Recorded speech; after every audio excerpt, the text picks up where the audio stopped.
Good morning, everybody. Goddamn, I was just running around looking for. Wait, let me make sure. Okay, good. Sound is on this time for once. I actually did remember. Just running around looking for cough drops because I keep coughing and I did not realize that I'm out of them. What's up? Holy shit, you guys are all here today. Yep, it is very much a W song. I couldn't think of a title, honestly, Lennon, and so like I was whatever, that works. Hey, Sister Doll. What's up, Leftist Leo?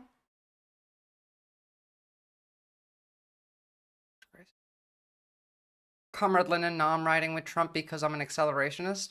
I don't think this is going to end the way that you think it does, Lennon. I really don't think so. Sorry, I'm going to be coughing a lot today, so there's that. What's up, Jump Shay? And what's up, Knack? Good to see you guys. Look, at least for one part, understand this, that even though like Musk and Trump and all of them are doing some ridiculous, crazy shit, firing people from all these agencies, they do have at least a semblance of a plan. As in, like, they have people lined up to be rehired to replace the people that they fired. This is not like the end of capitalism. This is the end of American hegemony. Like, they're not working for America's best interests, sure, but capitalism isn't going anywhere, Lennon.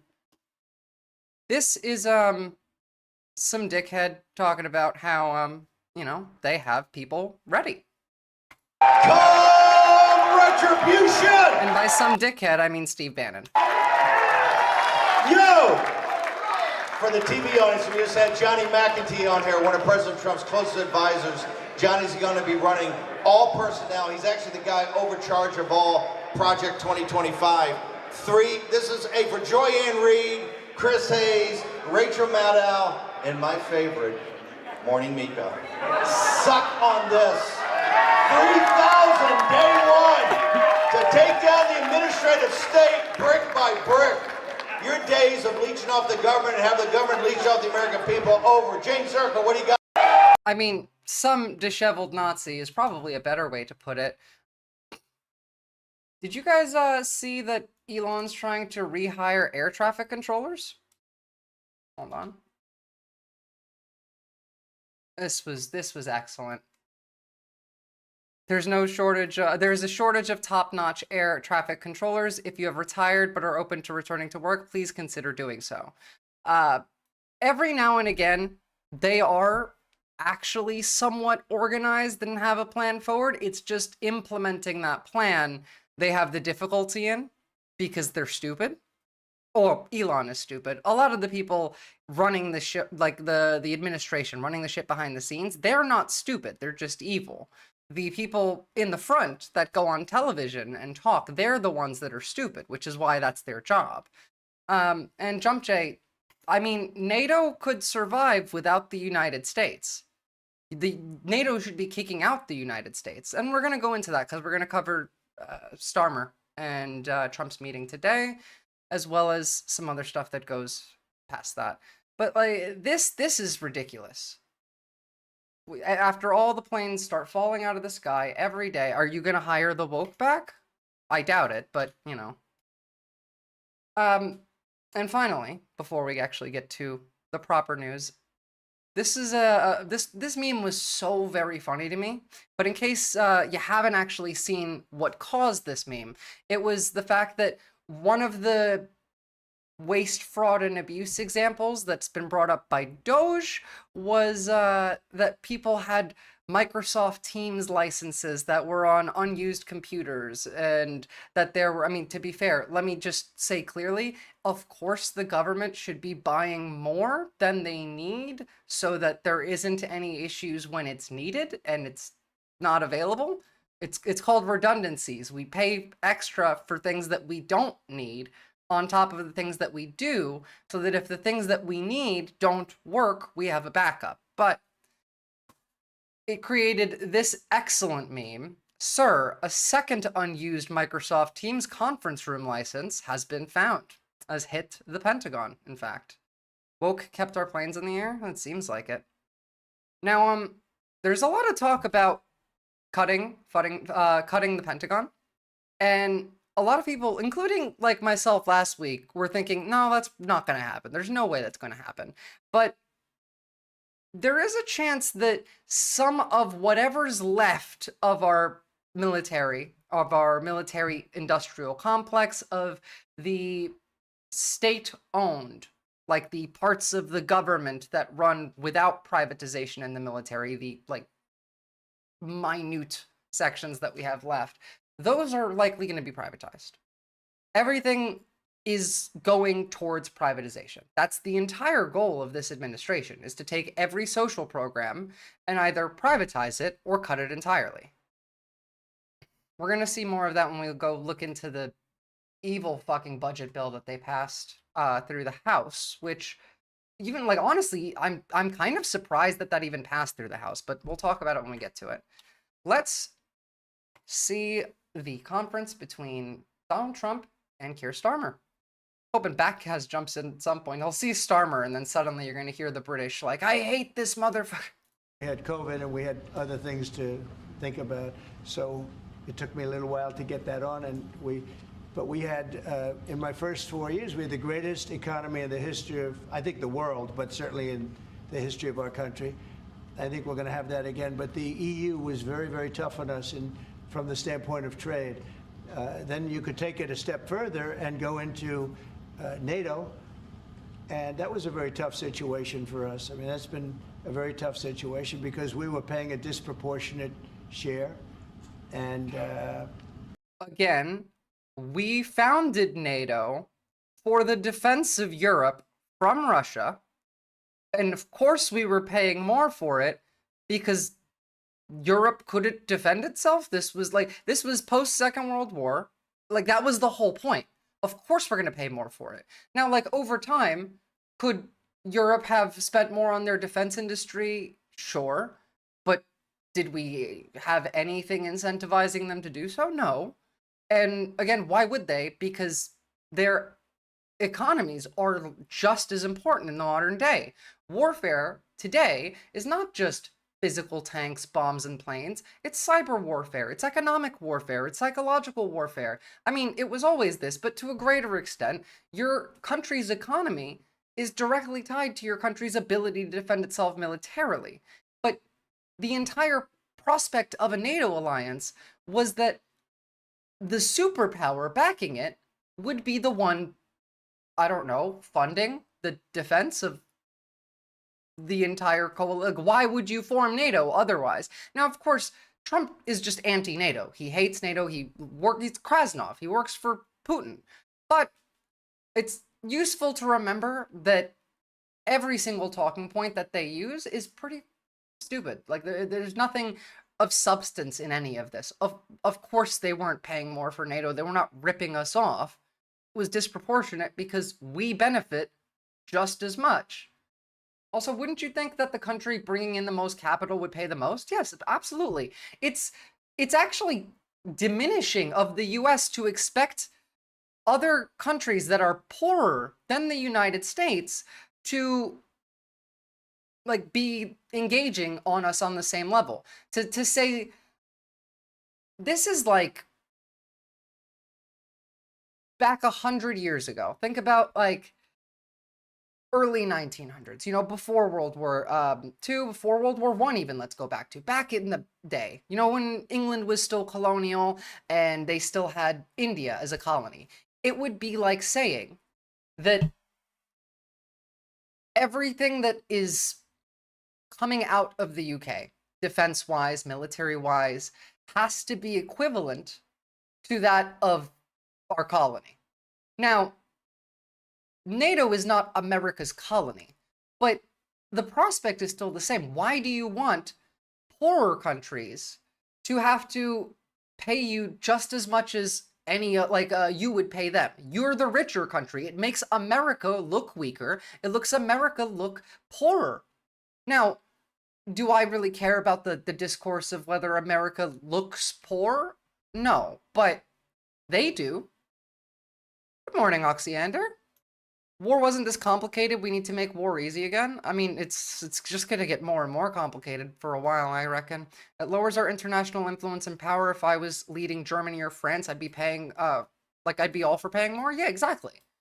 And you can have these discussions without putting threats forward, too. That's the other thing, Comrade Lennon. If you want Germany or France to pay more, they're your allies. You can talk to them and ask them to pay more. See, you know, like, I could incentivize you to do that by doing this. Hey, we'll give you subsidies on this export that you take from us.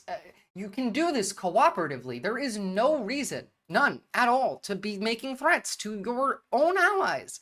Supreme Leader asking their vassals to pay more, not asking, demanding, Jump J.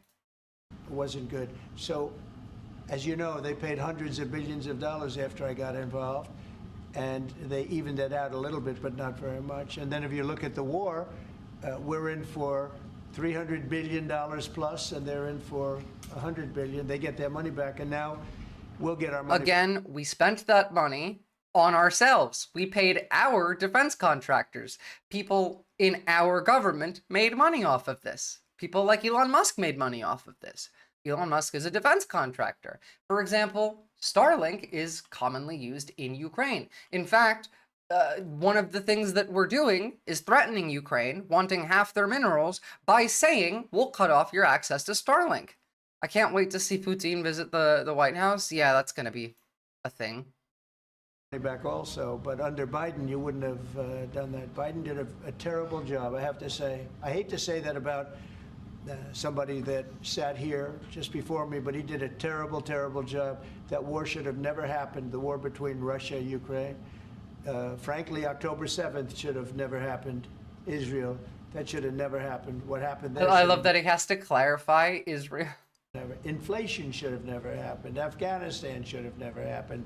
The way they got out, not getting out, but the way just they got blame out. Biden for everything. Global warming shouldn't have happened. I thought that wasn't real. No, it was real. It was actually Joe Biden's fault, and I fixed it by drilling, baby drilling. So, but I can say that as far as we're here for a different reason, we're talking about a very different place, and this is some place that I have investments there. I own Turnberry, I own Aberdeen, and I own a great place called Doonbeg in Ireland. So, you know, I have a great warm spot for your country. And our trade, obviously, is fair and balanced, and in fact, you've got a bit of a surplus, so we're in a different position there. We should make it shouldn't have ever happened emote. Yes, please. And obviously, we've contributed hugely in relation to Ukraine, and taken together with Europe, there's about 50% It'll of what's work, gone yeah. in. It'll work. It's going to work. Thank you. So does that mean there won't be any sanctions on the UK then? Well, I have to Wait. We're sanctioning the UK? Or did they just mean tariffs? Gone in. It'll work. It's going to work. Thank you. So does that mean there won't be any sanctions on the UK then? Well, I have to take a look. I mean, we're going to have a good discussion today, and we have some very talented people on the other side. And No, they're just idiots, and they meant tariffs. some people that probably aren't as talented as them, but they're pretty good. Marco, what do you think? Our people are pretty good. And no, we're going to have a good discussion, and we'll be talking about that. Mr. President, I just wanted to ask, Mr. Starmer, the Prime Minister has said... God damn it. that Sorry, he I need a believes- second. I think I left the remote to turn my fan on in the other room.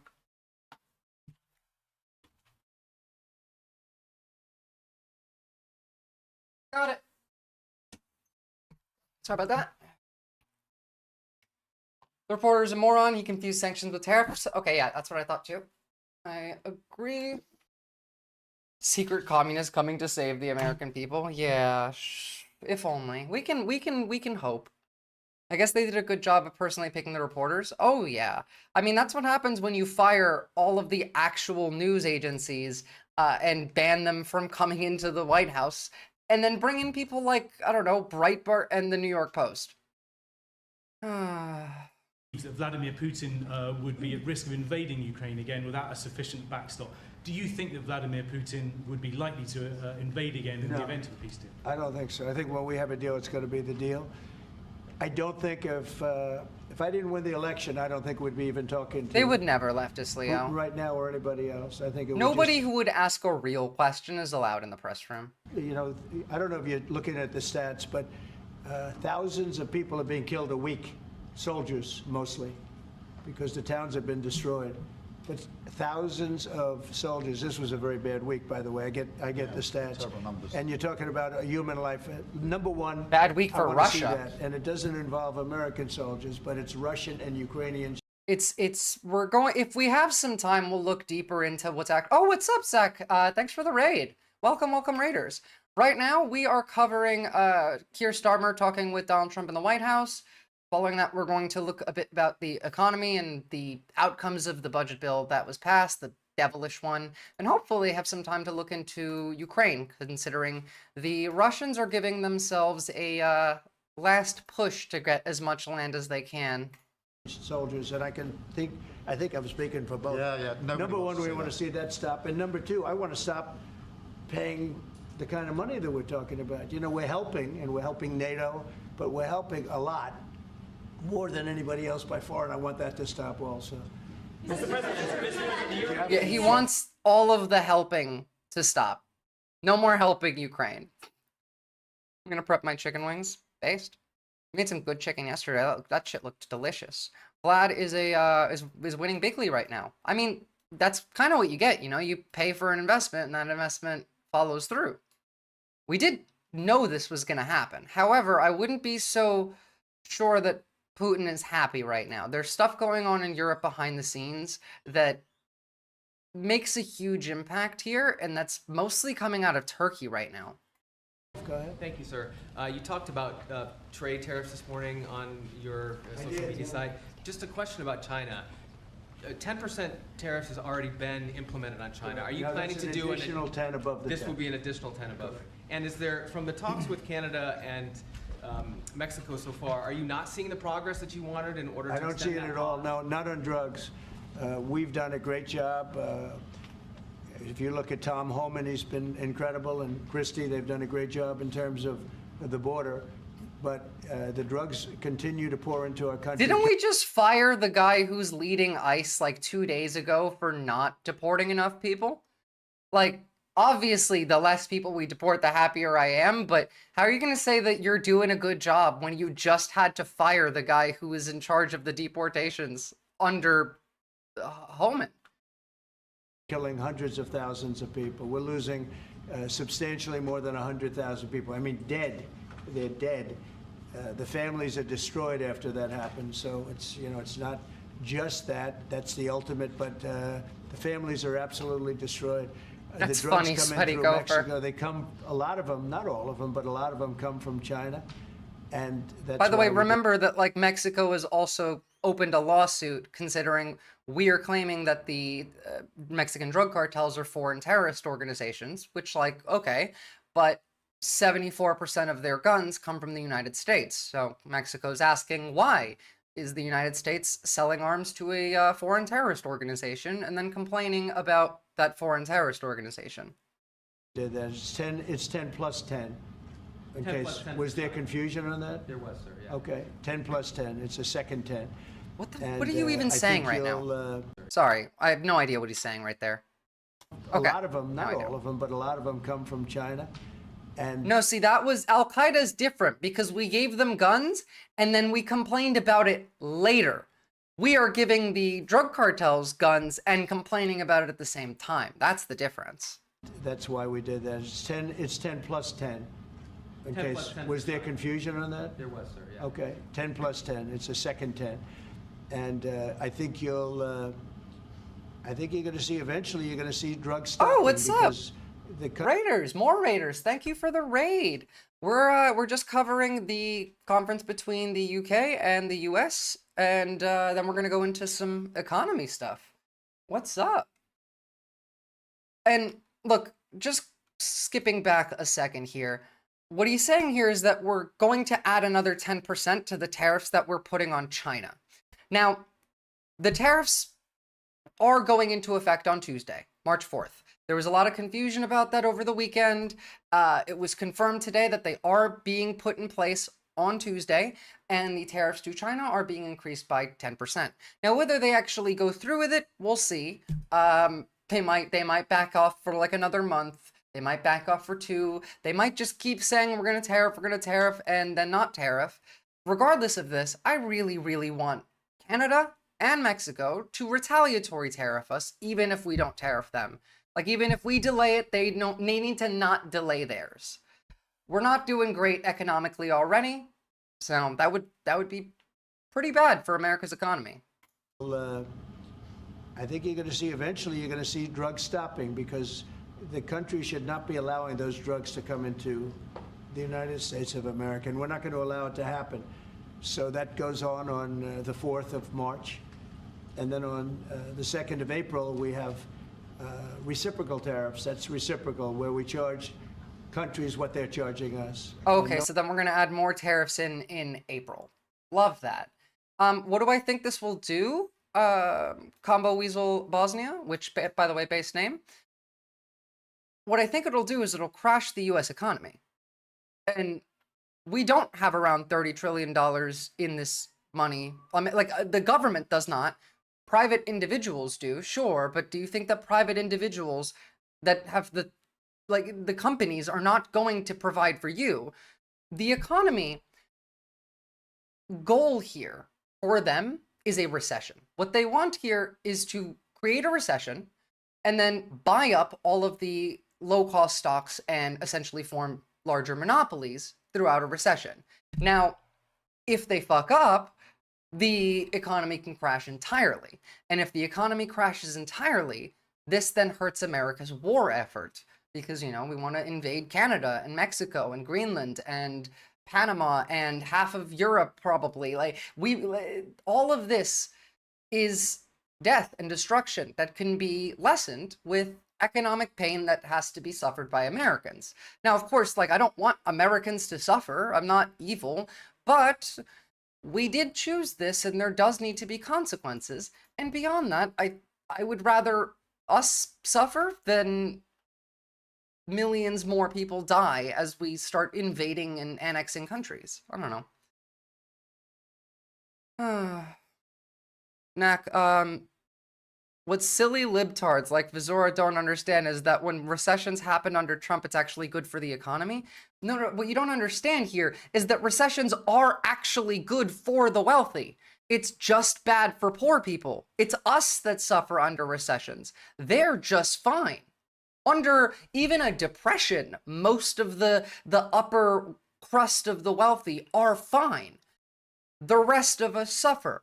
What happens at the end is all of these things get bought out. All of these companies that exist, it's a massive transfer of wealth up to the top.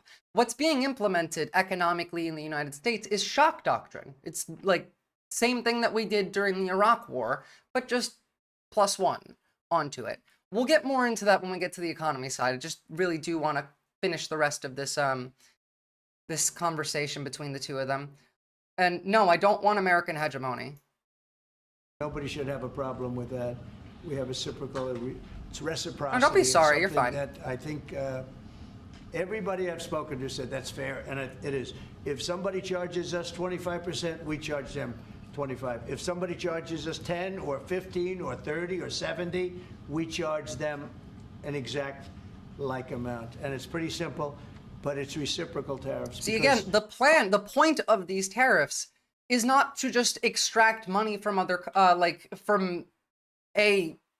was going to say other countries, but that would be wrong. Extract more money from you by adding tariffs to other countries and pushing out foreign industry from the United States. Into the United States, pushing out the idea of import. We don't have an industrial base in the United States anymore. We don't make anything. But we're not really going to either. Yes, there will be more factories and more industry opening up in the US because they don't want to pay tariffs. But at the same time, your wages are not going to go up, even though costs will necessarily have to go up because it costs more to make things in the US. On top of this, though, the things that we are tariffing and being tariffed back on are materials that are required to build things. Lumber, steel, aluminum, minerals, all of these things are tariffed to other countries, which then tariff us back. Then we have to buy these things from other countries, in which we are now paying more for goods from other countries. It makes the entire process of construction, of the entire process of economics in the United States, more difficult for those of the working class and siphons all of the wealth up to the upper class. Oh, hello, more raiders. Holy crap, that's the third one. Thank you, Tiny Tina. Or sorry, Tina 2, rather. Tiny Tina. Jeez, I'm thinking of Borderlands. Shout out to all of you guys. Go and follow. I should have done this before, but Tina 2. I can't believe I called you Tiny Tina. I'm so sorry. So what we're doing right now, guys, is we are covering the conversation between Keir Starmer as well as Donald Trump. Sorry, one more shout out to go. Everyone go and follow these folks because they are awesome. The paradigm shift. There we go. The United States has been taken advantage of by many, many different countries, including our friends, friend and foe. And in many cases, our friends took bigger advantage of. When you talk Like, about again, the this EU, is we're just talking about nonsense. The EU has been really a very bad to us in terms of trade. And I'm a different kind of a president. I can't let that happen. Thank you. Yeah, please, ma'am, go ahead. Mr. President, what would you be willing to do if Vladimir Putin did not stick to the terms of any deal on Ukraine? If you know, Which we know that they won't. Okay, like, again, I hate the, like, we know that there's never going to be real questions in the press pool at the White House when Trump's talking, but can you not think of anything better? Like, don't ask questions that everyone in the world knows the answer to. Not stick to the terms of any deal on Ukraine. Oxyander, the class war never takes a break. Under the guise of national interest, these economic policies are all playing the long game to enrich the oligarchs, basically. Again, it's just a shock doctrine. It's the same thing that we've done before. We're just doing it again, one level higher. Matty Holmes, the thing is that the wealthy people don't care if other wealthy people lose their shit. They only care if it negatively impacts them directly. Exactly. This is also like a little game for the wealthy. Which one of them get to come out on top? Ukraine, because he has a history of not sticking to his word when it comes to international I agreements. think he'll keep his word. I think I've spoken to him. I've known him for a long time now. You know, I've known him. We had to go through the Russian hoax together. That was not a good thing. Yes, It's not the fair. hoax. That was a rigged deal and had nothing to do with Russia. It was a rigged deal with inside the country. And they had to put up with that too. They put up with a lot. It wasn't just us. They had to put up Literally with a everything phony that story was found made was up. correct, but I've sure. known him for a long time now, and I think he Krasnov. will. I don't believe he's going to violate his word. I don't think he'll be back when we make a deal. I think the deal's going to hold. Now they're going to have security. You're going to have security. You're going to have soldiers. I know France wants to be there. He's. EU will not take U.S. produce unless it passes regulations. No amount of tariffs will change that. I've been seeing a lot more of buy European from Europe as well. This is excellent. And by the way, as soon as the actual tariffs on the EU were announced, the U.S. market lost more value than all of the aid that we gave to Ukraine.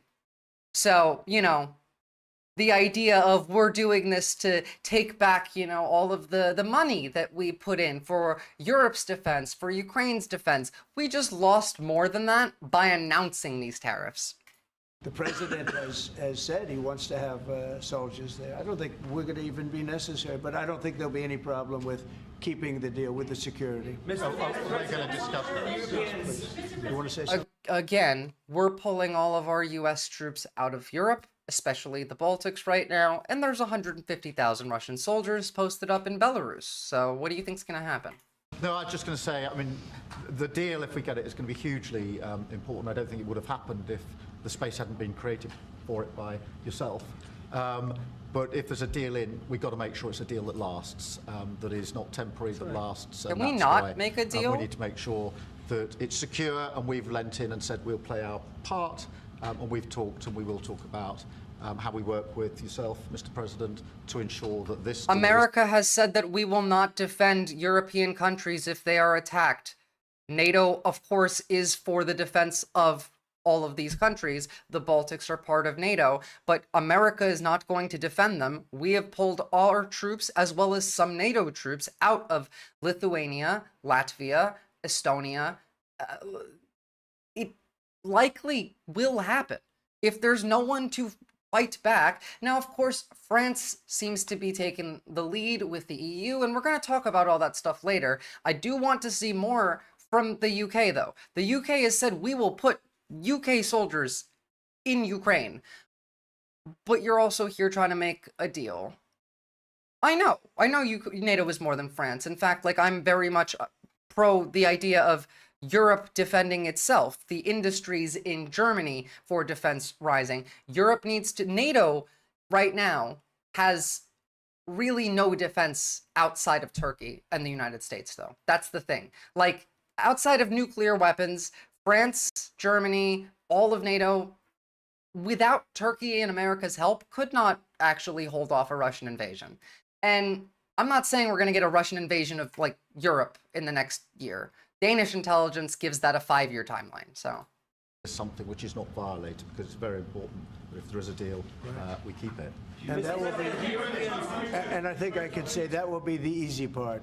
That's the part we look forward to, because putting security there, that's the part we all look forward to. That's easy. The difficult part is getting the deal made. So, but I think we've come a long way. Did you have something? Yeah, on a personal You have such level. he's got such a nice face. Oh. He's smiling. But watch, he'll ask a total killer question. Those are the I've known ones. him a long time. Yeah, the ones that get you. I think Starmer's trying to do what Macron did by looking more relaxed and happy and comfortable, giving off that I'm in charge vibe, but he's not doing it as well. like a On nice a guy. personal level, Mr. President, what do you get on most? What's your common ground with Sir Maybe Keir it's just Starmer? the Because you're both Britishness. from different political backgrounds. It's true. I think I can say this because we've known each other now really for a little while. This is not our first meeting, as you know. He loves his country, and so do I. I mean, you're not That's wrong. Our common theme. He loves his country, and I love our country. And we also have two countries that have gotten along. We're in a wave. For the Here we go. longest period of time. Right? Number one ally on each side. And we have good. France and Australia. We have a lot of good ones. But we've had He mentions Australia. Someone asks him about AUKUS later, the nuclear sub deal, and he doesn't know what it is. He's like, what's that? a long-time relationship. Saw that clip. That was very funny. Long time, hundreds of years. And we like each other, frankly, and we like each other's country, and we love our country. And I think that's our common thread. Okay? Yeah, please. On tariffs, you just said with China. Who are you with? I'm with The Independent. Oh, that's good. It's on tariffs. You just said with China. Do you guys see this happening regularly now? Because he did this before as well when he was talking with Macron. Someone asked him a question. He's like, well, what network are you with? Oh, okay, never mind. Move on. This is just like the culling of all the media, but it is what it is. Cave Dweller, I think Trump moved the chairs further apart so he can't be dominated again. I honestly would not be surprised, because Trump had to keep like leaning over towards Macron, and it very much made him look weaker. It's the charisma. And you're right, by the way, Nak. Keir Starmer is a charisma void. Donald Trump is not, but Macron definitely won that one. What's up, Lanky Sapien? Good to see ya. Thank you. We charge them. We charge them as in we charge China, but the tariffs are paid eventually by American importers and consumers. No, they're not. No, I think they're paid for by the country. But, you know, look, we can get into I that. think they work that way. I put a lot of tariffs on in my first term, and we made tremendous amounts of progress because of those tariffs. China paid us hundreds of billions of dollars, billions. We never had a... By the way, because I'm they not took correcting advantage, him, and because President Xi's we a should friend kind of of mine, but expect he that he just knows better than constantly anybody. He took lies. advantage of our country. He took advantage of presidents that didn't know what they were doing. And they expect him. They actually expect him. The smart countries expect him from me, because they know me and they know our country. But they got away with murder for decades, and we just can't let that happen anymore. I love hearing them say that as they're putting in place policies that will murder literally millions. That's very kind, Mr. President. It sounds as though one of you completely trusts President Putin and one of you doesn't trust him an inch. Have I got that right? And why do you trust him? Let's call it that. And I think we both can be that way. You have to verify, because you never know what's going to happen. Guys, like, obviously he's just going to do anti-truth. This kind of is the whole plan, isn't it? They need to get you to not believe reality, the doublethink, that's all part of this.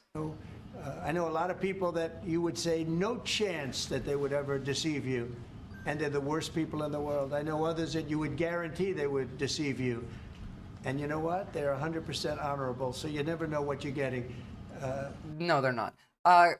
Combo Weasel Bosnia. We're going to go over it a bit more later when we do the economy, but millions of Americans, for one, because of the Medicaid cuts, because of the cuts to Veterans Affairs, because of the cuts to food stamps, because of the budget bill that was just passed through the House. Now, like, that hasn't become law yet, but I mean, that is just for one. There's a lot more than that, but... No, I have confidence that if we make a deal, it's going to hold. Mr. President, on fentanyl, Mr. President, less than 1% of all fentanyl that comes into the U.S. is apprehended at the Canadian border. So why use fentanyl as a reason Because they should be apprehending much more. They're only apprehending 1%. You're right about that. It's a little more than that. So 1% of fentanyl in the US comes from Canada. And I mean, to be fair, that was a smart spin. For like MAGA would not have caught that. That is spinning the fact that 1% of all of the fentanyl in America comes from Canada to Canada's only reporting 1% of the fentanyl that is coming into America. It's like we're getting the numbers from Canada. These are American numbers. Should be apprehending much more because a lot comes through Canada. And no, as, it doesn't. Mexico gets stronger in terms of the border, it goes up to Canada, and a lot of drugs are coming in through Canada. We can't have that. Mr. President, Yeah, go ahead, please, in the back. Is there anything you can say tomorrow to President Zelensky to reassure him that his country... Oh, and just so you guys know, when it comes to fentanyl coming from the southern border, you want to see who's doing it? You gonna load? Or do I have to look up pictures? They're not gonna load. It was, well, A, US-born citizens, but 68 defendants accused of being members of a criminal gang driven by race-based hate following the investigation that led to the seizure of Nazi paraphernalia. That was just October of last year. This was a massive, massive 97 pounds of fentanyl. White nationalists. White people. Wait, what happened with Nightbot? Sorry, guys. What did Nightbot do? No, you weren't spamming. I need to turn that off right now. War hasn't been in vain and its sovereignty is not going to be threatened by any deal with Russia. Well, you know, he's coming. Perhaps he's already on his way, and we're going to be signing the deal. Well, you know, he's coming. Perhaps he's already on his way, and we're going to be signing the deal together, probably in front of the media, and we're going to be having a good conversation. No, we want to work with him. President Zelensky, she said before, we want to work with him, and we will work with him. I think the president and I actually have had a very good relationship. That's what he was talking about. Maybe got a little. The presence and absence of the claim are evidence of the claim. That's exactly how they function, Lanky Sapien. Perfectly put. Zeodux, how does it go up to Canada? Have they got a tunnel that goes under the whole U.S.? I guess. Who the fuck knows? Testy because Putin is coming. We wanted to have a little bit of what the European nations had. You know, they get their money back by giving money. We don't get the money back. Biden made a deal. He put in $350 billion, and I thought it was a very unfair situation. We're not getting all of ours. I mean, quite a bit of ours was gifted. It was given. There were some loans, but mainly. Yes, you know, like a regular country supporting a proxy in a war against a larger enemy. You don't really expect a return on investment there. You're kind of just investing in defense so that you don't lose your territory. Damn, they want to get in on this too? Not necessarily. I mean, like, Europe already offered to buy those minerals from Ukraine as well. And Ukraine was interested in selling the rights to some of those minerals. The issue is we are trying to just rob them. You know, we're not trying to buy them. We just want them to give us half. And if they don't, we're just going to shut off the Starlink. It's the mob coming in saying, nice war you got going here. Nice country you have. Be a real shame if we just stopped letting you use the internet while you're fighting a war. It's mob shit. It's not that hard to cross the border from Canada in some spots, to be honest. I'd assume either way, it would still be easier to use actual citizens to bring in anything. Obviously, like, all of the drugs that come into the country are done by US citizens, generally white people. But, like, when people are bringing drugs from the Canadian border, it's prescriptions for themselves, their family, and their friends, because meds are ungodly expensive in America. That's it. That's all it is. Mr. President, the Europeans want Ukraine to be part of NATO as part of this deal. Are you willing to budge on that at all, or is it a firm? Well, I could be very nice and say, oh, well, we'll work to it. Look, it's not going to happen. It's just not going to happen. That's what started this whole thing. Biden said that, and all of a sudden the gun started. That was one of the primary reasons it started. And this was long before President Putin.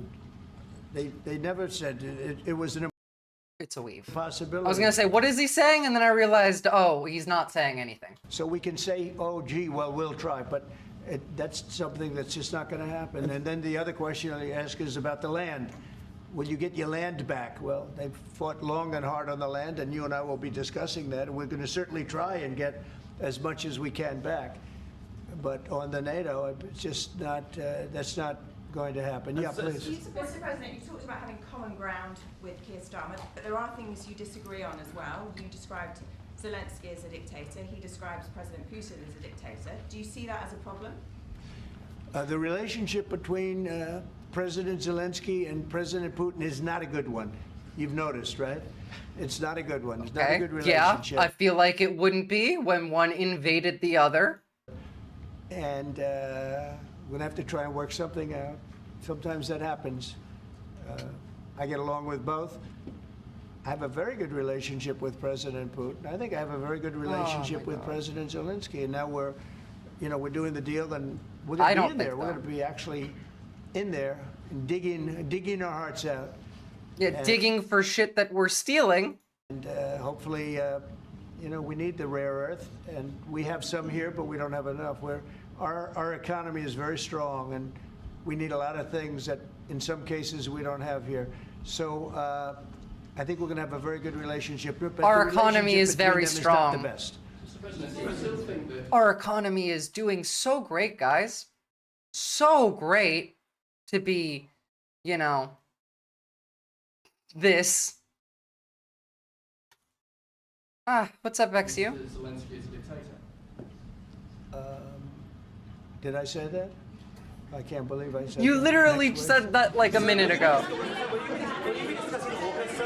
Yeah, please, go ahead. Yeah, sir. George Parker from the Financial Times. Can you see any situation where US forces could be deployed as a backstop in a peacekeeping operation in direct confrontation with Russian forces? Well, there is a backstop thing. First you're going to have European countries because they're right there. We're very far away. We have an ocean between us. But Is that Trump saying he supports Ukraine having, like, British soldiers in it? Because, like, the UK has been the one that offered that. The idea of putting US soldiers in Ukraine as a backstop would be just, like, we would just be invading Ukraine with the Russians at that point, right? I want to make sure it works, so I don't know when you say backstop. You mean And I might yell at you, depends on what you say, XU. Backstop psychologically or militarily or what. But we are a backstop because we'll be over there. We'll be working in the country. We're going to be, that's a great thing economically for them because, when you talk about economic development, we're going to have a lot of people over there. So we'll be working in the country. So I just don't think you're going to have a problem. I think when we have an agreement, you can say whatever you want about security, who's going to do it, and that's going to be a very pleasant conversation.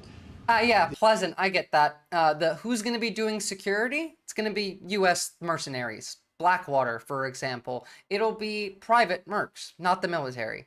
The hard conversation is, will we have an agreement? And I think the answer is yes. I think Russia will agree, and I think that I really believe Ukraine will agree also. So will you discuss AUKUS as well? Just to follow up on that, if British troops are in Ukraine keeping the peace and get attacked by Russia, will you come to their aid? If the British people are in Ukraine and they get attacked, if British soldiers in Ukraine. I've always found about the British, they don't need much help. They can take care of themselves very well. If a NATO ally gets attacked, we're not going to defend them. That's what he just confirmed. That's the second time this week that's been said. So, again, kick America out of NATO. We don't need America in NATO. And we can't just vote Ukraine into NATO because the actual methods of joining NATO require you to not have an ongoing border dispute. But I mean, at this point, NATO should just enter Ukraine and fight off the Russians. We're at the point where it's basically war or Russia needs to surrender. That's it. Now, Russia's losing. Russia has been gaining some ground, especially near Pokrovsk, or I'm probably butchering the name of that city. But overall, Russia has been losing this war. They have not really moved the front lines much in 3 years. They have lost significantly more troops. They've lost significantly more weaponry. Ukraine has only gotten stronger. Ukraine barely had a functional military when this all started. We all expected it to be over in days, like the 3-day Russian military operation. That would probably have come true if not for the stand that the Ukrainians took. They were incredibly willing to die to fight for their country, and this brought aid from Europe and America, which allowed them to get stronger, which allowed them to build a military fighting force, whereas now Russia is sending in conscripts and children who have no training, who have no discipline, fighting against disciplined soldiers who've been at war for years now. This has not been going well for them, which is why we now have to step in as the United States and give Russia a hand. Oxyander feels like the U.S. being on brand and looking at wars as an opportunity to make a profit at the expense of someone else? Well, yes, exactly. Backgaz, what's up? Starmer was literally asked how His Majesty felt on the Canada issue, and he refused to answer. How dare he? Stands guilty of treason. I don't think so. Not sure exactly what the king was asking Starmer about Canada, but there's a lot of Canada issues. I mean, Trump aide threatens to redraw U.S.-Canada border. That came out today. XU, Ukraine was not paid any money. And again, immediately following the tariffs that were announced on the EU, America lost more money than $500 billion. Like the money that we hypothetically in your fantasy world gave to Ukraine disappeared from the stock market again. So we paid double that just on these tariffs. They lost their entire military might and respect and fear by the rest of the world. Exactly, Matty Holmes. And again, like that money was just paid to U.S. defense contractors. American people, American officials, elected officials made money off of it. Believe it or not, Trump signs decree extending sanctions on Russia. Interesting. Extended some sanctions against Russia until March 6th. This is entirely contradictory because at the same time we have this. This was just a couple days ago. Major economic deal will take place. Definitely like not pro-sanction there, but then also Trump says sanctions against Russia to be lifted at some point. So how are we extending the sanctions and lifting them 1 day apart? 1 day apart. Someone was likely like, no, you can't say that just yet. It's too early for you to say we'll drop the sanctions, and then they just changed it. Starmer did confirm the massive increase in UK defense spending, which I do support him there. Good. Well, you know what? No, it sounds like it's evasive, but it's not evasive. He is a human smokescreen. You know, the British have been incredible soldiers, incredible military, and they can take care of themselves. But if they need help, I'll always be with the British, okay? I'll always be with them. But that was March 6, 2026, Jungler. March 4th, the tariffs on Mexico, Canada, and China go into effect, and we just added another 10% to the China tariffs. Need help. You look at their career. You have done very well over the years, haven't you? We have. I'm very proud of our country, and we've also always been there backing each other up between our two countries. That is why this is the greatest alliance for prosperity and security I think the world has ever seen. Whenever necessary, we absolutely backed each other up, and that's at the Could core you take of on Russia by yourselves? Well, all right, one or two more. Yes, ma'am. In his remarks, I have a bit, Matty Holmes. It's going to come up, and again, like we're going to talk about the shock doctrine a bit immediately following this, because all of this does still fit with what we've done in the past, with what we are going to do in the future, and with what the people in charge believe, their mentality. Munich Security Conference, Vice President Vance condemned free speech violations in the UK, particularly. Could you respond? What is your message? I have an idea. We have the man right here. Come on. True, Captain Buggy. Let's go, JD. We're putting you on stage. Great. Yeah, look, I said what I said, which is that we do have, of course, a special relationship with our friends in the UK and also with some of our European allies. But we also know that there have been infringements on free speech that actually affect not just the British. Of course, what the British do in their own country is up to them, but also affect American technology companies and by extension American citizens. As in, they're censoring Nazi content on social media, and I'm mad about it. That's what JD Vance is saying right now. Or rather, not I'm mad about it, but my my master, Peter Thiel, he's mad about it. Why does Starmer always look like a clue that he doesn't know what's going on? It's because he's a void of charisma. Like, he just doesn't have any. And so he's a that is policy something that wonk. we'll talk about today at lunch. Thank We've you. had free speech for a very, very long time in the United Kingdom, and it will last for a very, very long time. Well, no, I mean, certainly we wouldn't want to reach across US citizens, and we don't, and that's absolutely right. But in relation to free speech in the UK, I'm very proud of our history there. Will you discuss AUKUS, though? Will you be discussing AUKUS with the Australians and the Brits? Will you be discussing AUKUS with the Prime Minister, sir? What does that mean? AUKUS. Gargoyles, what exactly are you trying to say? Like, I've translated what you've written, but like I don't know what that's even in reference to. And like, again, all of this is bullshit.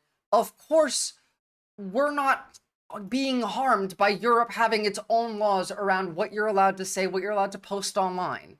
It's not harming US companies. In fact, it's actually good for the world. We are harming American society and US companies at this point in time. These people are just lying to you all the time. Australia-US defence alliance. No, well, we'll be discussing that. We've had... What? AUKUS, the Australian... Will you discuss AUKUS, though? Will you be discussing AUKUS with the Australians and the Brits? Will you be discussing AUKUS with the Prime Minister, sir? What does that mean? AUKUS. Motherfucker, he doesn't know what AUKUS is. I saw this clip earlier and I still can't fathom that. How do you not know about the deal of you trying to sell nuclear submarines to another country? I figured, you know, Trump likes to talk about China. China's the reason that we're selling nuclear submarines to Australia. Would you not have any idea of what's going on? Of course not, because he's not in charge, but still. I was very happy to hear Trump say a great deal on trade with the UK is close. You know, we just added new tariffs on the UK, right? Just so you know. So, like, your goods are also going to cost more? The Australia-US defence alliance. No, well, we'll be discussing that. We've had another great relationship, and you have too, with Australia. Yeah. We've had a very good relationship with Australia, please. Mr. President, while we have the Vice President here, are you both disappointed that the AFD didn't come first in the German elections? True, Alexander. Given your previous support for them. No, whatever happens with Germany, look. I do remember that, Captain Buggy. They had to give him single-page briefings. They had to put his name into it so he would keep paying attention. Now he's probably not even getting the briefings. I mean, did you not see Elon towering over the entire cabinet? The relationship has been very strong with Germany, but we'll have to see what happens. They have a lot of things going on right now. We'll have to see. No, I'm not disappointed about anything. If anything, you would say that the group that we would be most opposed to lost, and but we got along with them also. As in Delinque. We have a very good relationship with all groups in Germany. Former Blackwater CEO Eric Prince was on our channel News Nation. He was talking about his proposal to use private forces to assist in deportations. Have you read that proposal, and do you support it? No, oh, yes, I am going to have a look at that one later. I haven't seen it. I don't think it's necessary. Our people are doing a phenomenal job. We're totally going to be doing that. We're going to be using private companies to do deportations very shortly. He's saying, you know, not now, because he hasn't read the... No one's talked to him about it, but of course that's the plan. We'll have a look at the actual document in a bit. I wouldn't be opposed to it necessarily, but I'd go to our military people, and I'd go to Tom Homan and Christie. I'd go to the various and ask, but I don't see it as being... We're doing unbelievable unbelievably in getting people out, getting criminals out, people that should have never been here, that the Biden administration with their stupid open borders should have never allowed. They came in from prisons and jails and mental institutions. Get and on gang with members it. and drug dealers coming into our country like this. We're getting them out, and we're doing really well. I mean, the level of effectiveness has been incredible. Everybody's talking Again, about we fired the guy who's in charge of the deportations like 3 days ago because there wasn't enough deportations. How about one more? Oh, I'm sure he'll use PMCs for Gaza too. Again, the entire purpose of this administration is to privatize everything. Blackwater is going to be going into Ukraine likely. If there isn't a deal made very soon, we're gonna have private mercs going into Ukraine secretly to start messing with shit. We're literally Russian assets, the entire United States infrastructure.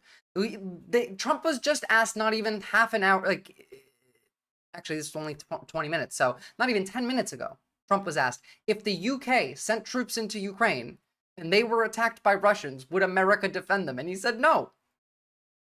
Well, no, you've asked. Mr. President, one on the Middle East. Go ahead, you look so nice. Can we speak English in chat? Because I can't read German, unfortunately. Ich spreche Kleindeutsche. All right, that's enough of that. So, I want you to understand, like, where's all this coming from? What is he doing here?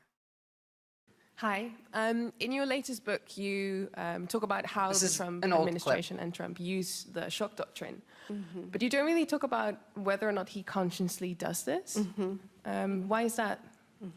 Right, so the shock doctrine is this phrase that I came up with more than a decade ago to describe a political and economic strategy of using moments of crisis when people are frightened, disoriented, fearful, to ram through policies that would be unacceptable otherwise. And I think a lot of this was because I was living in North America when September 11th happened, and we all experienced how that shock. We've done this over and over and over again. We're practiced in this.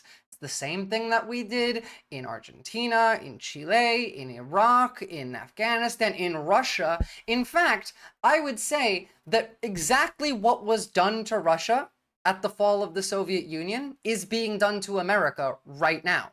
The privatization of everything and the 7 or 8 oligarchs being able to accumulate all of it together, it's the exact same thing happening. We're just suffering the consequences of the same system that we implemented in Russia following the fall of the Soviet Union. What you do need to understand, right, is that the Soviet Union was not good in any way, especially towards the end. It was not really socialist in any way. They still had a market economy. But the existence of the Soviet Union created a system in which America had to try and convince the rest of the world that capitalism was good, that we had to have at least effort put in so that people living under capitalism aren't suffering constantly, so we can look better than the communists. But when the Soviet Union fell, what happened was that gave all of the American companies, the entire capitalist framework, permission to go as far as they want to. It gave them permission to not have to try and convince the world that capitalism is good anymore, because it's the only system now. It is the only system, and now, just a couple decades later, it's probably the only system that exists in the mentality of most people. Why did the Soviet Union fall? That's a lot of reasons. Like too many for me to go into right now, but at the very least, stupid leaders, bureaucracy that is not properly built up in the right way, like unnecessary systems that are in place because of deals with the United States and because of, what was his name? God damn it. Not Gorbachev, but the one before him. Soviet.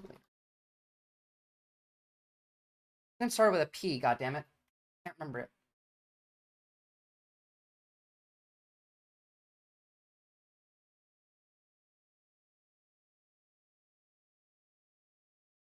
Who is this guy?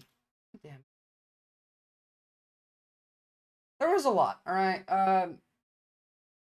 No. I mean, to be fair, Yuri Andropov was a big reason. There was a lot going on. There was a lot going on. Yeltsin. I don't know why I said P. Yes, Yeltsin. The stuff that Yeltsin did in his attempt to try and consolidate power, in his attempt to run the country, he kind of fucked it. But it was all set to fall from the beginning. You know what I mean? Like, the fact that they still had a market economy and they were trying to function as socialist states was not going to last. They never actually got rid of the capital. Corruption was rampant in every part of Russia, and then, yeah, what happens? But it's the same system that's being implemented here.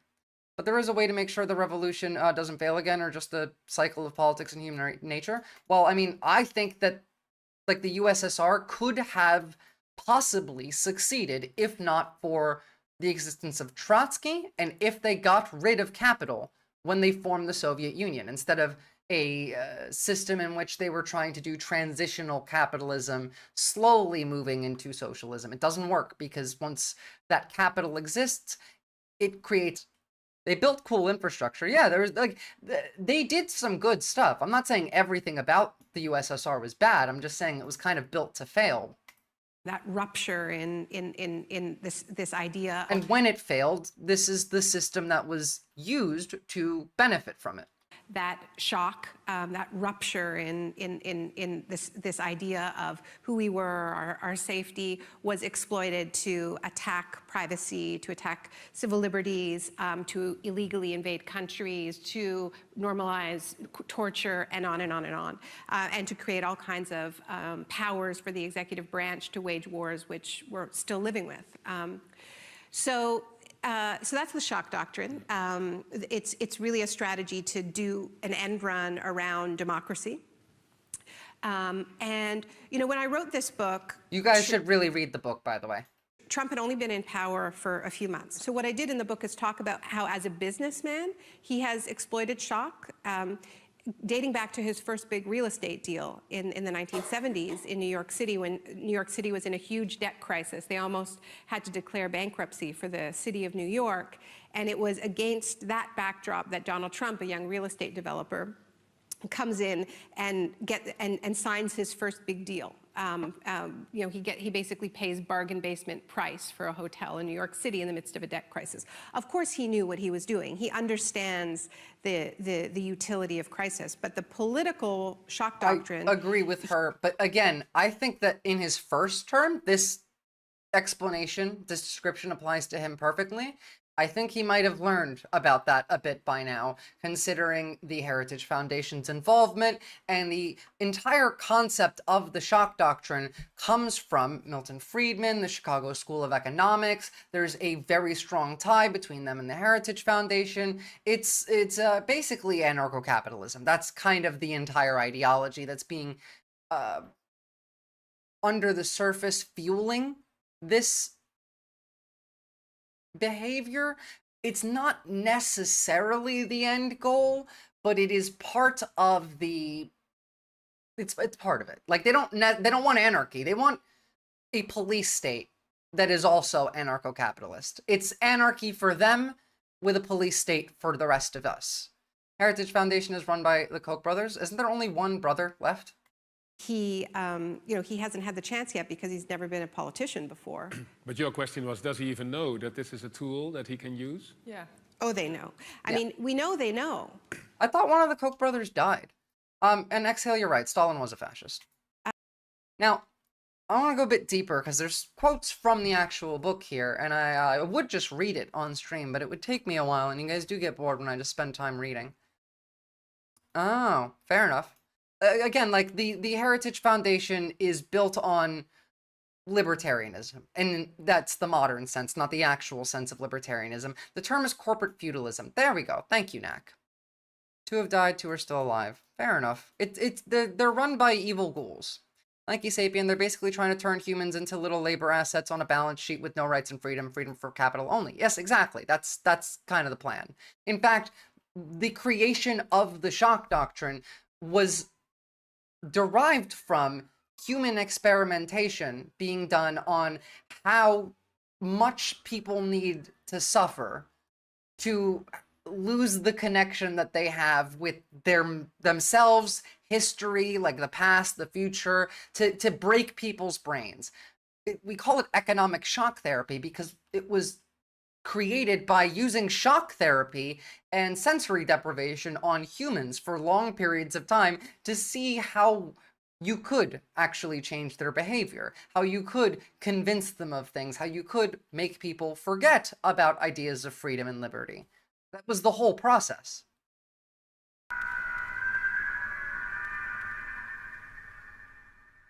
We probably won't watch this whole one, but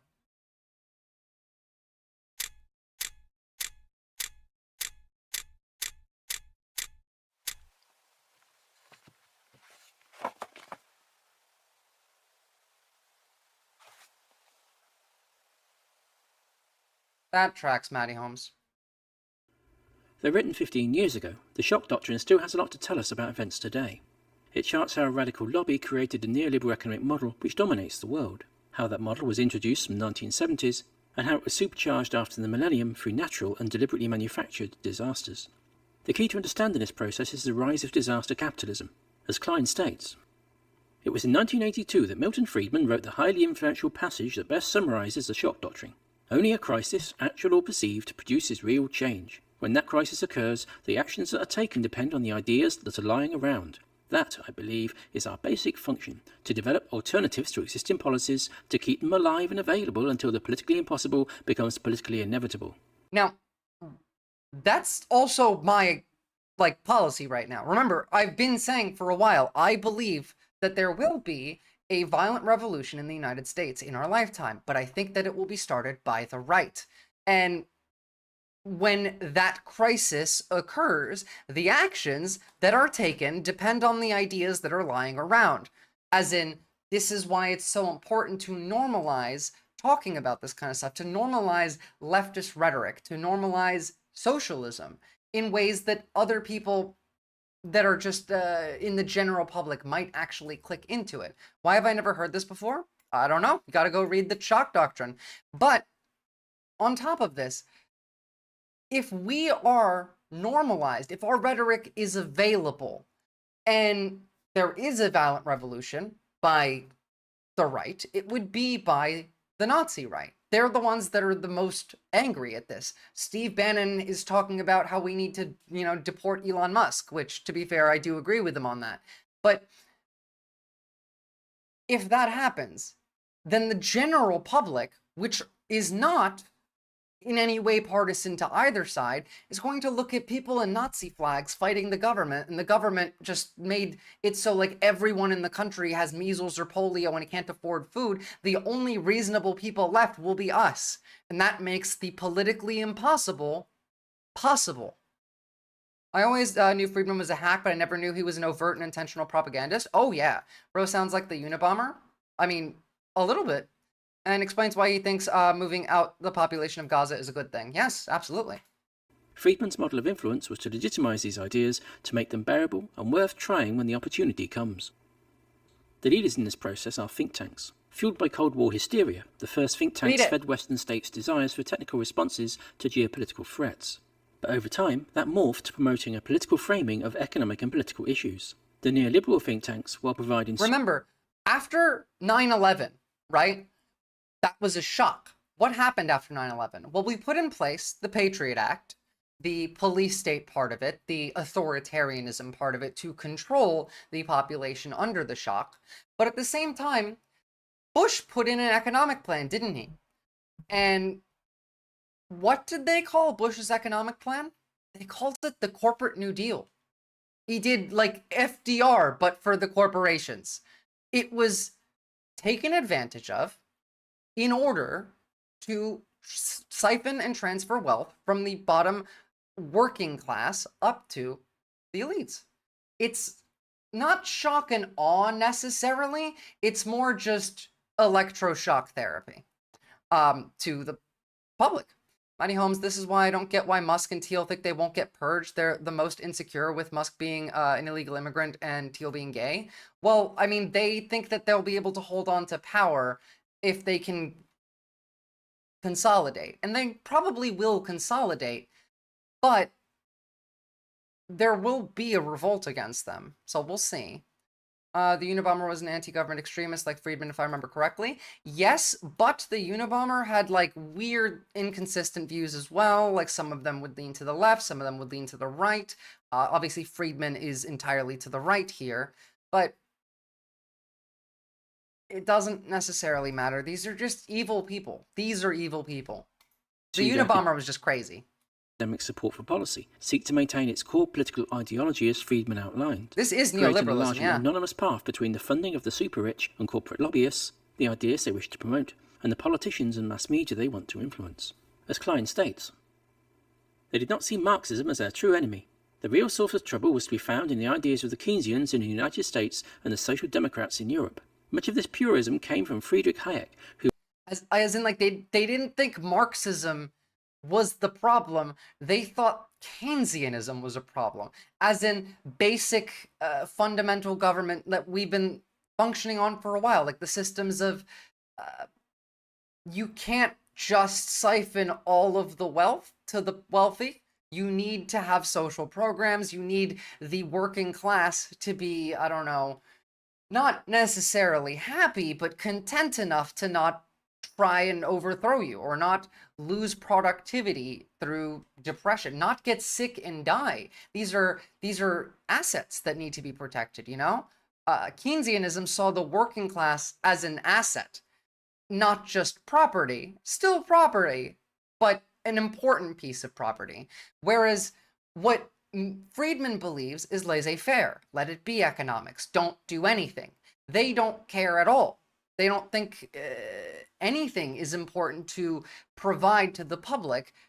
Everything should be private, and if you can't afford it, then you die. That's what they want. That's the end goal for people like Friedman. Who warned that any government involvement in the economy would lead society down the road to serfdom. The Austrians, as his clique within a clique was called, were so zealous that any state interference was not just wrong, but evil. And again, what they say here is they're talking about themselves. Any involvement of the government in the economy would lead society down the road of serfdom. He's not talking about society. He's talking about businesses. Any of this happening makes it so businesses are being used by the state, exploited by the state. The businesses are now the serfs. That's what they mean, not the rest of us. These people should go to jail. Yeah, laissez-faire should be going to prison forever, actually. They're kind of anti-human. It's basically a death cult, because you can't do this sustainably. Lanky Sapien, they probably were so much more afraid of Keynesianism because it had so much established world legitimacy. It's much easier to convince people that Marxism was bad at the time. Well, that's the thing. The reason Keynesianism had this legitimacy is because capitalism had to prove that it was worth anything to the general public, because countries all over the world were looking at the two major economic systems and the two major powers. Which side do we choose? Keynesianism was put in place so that people looked at capitalism and didn't think, oh, that sucks, let's go with, like, communism. And also, see you in a bit. Their focus was as much against Western liberal society as it was the communist East, expressed not simply as being anti-left, but more broadly against even centrist values and liberal social movements. Today's criticism of racial bias or patriarchal values across society sees a similar response from these groups today as they stoke the culture war. Klein also links the foreign wars of the military-industrial complex to the abuse of human rights at home.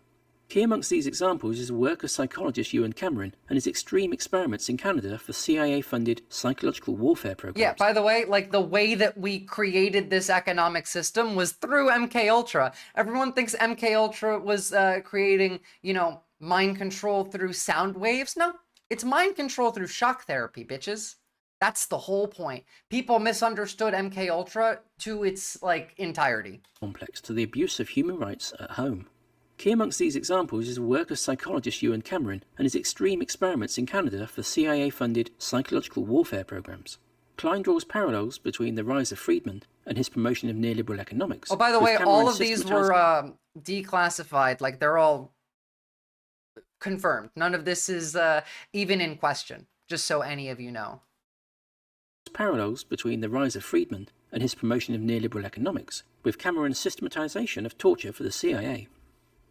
Where Cameron dreamed of returning the human mind to that pristine state, Friedman dreamed of depatterning societies, of returning them to a state of pure capitalism, cleansed of all interruptions. That's what I mean. The, like, systems that were used to try and de-thought a person, to bring them to that pristine blank slate of a brain, is the same systems that were adopted by Milton Friedman in the creation of the Chicago School of Economics, which then spread all over the world. Again, this was in the 60s. We had Pinochet come out of this. We had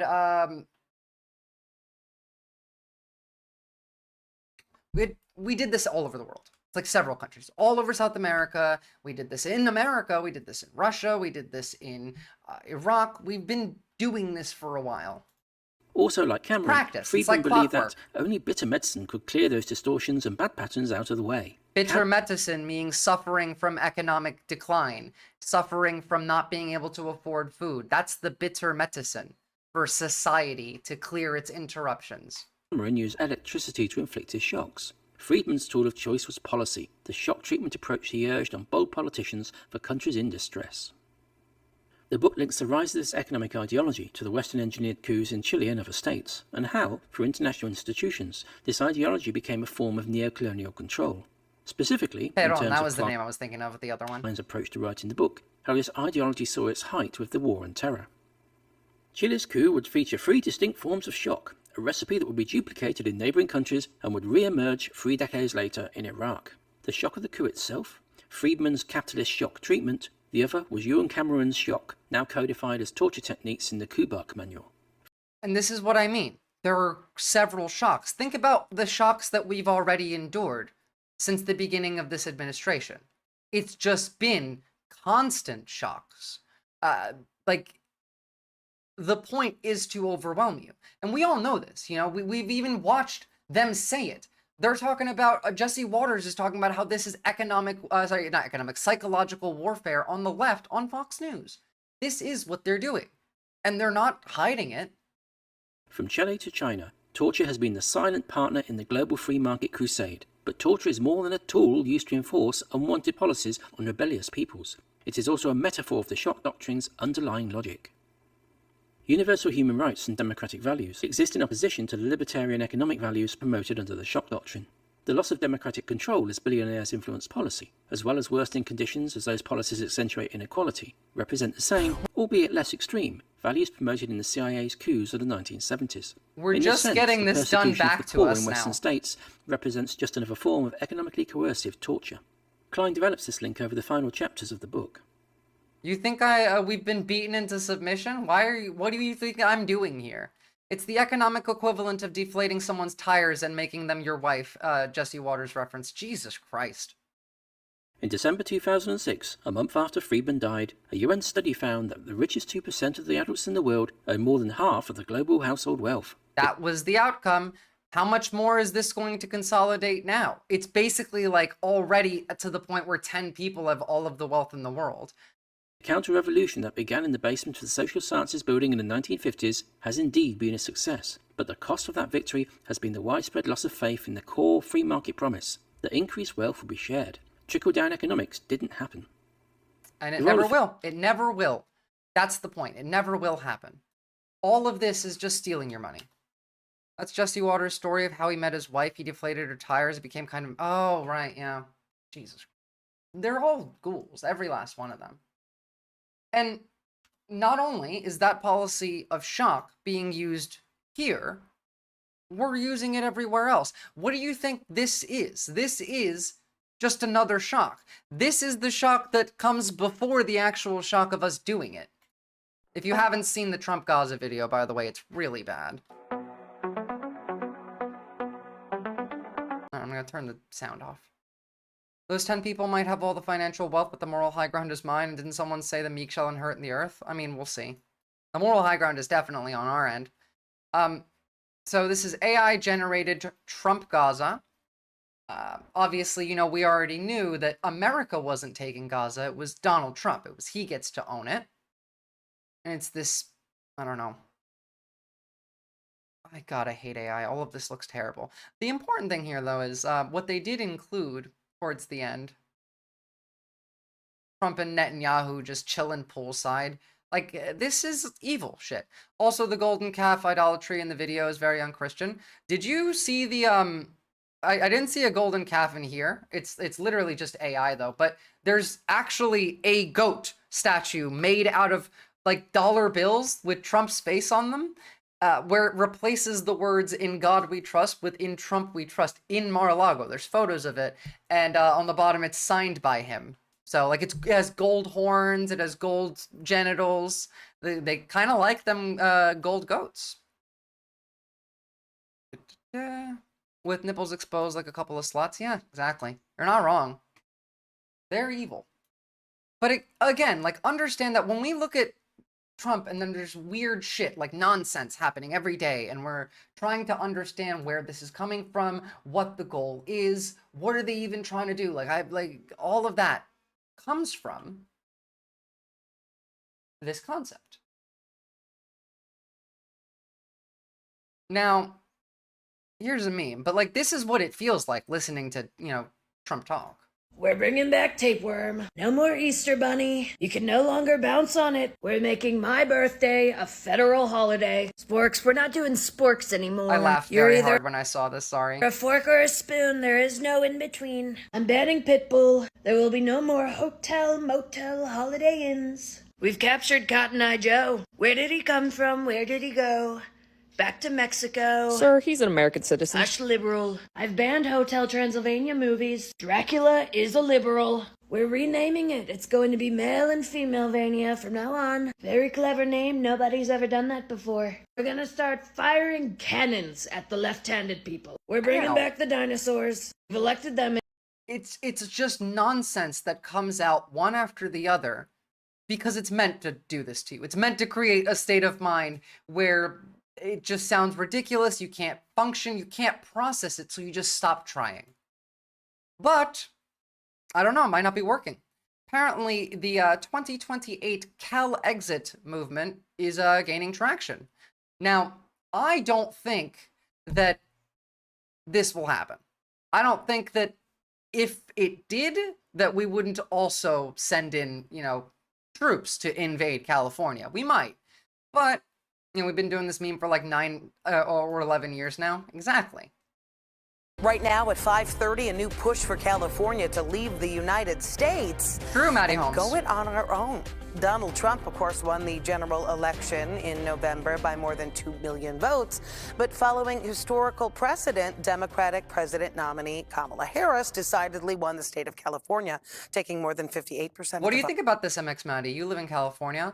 I've been seeing people saying, you know, take Oregon and Washington with you. Canada has offered California to be the 51st, sorry, what is it, the 9th province? They've offered to bring Oregon and Washington with them. Now, look, if California or any state were to secede, of course we would be invading the shit out of them. Are you kidding me? That would be another civil war right then and there. But California can do this. So can New England.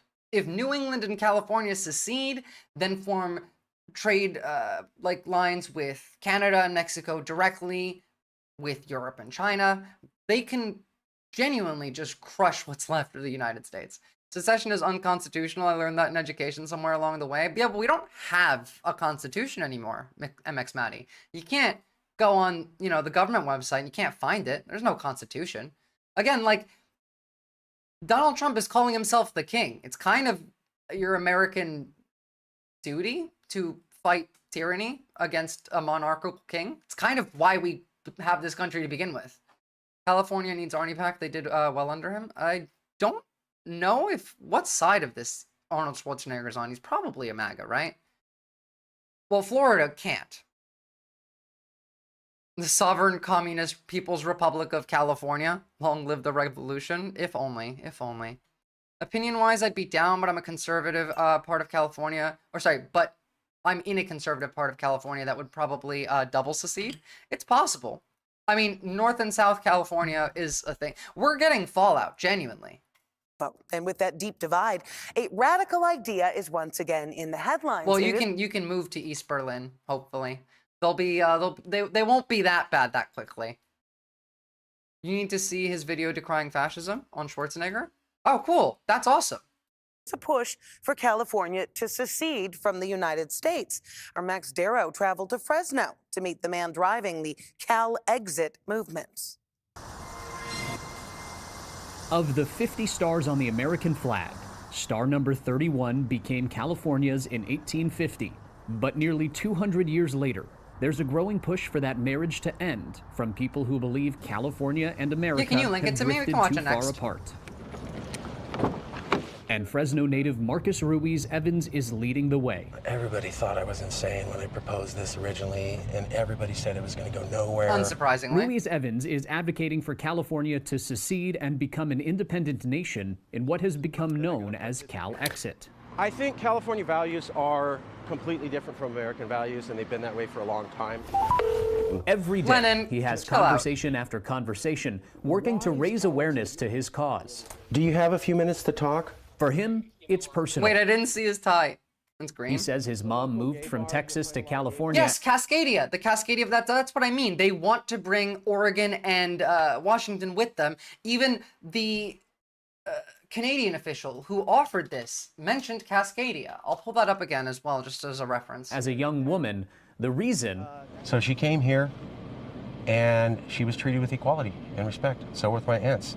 He's passionate, with strong feelings towards the current administration and the State of the Union. I think when you have insurrections and you have one half of the country say that's cool, and then elect a president who led the insurrection, yeah, you're already there. Every 4 years, do you want to go through this fear that you're going to lose access, as you know it, to clean air, clean water, clean land, less pollution, safe places for transgender, undocumented immigrants not having to live in terror, etc. But I love how nobody knows how to refer to trans people. Safe place for transgender.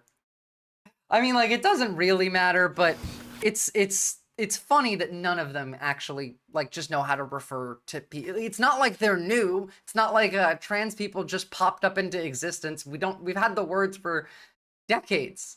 Have you not heard it in, I don't know, other people speaking before? That just bugs me, in that, like, I don't understand how you don't even just pick up regular speaking language like anyone else. That's all over the news. It's constantly talked about, and you can't figure out how to say the words.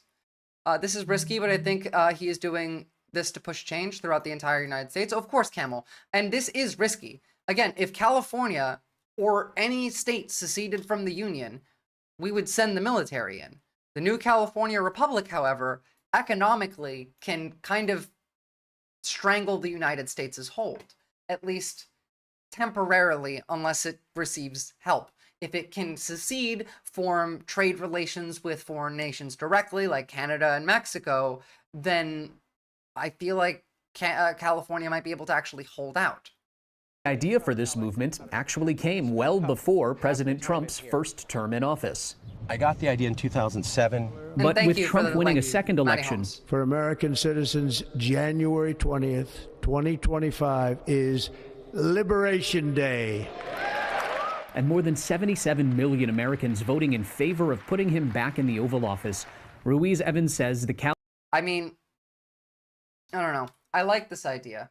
But remember, like, this was not all that long ago. And we want to invade Canada. We want to go and take their land. I would be really surprised if Canada had any issue with something like this. Hey, Donald, have we got a deal for you? You think we want to be the 51st state? Nah, but maybe California would like to be the 11th province. 11th province. How about it? California, Oregon, Washington, you've got geography in common with us. And not only that, we've already got a carbon trading system between California and Quebec. We've got some strong alliances on our west coast from British Columbia. There's been a lot of academic papers on the idea of Cascadia. So California, Governor Newsom. Tangora tears. You'll have to save yourself. You might, like, Canada might accept y'all, but you guys still have to save yourself. You have to fight for it. You know that, right? Like, there will be war if this was to happen. He got that founding father twitch in him. He must invade Canada. I guess so, yeah. And everyone else. I feel like it's more the Hitler twitch, but, you know. And Washington State, Jay Inslee, and newly elected governor of Oregon, Tina Kotek. How about it? Want to put a referendum to your citizens? Because this is what you deal. Have we got a deal for you? This is what you get. Free health care. Universal free health care. No more one-year-olds who suddenly fall off the Medicaid list and their parents are in the news because they're trying to do a GoFundMe so they can get their daughter to a doctor. This shit's convincing. I mean, like, put up to a referendum, it's genuinely possible. I don't think that there's enough people that would vote in favor of it, though. I'm not sure. Maybe as it gets worse. Our exit movement has gained new and significant traction. We think we've gone to the point where it doesn't work. There are people out there who will respond to California as a nation. And there is potential that Californians will get a chance to vote on this. If a little over 546,000 registered voters sign these petitions by mid-July, people sign here, Californians will see the question, should California leave the United States and become a... Did that need to be Californians who signed that petition? Can anyone sign that petition? Nation. And there is potential that Californians will get a chance to vote on this. If a little over 546,000 registered voters sign these... Just registered voters. I'm going to see if I can find a link to that.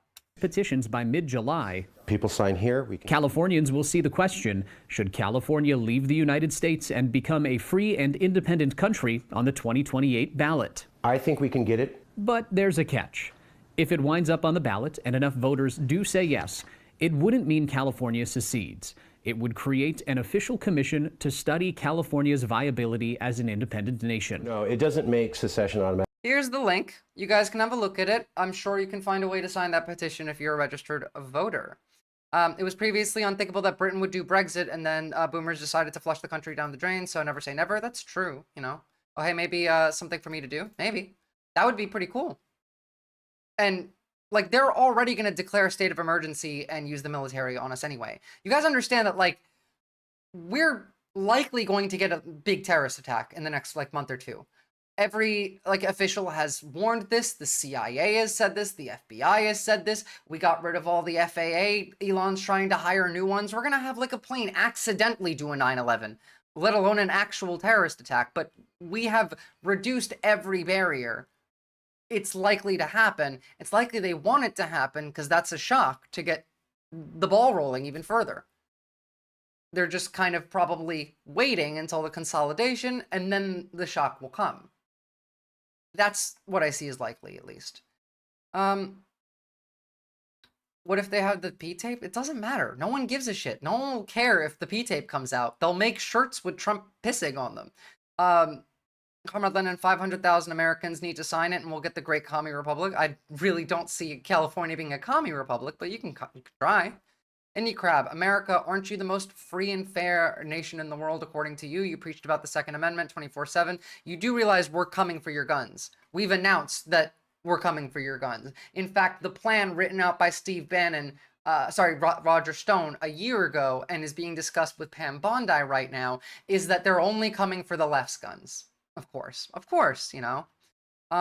Too real for this, like, I'm sorry, but get angry. Turn your depression into rage. Zachap, can I leave the United States? I may need to borrow a deserted island since America's everywhere else. I mean, you can. In my Discord, in the resources for safety section, there's some information on various ways you could try and leave the United States. If you have Irish heritage, you can just go to Ireland. There's ways. I mean, I would look into it. If you can afford to leave the United States, I would leave the United States right now. U.S., especially California, would not hold to a referendum and the will of the people, especially with the caveat that they're slipping in this point of the video. What do you mean? Like, if California had this referendum and it passed, why would California not hold to it? Makes the commission that it could flush 99% of the results. Well, yes, that is the issue, but, like, I feel like you have to get it rolling that way anyway. I don't think people realize how many right-wing people are in California. There is a lot of them, which is why I don't actually think that this would even pass the referendum.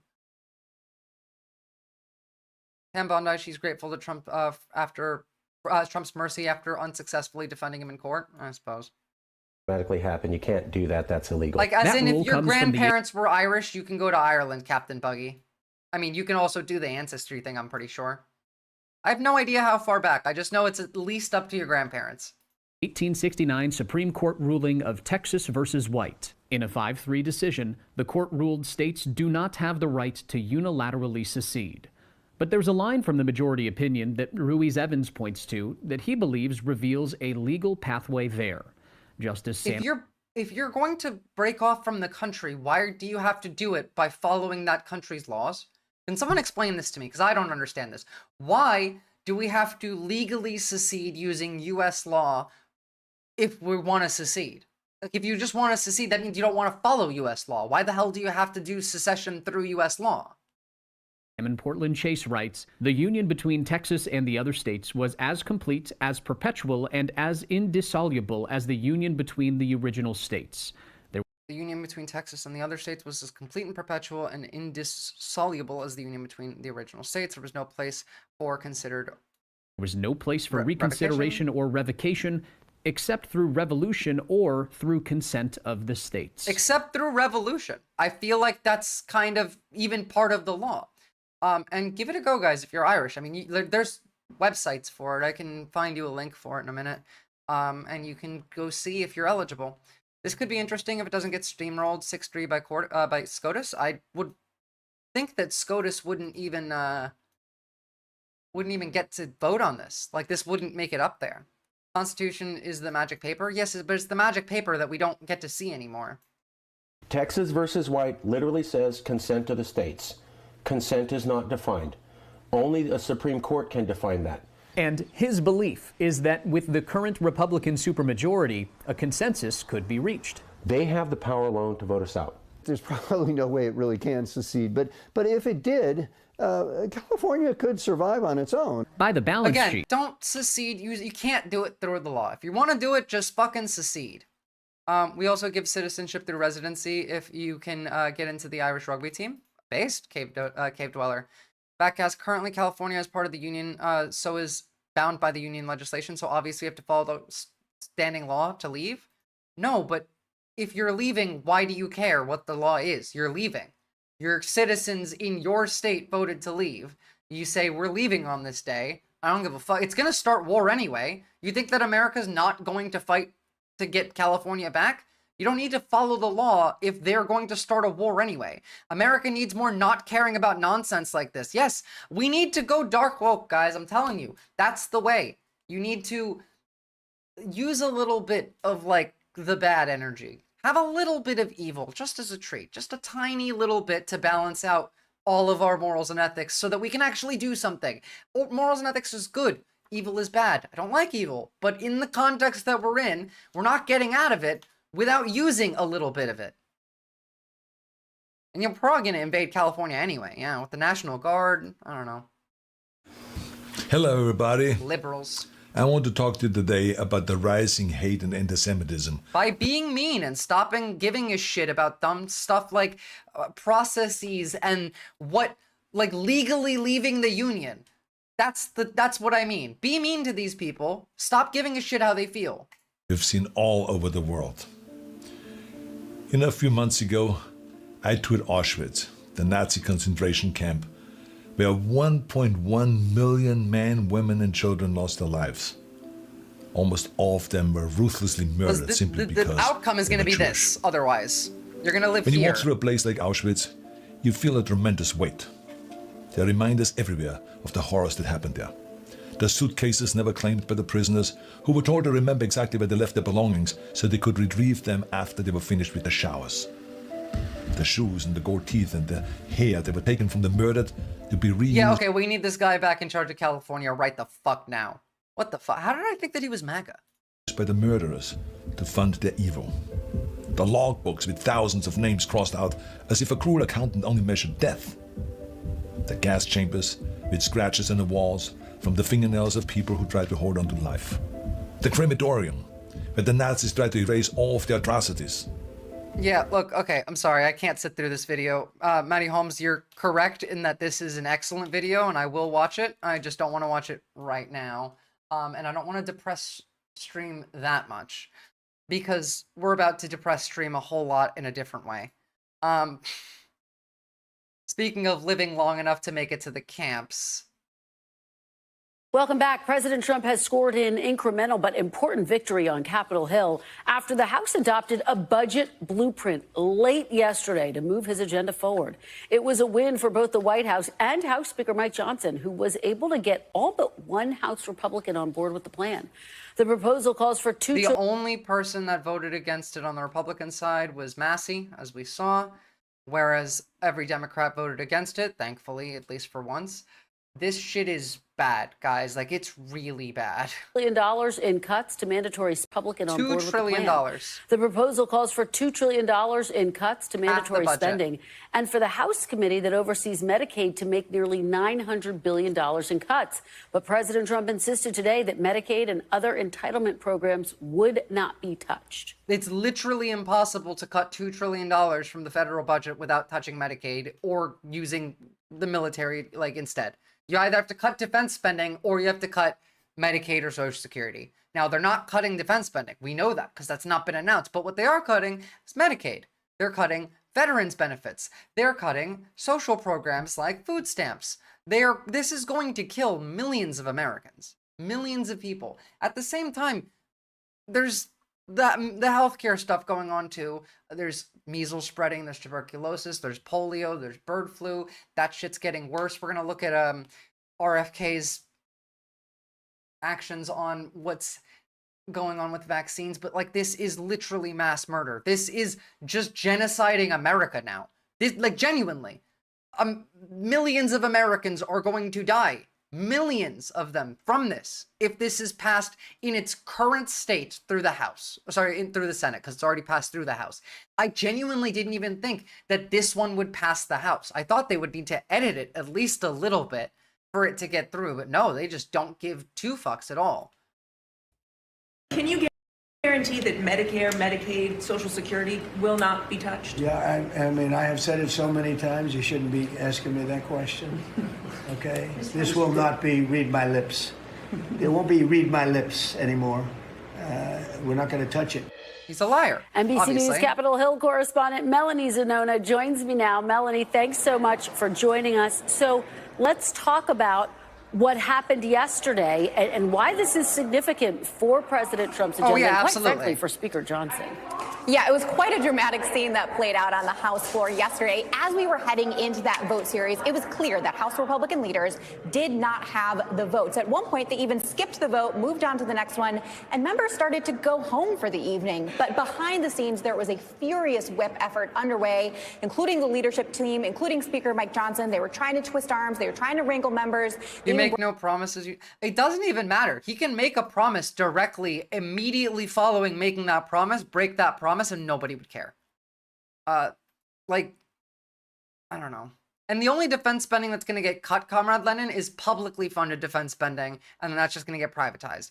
They probably realize that they only have 2 years of this, so they're stealing as much as they can before they... Well, that's the thing. There is no free and fair election in the midterm. They have 2 years to do the looting, because after that comes the Reich. That's the plan that's been put forward. That's all of it. Like, you can go find them talking about this plan. It's part of Project 2025. That's going to be the first 2 years. Then they have the midterms, in which the elections are already going to be rigged. Remember, the SAVE Act is going to make it so lots of, like, most women in the United States that are married will not be able to vote because of the SAVE Act. On top of this, they're going to be trying to launch the Nationalist Party, I would say, around the midterms. All of this is going to, like, be testing. This first year is test runs. We have in Oklahoma them testing conscription for graduating high school. We're going to have RFK doing a test run with some of the wellness camps. And those wellness camps in and of themselves are test runs for the homeless camps that have all been laid out. Within 2 years, they plan to have all the looting and the testing done so that after the midterms, they can start implementing. In fact, I would say that it's most likely that RFK's wellness camps launch just before the midterms so that they can put a bunch of young people in the wellness camps and not have them vote. Brought them to a back room at one point, and we're told that Donald Trump himself Like the main rollout, rather. Got on the phone to work to flip at least one of the holdouts. They ended up passing this resolution with the narrowest of margins, just one Republican defection. So it was a big but messy win for Speaker Mike Johnson. But Kristen, believe it or not, that was probably the easiest part in this entire process, because what comes next is a lot harder. The Senate and the House both have to agree on the exact same budget resolution. And there are a lot of disagreements at this stage, including over how to make Donald Trump's tax cuts permanent. So once they agree on the same budget blueprint, The disagreements are how to make this permanent, not what the fuck are we doing? Like, all of our constituents are screaming at us. They're all mad. Millions of them are gonna die. The main disagreement is how do we make this permanent? They hate you. Which is just a framework. Then they have to actually start writing the policy, where it could get really tricky and really complicated. So this was really just a first but necessary step to kick off this long and complicated process. Well, case in point, Mel, the Senate passed its own budget resolution, which really only dealt with the border, whereas the House deal dealt with the border and those proposed tax cuts. Do you know what the Republicans did following passing this? They held a moment of silence for the people that they are killing by signing this. They held a moment of silence. It's insane. I can't. At this time, I ask the House to observe a moment of silence. Members, staff, guests, please rise for a moment of silence. Like, they know what they're doing. That's why they're doing this. Why would they have a moment of silence for passing a budget bill otherwise? It's unbelievable. I would be so loud during their moment of silence. It's disgusting. I don't know how everyone in that room that was on the Dem side wasn't silent. If 2020 didn't prove it, let this show that Republicans take pride in American body counts. They really do. Astolf, you're correct. I feel like they like knowing that they've killed Americans. These people are fucking traitors. They're demons. They're ghouls. How are Senate Republicans responding? This is Medicare. First of all, some this of them is were Alzheimer's funding. That This the is House was able cancer to even pull it funding. out of a hat in the first place and pull it off. I think there's a lot of skepticism that they would. I do think Republicans in the Senate are coming around to the idea that it is going to have to be one big, beautiful bill, as Donald Trump calls it.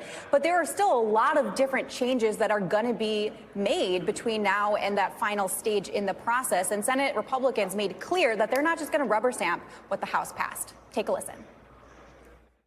The House plan go too far? The House plan go too far? Well, it's just a framework, but you know, it'll need to be changed. Now we've seen. Oh, it's just a framework for how we're going to steal from you. What's up, Arberlin? Also, thank you for the follow. I love you too, Best Silly. Sorry. I still remember when Ted Cruz and other Republicans high-fived each other for destroying 9/11 responders bill. Very American. I do remember that. Jesus. What they voted on, we're going to have to come up and reconcile the reconciliation. You couldn't accept it, the House's plan as is. No. Do you think that you guys should just adopt the budget resolution that the House passed? You mean verbatim? I got it, Captain Buggy. Sorry, I have trouble reading. I don't have dyslexia, but I read real fast, so like letters do blur together, and that happens. Short answer is likely no. Long answer is hell no. And as the House and Senate are... As in no answer. They're not, like, they're terrified to even say anything. But at the same time, a lot of, like, Republicans don't even want to do this. They're just, afraid of getting primaried with Elon's money. There was originally 3 dissenters. They got 2 of them because the threats were harsh enough that those 2 bent the knee. Massey didn't, but, like, not enough. Trying to get on the same page. There was a big meeting at the White House involving GOP leaders, involving some of the top tax writers, and involving the Treasury Secretary. So this is going to be a huge point of contention, a huge budget battle between the 2 chambers as they try to pass Donald Trump's reconciliation agenda. Mel, before I let you go, President Trump, you just heard... That's enough of that.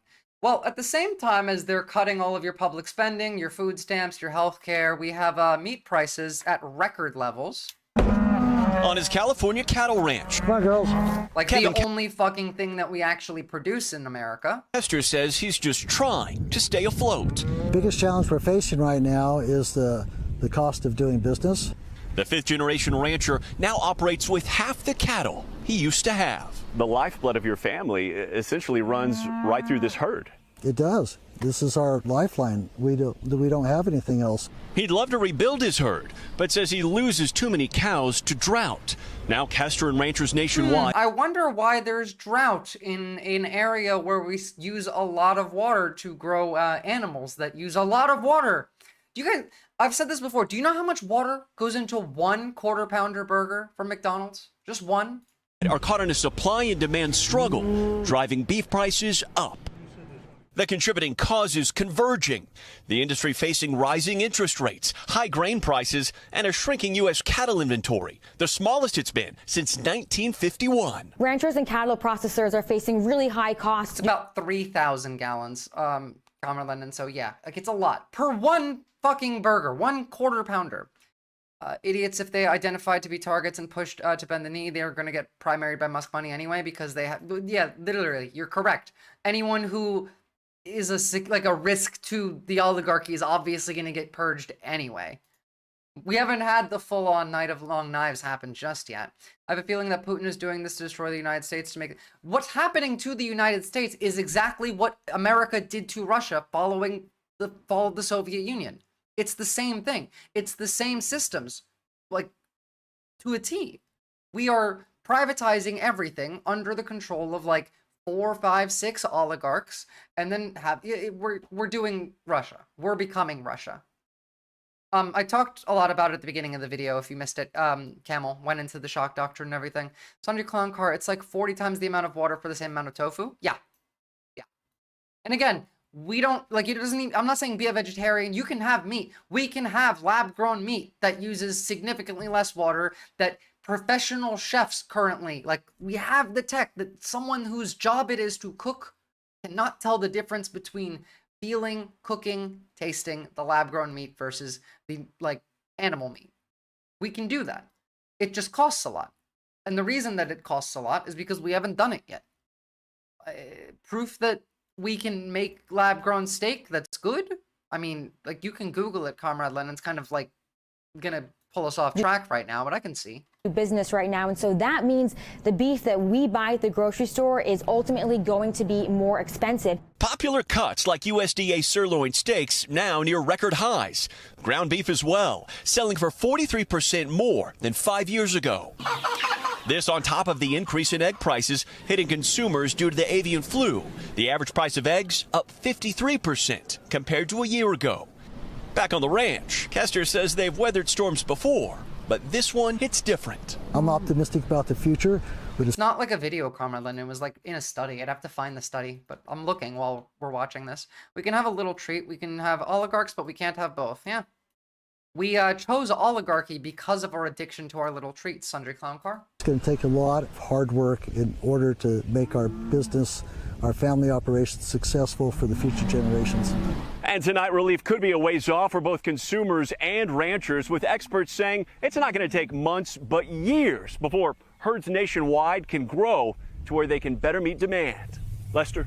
Thanks for watching. Stay updated about breaking news and top stories on the most available research, consumer research on lab-based meat is based upon hypothetical situations. Very few consumers have had the opportunity to taste and cultivate the meat so far. But via sensorial properties, we don't have too much information about, but the taste and texture compares to traditional meat. So we don't know how it is sensorily, like in your mouth, but the taste and texture compare to traditional meat in all studies. We just don't have an idea of, like, how. I did pull up the Arnold video, Maddie. I think you missed me saying that, like, it was too depressing for me to watch now, but I have a different segment planned for, like, not today probably, if we don't make it there, that I can add that into. I saved that video into my source document, though. It's a really good video. We got through, like, the first 5-ish minutes of it, and it was just 10 out of 10. RFK will not lower your egg prices. Thank you for that, because I really didn't know that he was that anti-fascist. I was helping a family member, but I get it. Oh, I'm glad. that you went to go help your family member. Tyler the Flower, you don't make friends with salad? I don't know what you mean. So, tariffs take effect March 4th. We have a idea of this going to happen, but again, we could just back out. Who knows? You don't know what these people are thinking. But we have also added 10% to the tariffs on China. So it's now 20% for China, 25% for Mexico, 25% for Canada. The moment of silence wasn't about the budget resolution, wasn't about the people the budget resolution will kill. They don't even care about pretending to care about those people. The moment of silence was about Andrew Duarte, the dead police officer, signaling out a cop who, wow, okay. Trump tried to clear up any confusion there was about whether the Canada and Mexico tariffs of 25% were going to take place on Tuesday, and he said they indeed will. And he added a bit of a surprise. He said, "Oh, and I'm also going to add 10% tariffs to Chinese imports," which he already imposed. This is how Donald Trump. This is how he should have been treated when he first, when we first saw him talking. This is what we should have done. President of America. As a comedian, it's quite difficult to make that any fucking funnier. I love Scott. I love the Scott. That's how angry people got. He got elected because he speaks his mind. That's what his supporters admire about him. He speaks his mind. They say that as though that's a positive. Fucking pubs. Pubs are full of old guys who speak their minds. But you don't encourage them. Sorry, the laugh is so loud. You just let them speak for a few minutes, and then you put a hand on their shoulder and you say, "Enjoy your night, mate." That is how Donald Trump should have been handled. We're gonna make America great again. Enjoy your night, mate. That's what a rational country would have done. And speaking of police officers, by the way, I saw this today. This is going to be off topic, but this really pissed me off. Police in Arizona brutalized a teenager and fractured his wrist while he was attempting to show them a video of his father attacking them. Earlier in the body cam, police were egging the father on to beat and belt the son. This is cops talking to a child abuser in Arizona while the kid has video evidence of him being abused. Hit him. He's a child. He only has rights from the government. He has no rights from you. So if you wish to beat him, you can beat him. If you wish to belt him, belt him. He didn't do anything wrong. Do you know how disgusting that is? He has no rights from you. If you wish to beat him, beat him. If you wish to belt him, belt him. If you wish to beat him, you can beat him. If you wish to belt him, belt him. He didn't do anything wrong. It doesn't. You can hear the bone cracking. He's trying to pull up a video of his dad abusing him to show to the cops, and they broke his wrist.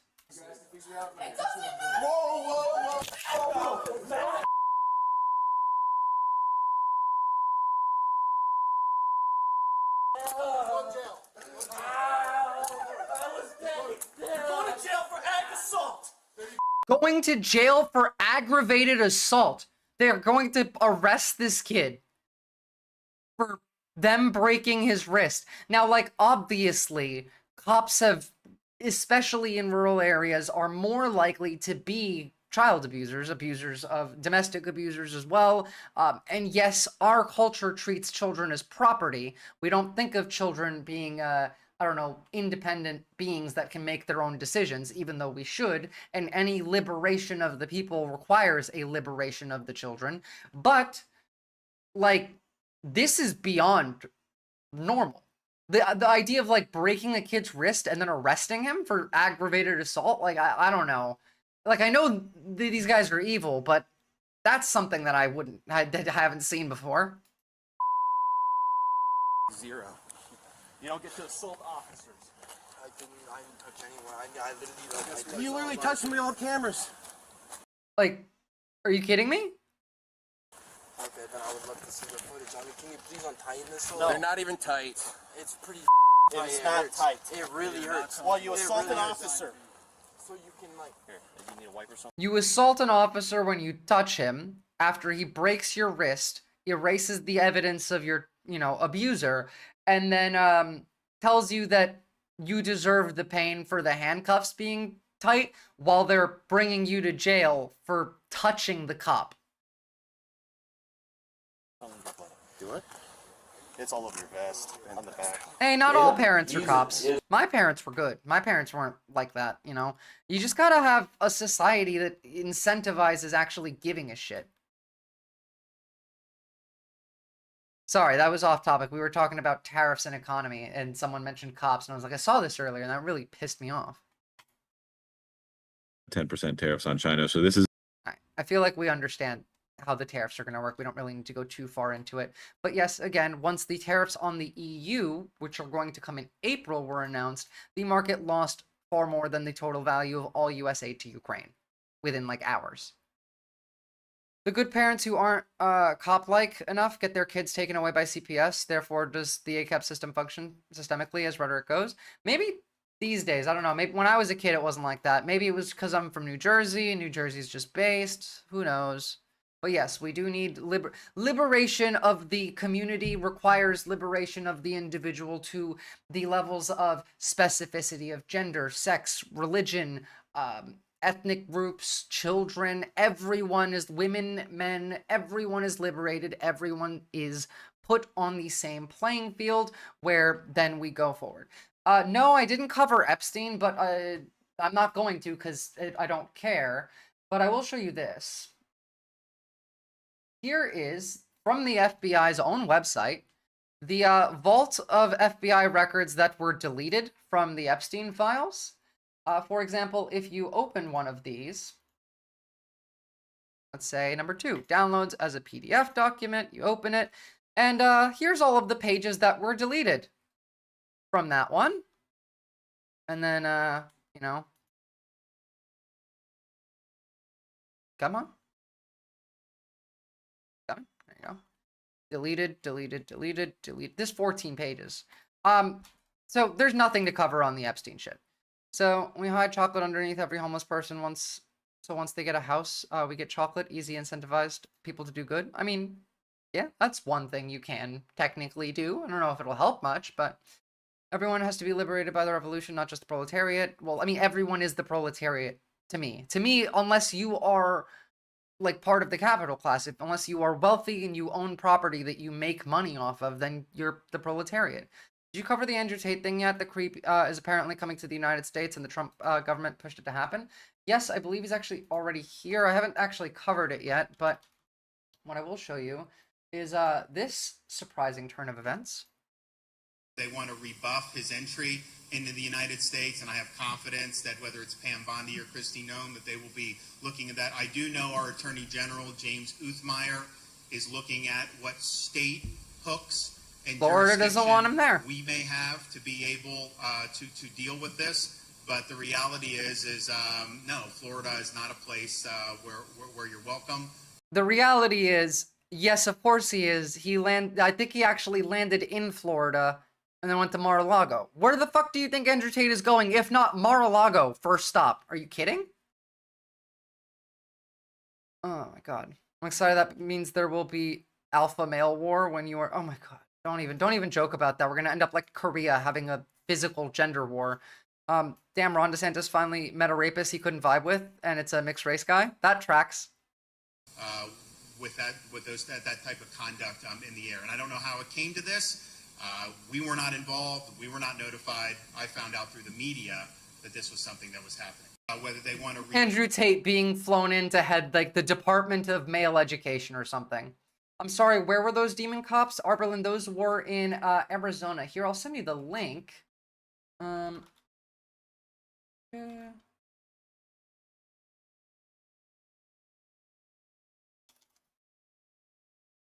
God damn it, so many links. Hold on.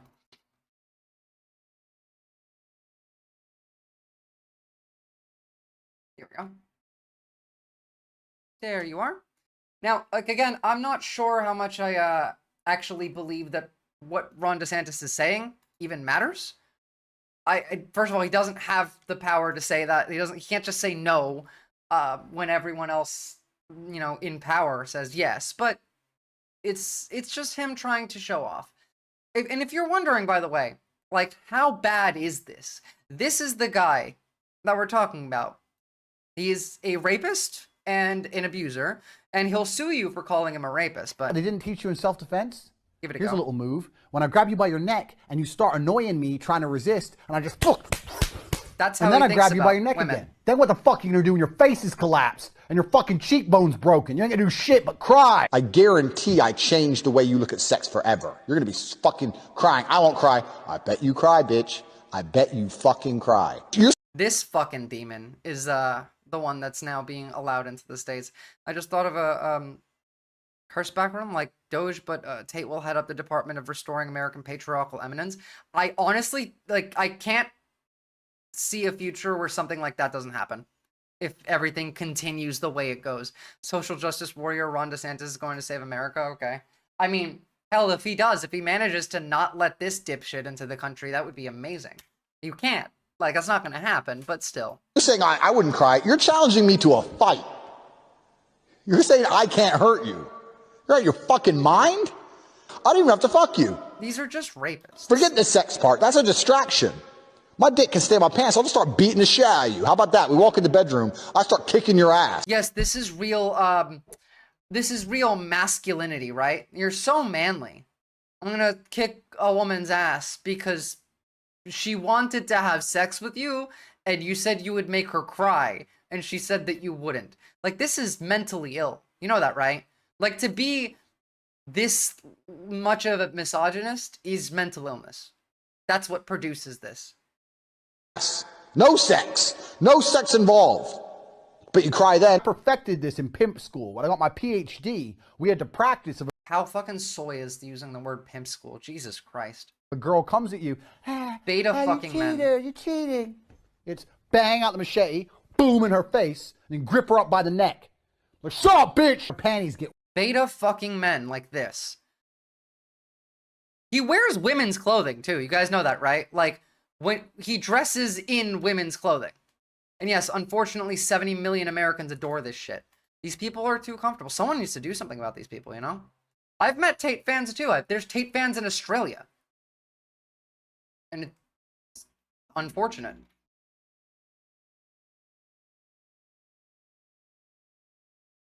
Alright, so, on top of this, like, understand that while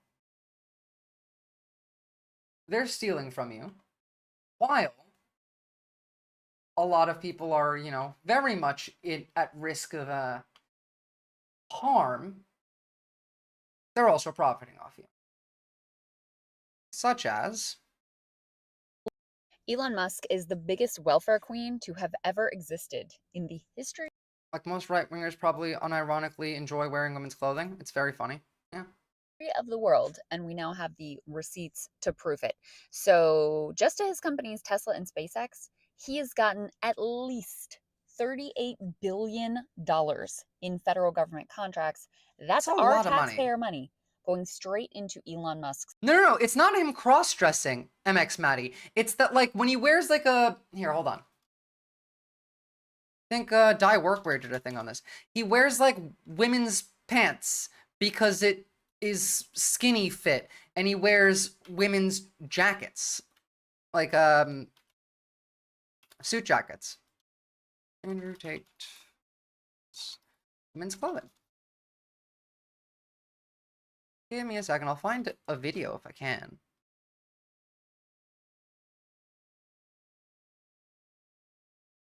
Oh, here. Die Workwear thread. Perfect. Sometimes I wonder if Tate and his followers know that he's wearing jackets that are historically considered women's wear. The shorts, tight fit, the stretchy material meant to fit over a bust. We're just turning into a Vosh stream now, I guess. But, like, you see the jacket? This is a women's jacket. Men's jackets don't sit like this. The shoulders don't sit like this. The cut isn't, like, this far out. To what end? To show off, I don't know, because they think that that's what looks good. Wait, those don't look like women's clothes to me. I need Vosh's opinion because IDK. I'm telling you, this jacket is not a men's jacket. And, like, look at his neck, yes. Shirts this thin, like, they're fine, but whatever. Like, on top of this, like, again, this is still a women's jacket. The cut is too far out. The shoulders don't have padding. Is it rude or to ask if short-sighted or long-sighted? I am short-sighted, so I can't see far away.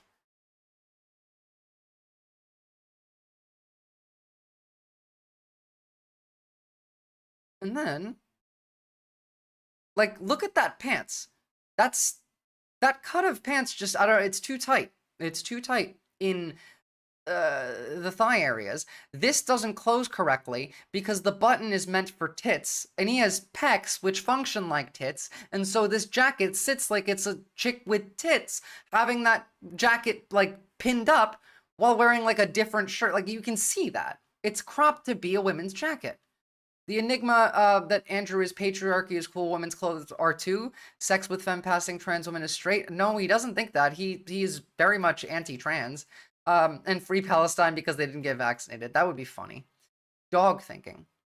Usually it's designed to stay open like that, which men's jackets usually aren't. Exactly. I don't know. It's just there. I have no idea why it's there.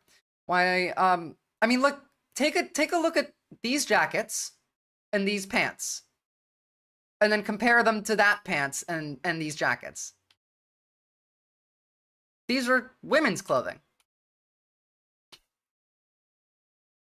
I just like to bring that up. It's very funny. Tate should transition. That would be pretty awesome. I didn't encapsulate and summarize well. No, I know. I just I enjoy that one. More so than I enjoy, like, watching them rob all of us. Oh, by the way, Blackwater CEO Eric Prince has pitched to the Trump White House a proposal to carry out mass deportations through a network of processing camps on military bases, a private fleet of 100 planes, and a small army of private citizens empowered to make arrests. We heard Trump get asked about this earlier when he was having his meeting with Starmer, and he said he hadn't read the paper. But this is very likely to happen because not only would this be, you know, what it is, but it's also privatizing military functions by adding in more mercs, less actual soldiers. Also, I think I need a women's jacket or two, come to think of it. Yeah, I mean, it's not, nothing's wrong with wearing women's clothing as a man. Like, if those styles look good on you and you are happy with them, then go for it. It's just very funny that Andrew Tate is wearing women's clothing. One of the best and useless videos on the internet. Oh my god, you can't believe you linked me. Jordan fucking Peterson. How the rise of metrosexuality explains Jordan Peterson. That is an insane video. Don't have time for it today, unfortunately, because we got a lot to go on. What if we did the SS and the SA at the same time? Exactly, Sundry Clown Car. You got it. So that's coming. Meanwhile, pockets. And what's more, Tesla and SpaceX, without our funding, would probably not even exist today. First, let's talk about Tesla. Tesla and then I have some better news after this. Struggling. It was about to go under when Elon came hat in hand to the government and begged for a massive energy department loan to the tune of $465 million to keep that company afloat.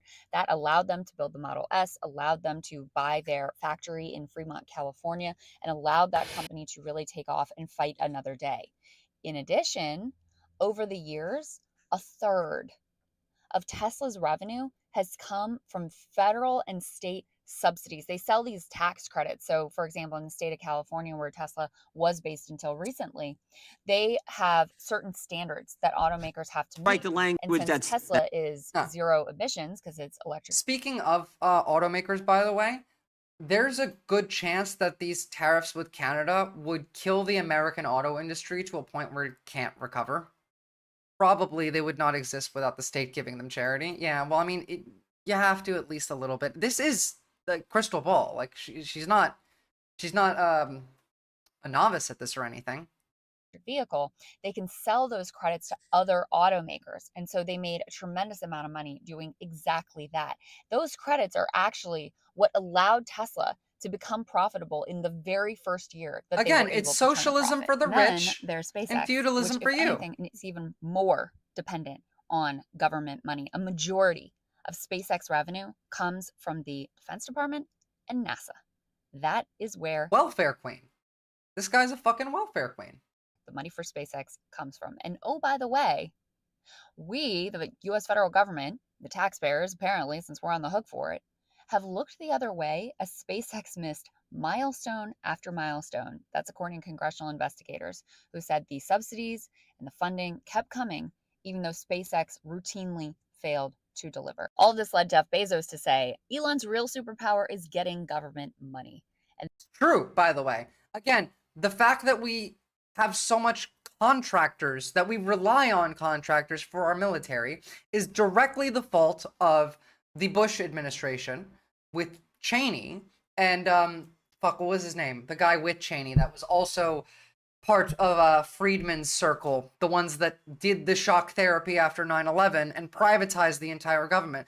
Prior to that, by the way, prior to the Bush administration, for example, we had American soldiers in the U.S. Army Corps of Engineers. We're the one, Rumsfeld, yes. We're the ones that did a lot of the manufacturing of U.S. We built our own fucking planes, and now we buy them from Boeing.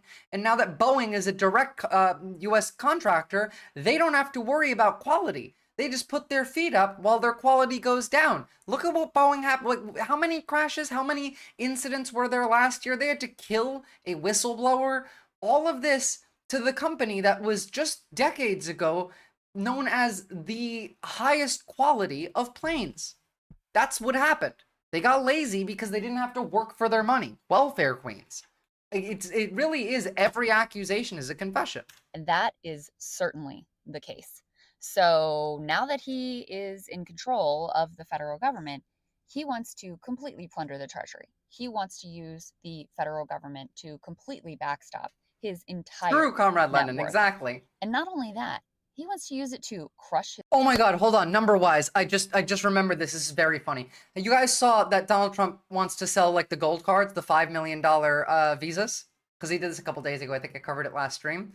We're offering $5 million, like, visas to the United States. You can buy a gold card and come in, no matter where you are in the world. But Donald Trump said that he is looking to sell 10 to 12 million of those $5 million gold cards, and bring people into the United States. He's like, this could create like $1 trillion. The issue being, there's only 2 million people outside the United States that can afford to buy that. It's actually ridiculous. There's only 2 million people who can afford to buy that outside the United States. You can get a visa by ponying up a load of cash. I mean, yeah. And you would probably get, like, business subsidies and shit, too. Like, it would be the capital class doing this. But they don't even think about the further outcomes of their own plans. Like, the ones that they're implementing, they don't think about what's going to happen later. They just want the now.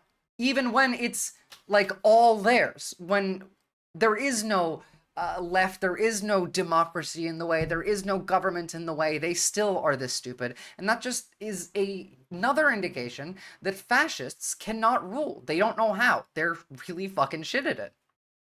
His competitors, and he wants to slash... Oh, speaking of Elon, we're going to talk about how Canada wants to revoke Elon's visa after this. ...the parts of the government that actually benefit regular people. Things like Social citizenship. Security and Medicare and veterans benefits and Medicaid. Those pieces he wants to go away. All of them are basically gone if this budget bill passes. Remember, like, we're taking the veterans' money and we're putting it in the ocean. When Patel comes in, I'm fucked. Patel is in, Camel. Patel is already in. He's in charge of the FBI. Do you know who they brought in as his fucking assistant of the FBI, assistant director of the FBI? It's even worse. He's worse than Patel. Hold on. I think we have enough of this. This one's fine, but hold on. Assistant director, I can't remember his name. Yeah, the podcaster. Dude's fucking insane. Cleveland needs more age. No. What's his name? God damn it. Oh, there we go. I'll find his name. President Trump has named Dan Bongino. Dude's literally lost the plot. Should probably close that in case some shit comes up that I can't actually show on stream. Oh, here we go. Donald Trump's the executive. He says we have a problem in the executive branch. Hold on to these payments. The judge can't order these. He's just making it up. So here's my suggestion. This guy is this assistant director to the FBI right now. If liberals are okay with judges making up constitutional powers, are they okay with Donald Trump fabricating executive powers? How about this? How about Donald Trump in the East Room of the White House sets up a courtroom. Like, remember the Batman movie? Scarecrow has the courtroom. What was it? The Bane one. It was at the Dark Knight or whatever. That's what we need to do. We need to set up a courtroom. Donald Trump can sit there. He wants to fabricate evidence and override federal judges. But, like, no, like, seriously. President Trump has named a former Secret Service agent and conservative podcaster as the new deputy director of the FBI. Dan Bongino will serve as the FBI's second in command to the agency's director, Kash Patel. The 50-year-old is a former New York City police officer and previously had a show on Fox News. He unsuccessfully ran for Congress 3 times, twice in Maryland and once in Florida. Sundry clown card. John Fetterman is the right-wing John Fetterman. Bongino's appointment, which does not require Senate confirmation, means there are now 2 people leading the agency who have no FBI experience. And FBI Director Kash Patel was sworn in Monday as the acting head of the Bureau of Alcohol. So yeah, he's also in charge of the ATF, not just the FBI. He has the Alcohol, Tobacco, and Firearms Division on top of him too. Tobacco, firearms, and explosives. In addition to the FBI. I don't know if I trust the guy who took out like printed out photos of his political opponents and put them on watermelons and launched them out of catapults to be in charge of policing explosives. I don't know. That doesn't sound like a good idea to me. Doesn't sound particularly sound logic-wise. If someone could explain how, that would be great. I got one more bad thing to show, and then we can talk about how Canada wants to revoke Elon Musk's citizenship. You shouldn't trust that guy? Of course not. Going, hey, remember when that time a vigilante in a film pretended to be a judge? What if the government did that? Like, literally, that's what he said. A new House bill. And by the way, this is just, again, they hate you. They hate you. I can't say this enough. A new House bill that could expand food stamp requirements, meaning that if you're going to get food stamps in this country or SNAP, and you're able-bodied and childless, and you're 18 to 65, 96% of these people already work, but like, and again, this doesn't matter because we cut food stamps, but just what the Republican says, they're all evil. These like cartoon villains. You have to work at least 20 hours a week. Why isn't this the law? Right. It should be the law. You know what? We have a message for those kind of folks. If Camel, you're able-bodied they'll and kill you want to, milk the taxpayer, those days are over. Get off the couch. Stop eating the Cheetos. Stop buying the medical marijuana and watching television. You're going to actually contribute now. Like they just think of you as lazy pieces of shit. They think of you like you would think of, I don't know, like you're playing The Sims and the other Sims other than your main Sim are doing things that like you don't like. You're mad at that. That's how they think of you. You're less than a person. You're an NPC. I don't think that you're going to be able to annoy the shit out of them out of fascism, Camel. That's the issue, you know? I'd do so much if I had free healthcare. A lot of people would. Again, like immigrating to Australia is possible for a lot of people. Ireland is okay too. I hope California will join Canada, but I mean, the idea of staying when it will likely kill you is not helpful. Like if you are not going to do well in this environment, if you're going to die and you have the ability to leave, if your health and your safety is at risk and you can leave, fight from outside. There's no, it's too late now to undo this. I don't see how like you could. I don't see how if everyone in the country stood up and we got rid of these people that we would have undid anything. You could, like, again, I'm not advocating for this, but if Trump or Elon were removed from the picture, nothing would change. And the American people would be satisfied in their revolution the moment, like, if that was the case, if the two of them were gone. But it wouldn't make a difference in the overall plan. Everything would continue the same. I mean, the decommodification of cannabis, I still don't know if anywhere has that. No, but, you know, it is what it is. You can, if you have medical license in Australia, I think you can grow in every state. And getting medical is not difficult. I see how we could, but it's Fed posting. And that's what I mean. Remember that they used to be able to Fed post all the time. We can't say shit, but they did say everything. So just take whatever they said, flip it on its head. Do you think they will make transgender death camps? What is the percentage likelihood of that to you? No, that's not how they're going to do it. They're not going to make the death camps. They're going to, like, just abuse trans people until they're gone. I think, like, if they arrest you, sure, they'll send you to a labor camp. But rounding up the trans people is not going to happen. That way they don't get to watch the suffering slowly, you know? Like, that's what they want. All the Republicans want to see the slow suffering. Seen a few people post themselves breaking down on social media, working full-time, can't make ends meet. Yeah, I've seen people who are working full-time and yet still have food stamps for breaking down. Yeah, there'll be wellness camps. Uruguay was the closest to decommodified cannabis, and they were like the literal first to decriminalize it. Fair enough. All right. Now,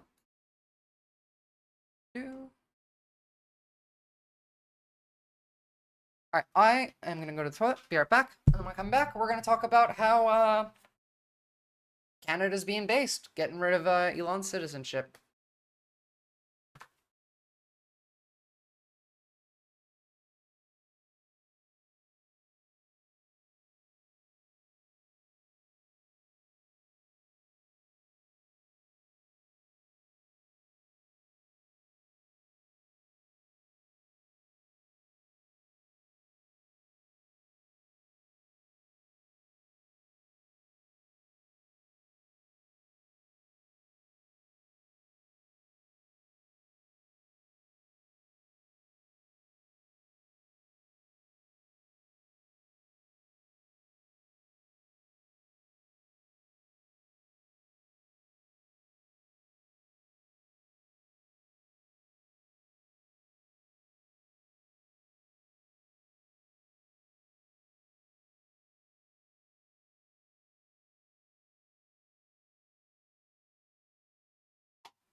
Alrighty then. Oh, is Frank here? Oh, hi, Frank. I didn't see you in there. Alright. Let's wait for the ad to end for everyone else.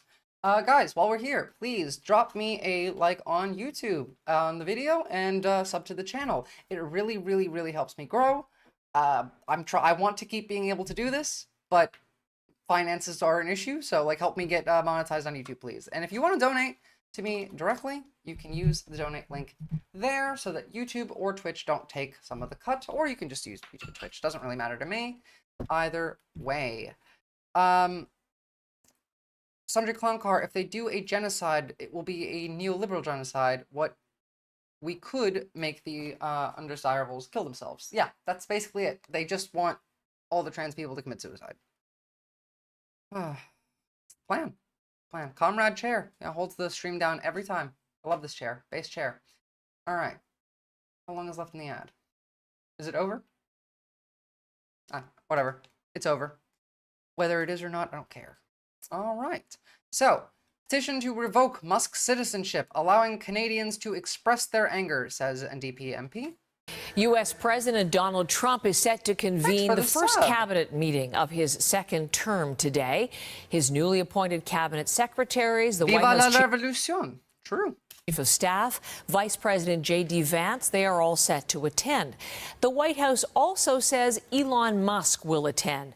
The billionaire, overseer of the Department of Government Efficiency, the president, has worked aggressively, a key objective for Trump and his administration. Musk is considered a special government employee. He has a government email address, he has an office on the White House grounds, but he's not been elected, he's not been confirmed by the Senate, he's not paid for his work. His inclusion in the cabinet meeting comes amid mass confusion over one of his recent directives, instructing millions of federal employees to justify their jobs in an email or risk losing. Is Elon wearing black, all black, because he wants to be like a Nazi? Yes, Captain Buggy. They've been using that like black and white color scheme for the Caesar photo of Donald Trump at CPAC, for the Project 2028 bullshit. Like, yes, of course, he wants to look a Nazi. He wants to make Nazism popular. And yes, that is why they make suicide jokes all the time about trans people. That's the point. Is that actual coding? Yes. Several Trump-appointed agency heads have told their employees not to respond. Elon Musk is involved in... Maddie, can they revoke Elon's citizenship while he's in Canada, then detain him, separate him from his children US style, build one child migrant detention center for the undocumented toddler, claiming to be XAEA-12 Musk? Yeah. I mean, theoretically, they could. Whether they will, no, they won't. I hope the Canadian compromise is, hey, if you want to drop everything, come to Ottawa in person and debate us. Like, the Canadians are weirdly being very, very consistent with fuck America right now. I mean, to be fair, we keep saying we're going to take their land, their money, their resources, their freedom. So, like, I'm not surprised. There's a pretty high chance that Canada full-on event, like, I'm mad that Trudeau hasn't gone this far yet, but I do understand it. But once we start going overboard with them, I need them to step the fuck up. It's already going to be kind of too late. They're liberals. I know they won't do more than that, but they need to actually take it seriously once it happens. And they are behind the scenes. Pezzy, Canada laws don't allow for revoking citizenship for serious offenses. They can change the law for this one. Referring to the prime minister as governor. Yeah, that's another one. I mean, didn't he step down also? Like, I thought that's why he was calling him governor, but I mean, I also did think that that was also a dig at him. They're polar bears too, I assume. I mean, if they have any. I don't think there'll be any polar bears left in like 5 years.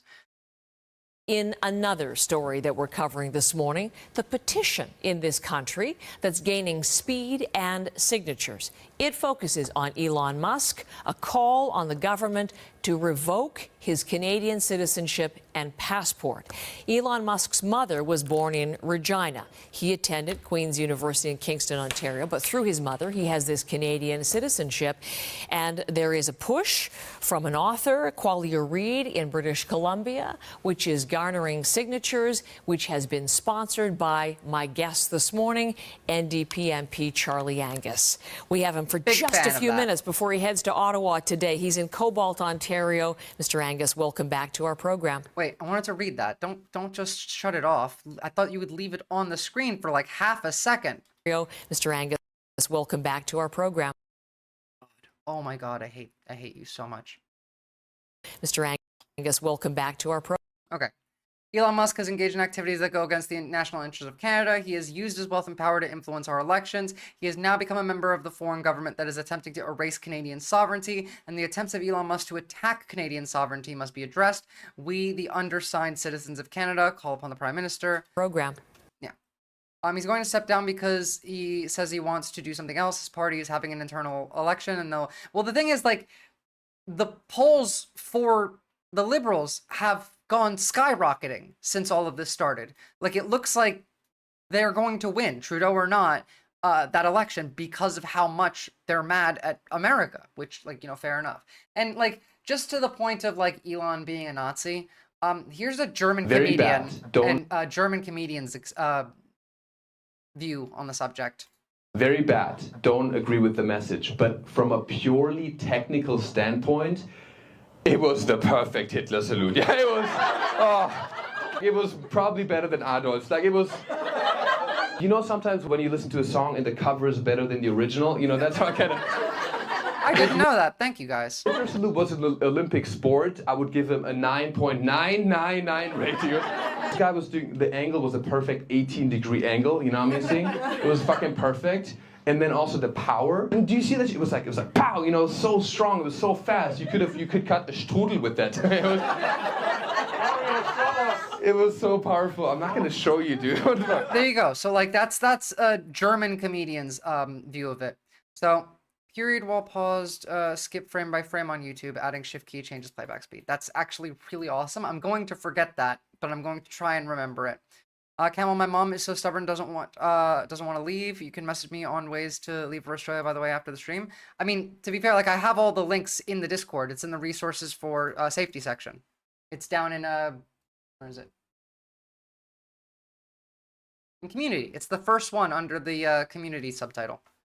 Does Canada use electronic voting machines while stopping them from Elon meddling in them? I have no idea, honestly. I mean, we're meddling in everything. We're all of our media has been screaming about the Romanian election because Georgescu, the Russian-backed one that won the previous election because of election fraud, was arrested yesterday while trying to go put in his application to run again. So, like, we are in every way trying to fuck with everyone's elections. And that's going to be important because there's a couple countries that have important elections this year. Canada, Australia, and the UK. 3 big American allies. 3 people that are also in the Five Eyes, which, by the way, America, the same guy, Ana Navarro, has also said we should kick Canada out of the Five Eyes. We're insane. We are fully non-American now. We are Russian assets. Militarily. Thanks so much for having me. So here's the number. 284,029 signatures. That's the very latest number on this petition, one of the most significant in the history of the House of Commons. What do you think of that number and what it's tapped into? I think what's really fascinating, and the one thing that gives me hope in these very dark times, is how determined Canadians are to defend their democracy. So there's many tools Canadians can have to express their views, and one of them is a e-petition to Parliament. Sometimes it gets 500 signatures, sometimes that's a lot. Yeah, Sundry Clown Car getting nearly 300,000 signatures for that is pretty impressive. And yes, hell, Elon teleconference with the Nazi Party. Sometimes it's on healthcare products, sometimes it's on road safety. I was approached about this petition on Elon Musk's citizenship, and of course a petition doesn't remove citizenship, but I thought, well, people want to express their anger at these profoundly anti-democratic actions of Musk. So let's see. Yeah, he did. Actually, you're not wrong. He's Ghost Pepper. Musk's reaction to this petition was going on Twitter and saying that Canada is not a real country. Stop being so nice is the answer. Can we peek at these books? I mean, I wish. What happens? I have to say, I've never seen anything like it. I said, yeah, I'll bring the petition to Parliament, and it has just exploded. And every day it gains momentum. So it's sending a clear message to Canadian politicians that they want our democracy defended, and they don't want us making any kind of deals with Elon Musk, with Starlink, and they're very concerned about his interference with X. It's interesting. When that guy is full frame, you can see many books. I mean, there's some books.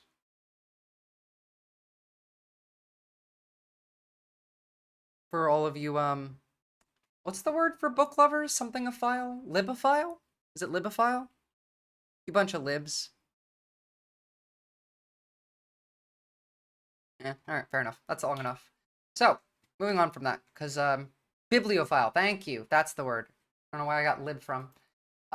Understanding that, like, it's serious to the point where 300,000 Canadians almost signed that petition is a big deal. Because people around the world can see what's happening. There are people in the United States that can see what's happening. I mean, Pritzker is actually being weirdly good, like loud and not loud in the nice way. So I want to encourage Pennsylvanians not Josh to Shapiro, speak up, to use their voices, to do it Josh Shapiro is just saying speak up. Constructively, to not retreat. This is a moment to make your voices heard. Some extreme members of the Michigan legislature are asking the U.S. Supreme Court to overturn marriage equality. Here's my response to that. Hell no. I'm here to say New York hasn't labored under a king in over 250 All 3 of the people we just saw would bend under pressure. years. Like, Kathy Hochul absolutely would bend under pressure as well. Now I'm reading about fonts and Wikipedia article on the Antiqua Faktor dispute. Apparently Germans turned into font Nazis in the late 1900s and 20th century. Yeah, they did some weird shit, man. Did you see the bit about how, you know, they want like a $250 bill with Trump's face on it, but the guy who put the idea out got it from, like, so I don't know if people saw this, but this Joe Wilson, whose real name is Addison, wants to feature Trump's face on a new $250 bill. Most valuable bill for most valuable president, he says. And he gives this AI rendering of what a $250 bill would look like.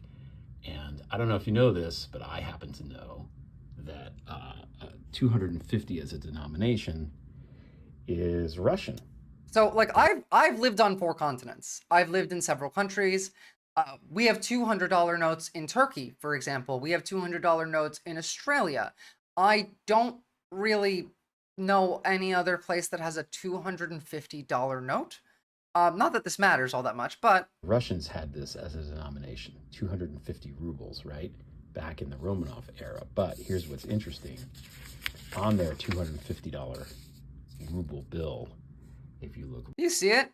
It was like a little swastika. This is from 1917. I don't know why there's a swastika in this Russian note from 1917, but I've been wondering about a larger bill than 100. Apparently, it makes crime too easy for the working class people, I suppose. Really carefully, behind the Romanov eagle, what do you see? Like, the Nazis were into some weird shit, is what I mean. That was the Russians. I don't know what the fuck they were on about, but... We are not. We sure as hell are not going to start now. My oath is to the Constitution of our state and if of it was peace, it would have been flipped the other way around, Comrade Lenin. our country. We don't have kings in America. This and was I don't 1917, Captain Buggy, not during World War II. intend to bend the knee to one. My oath is to the Constitution of our state and of our country.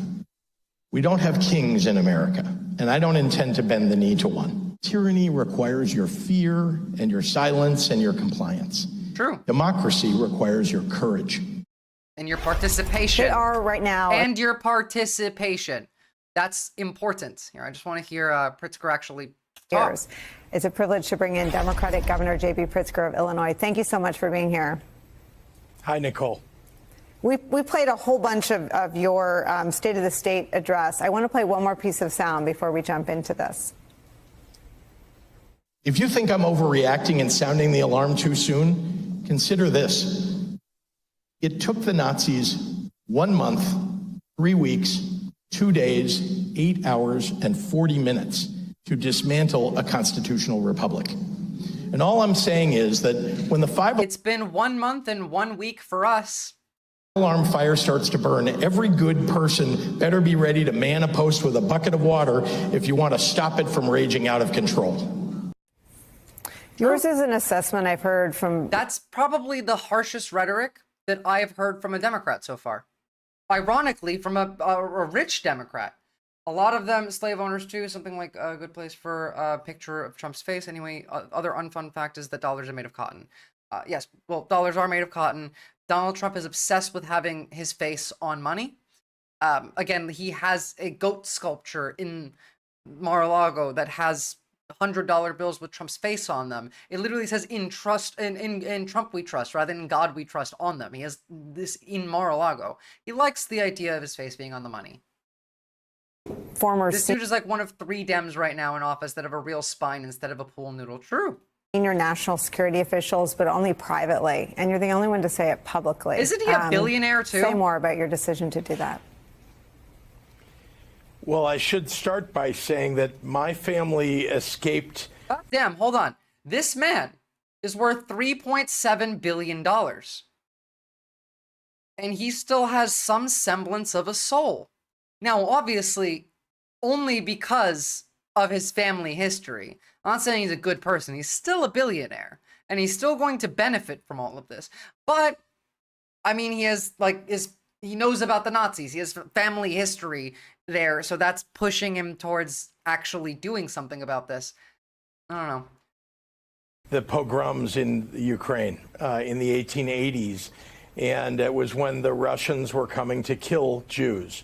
And this country, the United States, provided us with the security, safety, opportunity to, well, just to live. And of course, I should point out that it was a public school that gave my great-grandfather an education, and a public service, a public health agency that gave them a place to live. And so I am very grateful to be an American and believe very much in protecting all the rights of the American people. I also built a Holocaust museum with Holocaust survivors here. And he's definitely been iffy on Palestine, but like I've been enjoying him on Trump. The thing is, like, right now, I'm sorry to say this, but like there's nothing any one of us can do for Palestine. Unless you can contact people in Gaza and figure out how to get them out, there's nothing left we can do for them other than insert Fed post with an R and a Y here. But other than that, like, no. So at this point, we need to worry about everyone else. The entire world is going to suffer the same fate if America isn't stopped. Like, the exact same fate as Palestine, the occupation, the apartheid, the genocide, all of it's going to happen everywhere. Do you think the reason that Trump likes McDonald's so much is because it has Donald in the name? No, I think he likes McDonald's that much because he's a child.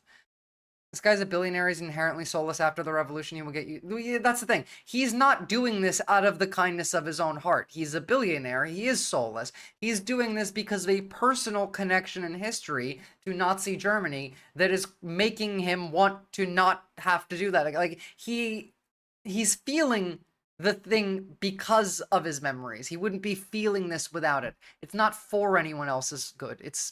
This would benefit him anyway. He also has enough money to survive, whereas the rest of us don't. True. I can tell you that in 1933 and 1934, the German Constitutional Republic was converted into a dictatorship in a very short period of time.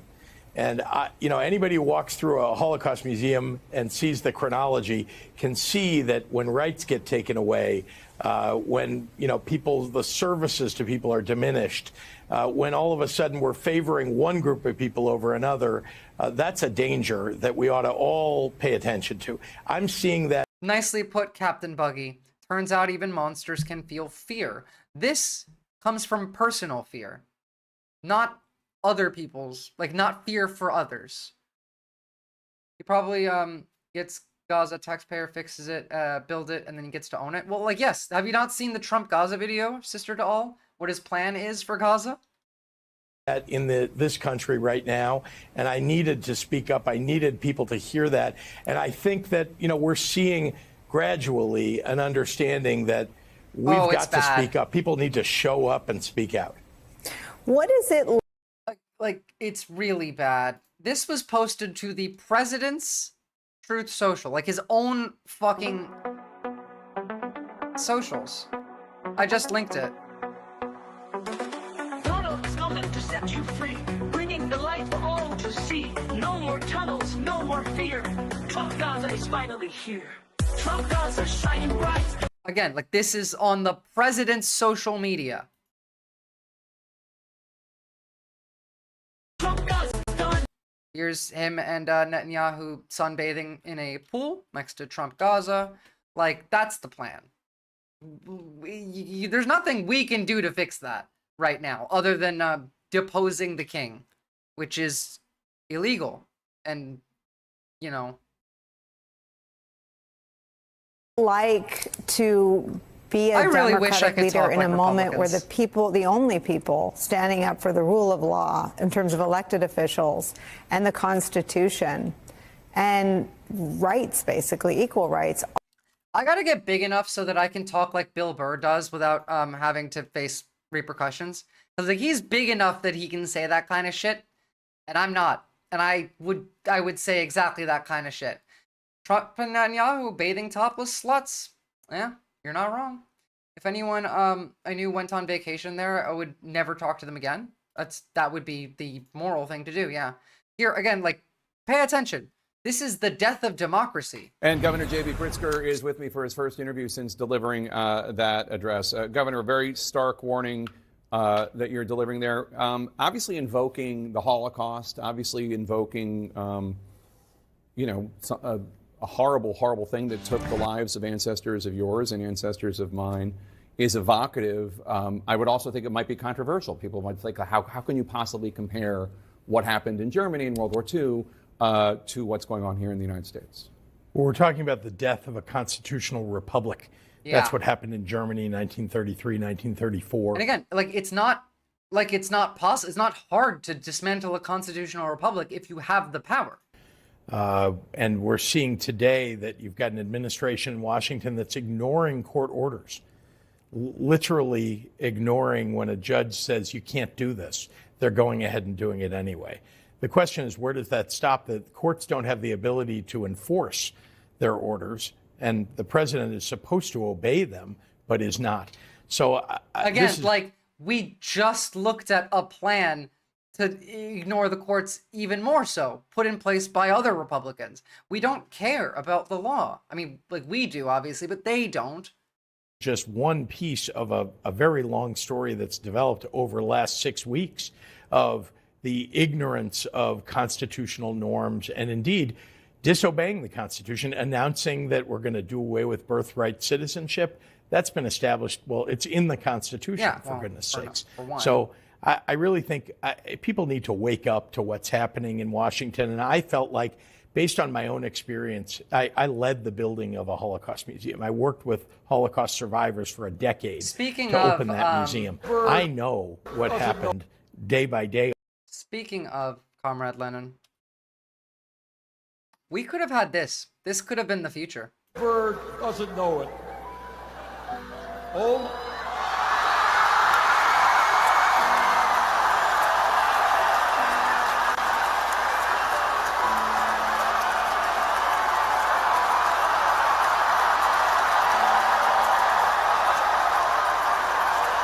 I mean, same, Zach, but we would do it in an entirely opposite direction than, like, you know, they are.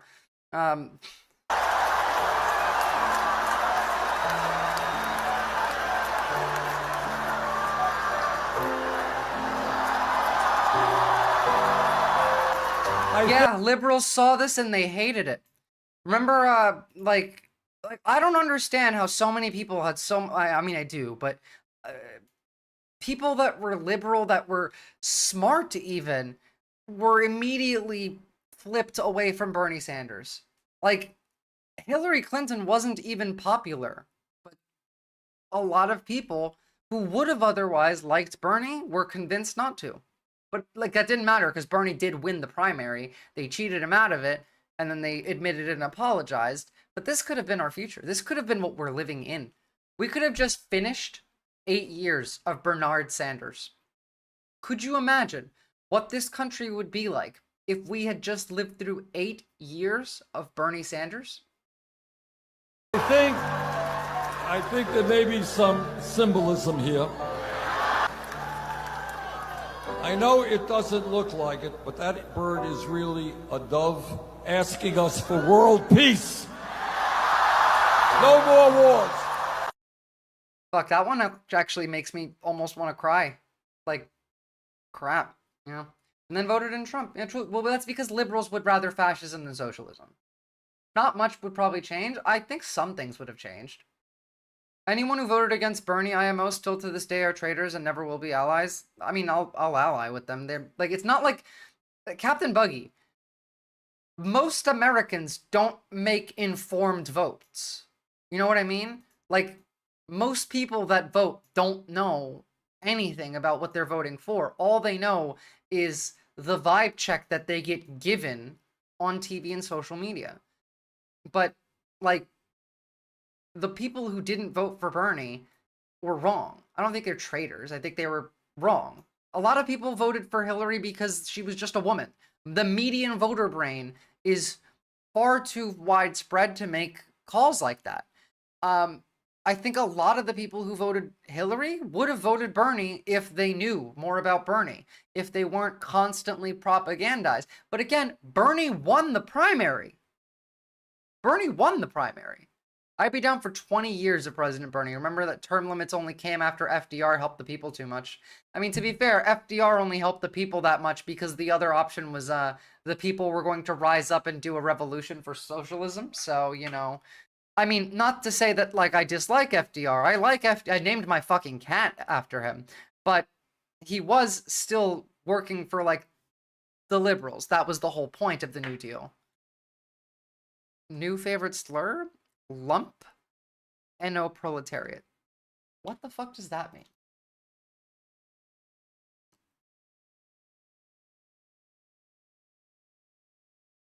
What?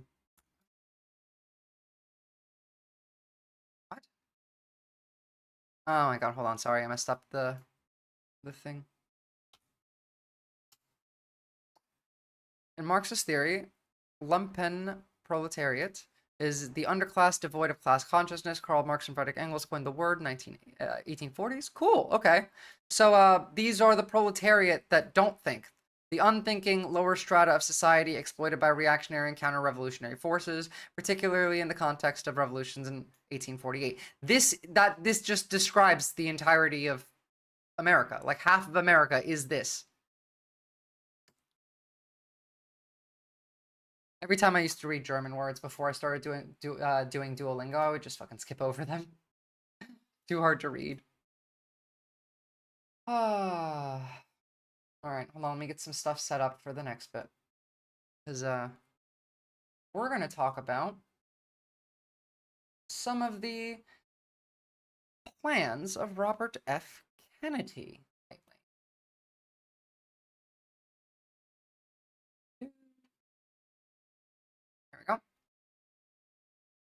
Surprised you didn't know the term? I probably did in the back of my mind.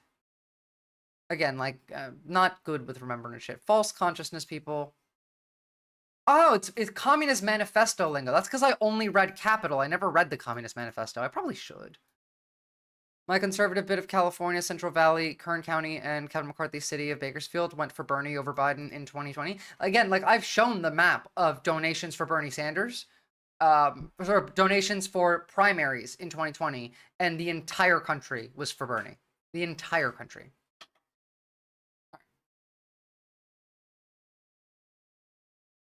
Let's talk about some healthcare. So,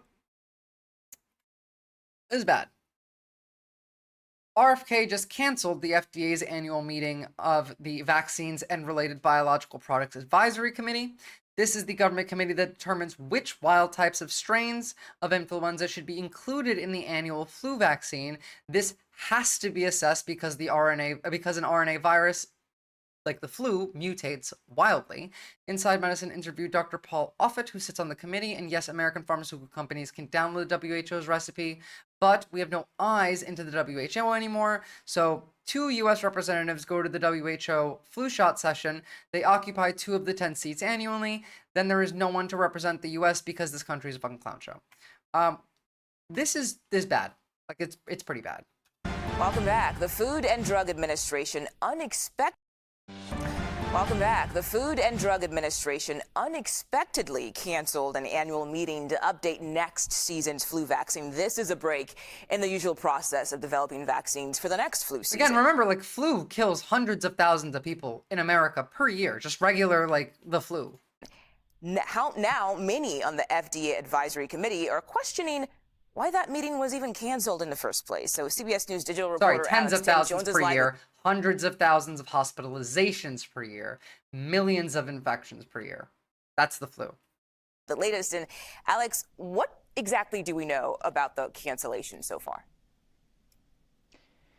Yeah, well, here's the usual process for updating every year's annual influenza vaccine. There's a meeting of the WHO. They call input from all Sick over. and old people need those vaccines. Yeah, well, that's why they're doing this. And pause trials for oral COVID vaccines. Yep, it's bad. The world, including from U.S. health officials. That meeting is happening this week. The results of that meeting is typically a recommendation of what the flu vaccine should look like around the Northern Hemisphere. That recommendation is forwarded to the FDA, and usually the FDA has a meeting with its outside advisors in early March where they look at those recommendations. 9 times out of 10, they look at those recommendations and say, we agree, this looks great, this should be the recipe for the upcoming flu season's vaccines. That recipe is then put into the vaccines. They start the 6-month process of manufacturing them just in time for them to roll out and roll into people's arms come fall and winter of this coming flu season. What has happened now is that meeting has been canceled. I got nothing to say. This guy's killing it. That's the Department of Health and Human Services, tells us they are still planning on making a recommendation despite the meeting being canceled. That's within their authority. But it is unprecedented to cancel the meeting, to essentially skip this outside input, to skip this kind of Meanwhile, we have like several diseases, including like old-timey diseases, spreading rampantly across America. We had the first child actually, but it was the first person in the United States to die of measles in over a decade. We eradicated measles like 2 decades ago in the United States. It just didn't exist anymore. It couldn't exist anymore. It had to come from somewhere else, but it couldn't come from somewhere else because everyone was vaccinated. It's kind of how it works, you know? Shout out to measles, and yay, companies are pushing to go back to brick and mortar. Yeah, I mean, look, this does tie into the eugenics bit that I do think that influences quite a lot of the desire for the anti-vax stuff, because, like, look at this, right? So, Elon Musk agrees that measles is dangerous and vaccines are good. Doesn't care. Measles was declared eradicated from the US in 2000, while the media blames RFK. Remember that there was a big outbreak in Chicago last year, illegal migrant shelter. Okay, sure, yes, other people came into the country from poor places that had the disease because they didn't have vaccines. And then we let 15 million people walk into the country without the vaccinations we need for public safety. Yup. So you need vaccinations for public safety, says Elon Musk. But it doesn't matter. It doesn't matter. These people just hate you. Again, the only reason, like, the fact that they're migrants doesn't fucking matter. They had measles because they came from a poor country that didn't have access to the vaccine. They came into our country, which should be immune to this disease, so that the people who had measles would either get better or pass away, and then the measles would stop spreading because everyone in America is vaccinated. That's how it's worked for the last 2 decades. But no, that's not what we want. We want measles spreading everywhere, while we also acknowledge the fact that it is not only a dangerous disease, but that vaccines are good for public safety. Just remembering that the V for Vendetta movie line from Roger Elam as Louis Prothero about ulcerated sphincter of Arsica. I mean, I don't remember the line, but that does really track with how I view this country right now. I'm autistic. Give your kids vaccines, but don't give them the emerald mines, or else they'll become the bourgeois. They'll get bourgeoisism. That's true. That's very true. Bourgeoisism is like a really, really serious disorder. That can not only ruin your life, but the people around you. I wonder what Elon Musk or Trump tweets or even Facebook posts looked like 15 years ago. Elon Musk used to pretend to be like on the left. He used to post about like gay rights, queer rights. He used to be like a liberal. He used to pretend at least to be a liberal. And Donald Trump was like a liberal. Overtly. I mean, he was racist, but like so were liberals back then. Less than 100 cases in 2023, about 290 in 24, and in 25 in 2 months. Yep. Side note, but did you hear about the influencers that are promoting tourists to travel to North Korea now? No, I haven't seen that. Transparency step in the process and update the vaccines without it. Lanky Sapien? Alex, you sort of just answered my next question, but can you explain to our viewers just how important these meetings are in the first place, and will there be any consequences from canceling them? Yeah, I mean, look, people who have been following this process probably remember that the new Health and Human Services Secretary, Robert F. Kennedy Jr., a big part of the concern that a lot of Democrats and health experts had during his confirmation hearing was what role these vaccine advisory committees would be playing under his administration. We're now starting to see this is just the latest of many vaccine advisory committees that have been canceled. Now, to be clear, this is probably one of the least controversial meetings that the FDA ever holds with this committee. A lot of their decisions they can make probably alone, probably internally, probably with their own career federal scientists to say, yes, we agree with the WHO's decision. This is just like, that's normal procedure. By the way, like, not only are we talking about like American healthcare, but look at this. Measles cases in Ontario have nearly doubled in the last 2 weeks. Canada, 78 new measles cases over the course of 2 weeks. The largest outbreak in the province has seen in almost 30 years. Feels like astroturfing legitimizing more autocracy. That's true. Yeah, Visora, I don't have an up-to-date passport. Can you get one? Like, I know if you're trans, it might not have your correct gender marker on it, but you should get a passport. In fact, you're going to need one to vote anyway. By the way, even in a rigged system, I think you should vote. Like, even in 2026, when it's a not free nor fair election, when it's a Russia-style election, I still want you to show up and vote. Or, vote from overseas, ideally, like I do. if you can get out. But the new cases bring Ontario's total for this year just up to 140, surpassing the 101 total infections recorded in the province between 2023 and 2013. So in 10 years, Canada had 110 infections. And in the first 2 months of this year, they're up to 140. Oh, I can vote without a passport? Not soon enough. Not after the SAVE Act. The SAVE Act is going to require a passport and a birth certificate to vote. It's going to stop a lot of women from being able to vote because it will require both IDs to have the same first and last name on it. So if you get married and you change your name from your maiden name, then your birth certificate will not be valid and you will not be able to vote because it's just going to be birth certificate and passport. You need both of those to vote when the SAVE Act passes. Mine's also out of date, need to get that sorted, but I'm also trans and I also don't care about the gender or government enough to do the marker stuff. Yeah, just get a passport. It's important to have one. You might not be able to get one very soon. Like, get on that today. Who knows what they're going to do? They might just make it so you can't get one because they don't want you leaving. My mom got voter suppressed in Texas in like 2012 over Texas ID laws, maiden name nonsense. Exactly. This is in Project 2025 as well, but like they've been doing it for a while. They also want to make it so women can't cross state lines without men present. So they're like full on. This is like, I say this all the time. What conservatives imagine in their minds when they hear Sharia law, they want the Christian version of that in America. That's what they're doing. At least the like Christian nationalists. So here's what Trump said when he was asked about the child that died, the first person who died of measles in America in decades. I grew up in Saudi Arabia, and America is Saudi Arabia for white people. Hassan Biker. It's true. There's a measles outbreak in Texas at the moment in which a child is reported to have died. Do you have concerns about that, and have you asked Secretary Kennedy to look into that? Well, why don't we... I thought it was and passport, not or, because they've been pushing for 2 kinds of ID for a while. Bobby, do you want to speak on that? We are following the measles epidemic every day. I think there's 124 people who have contracted measles at this point in Kings County, Texas. Mainly, we're told in the Mennonite community, there are 2 people who have died. 2 people who have died. We're watching it, and there are about 20 people hospitalized, mainly for quarantine. We're watching it. We put out a post on it yesterday, and we're going to continue to follow it. Incidentally, there have been 4 measles outbreaks this year. In this country last year, there were 16. So, who have contracted Again, today. he says it's not a big deal. Bobby, do you want to speak on that?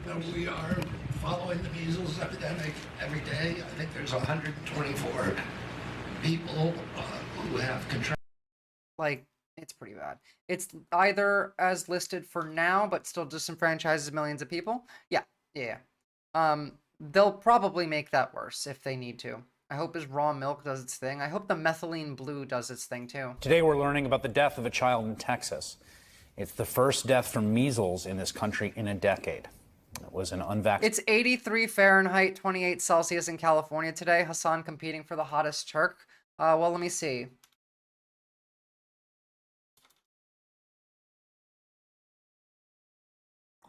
Ooh. We're tied. It's also 28 degrees Celsius for me now, but it's going to get up to 31 today. So I think I win hottest Turk. Vaccinated child in West Texas, where an outbreak with at least 124 reported cases since late last month. The death is particularly alarming since America declared measles eliminated a quarter century ago, thanks to tireless research and mass vaccination efforts. Now it's back.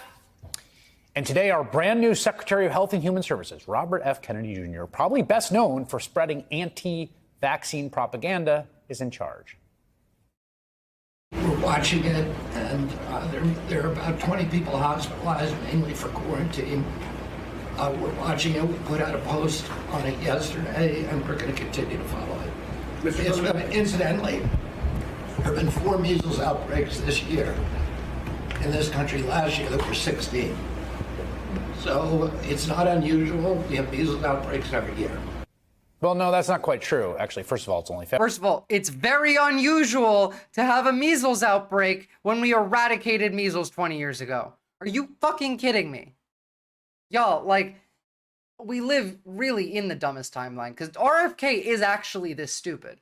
One thing about passports, it's wholly possible that they will become even more expensive. Yes, absolutely, actually. They likely will. February, but it is highly unusual. A child is dead from a disease that has not killed anyone in this country for 10 years. That is unusual.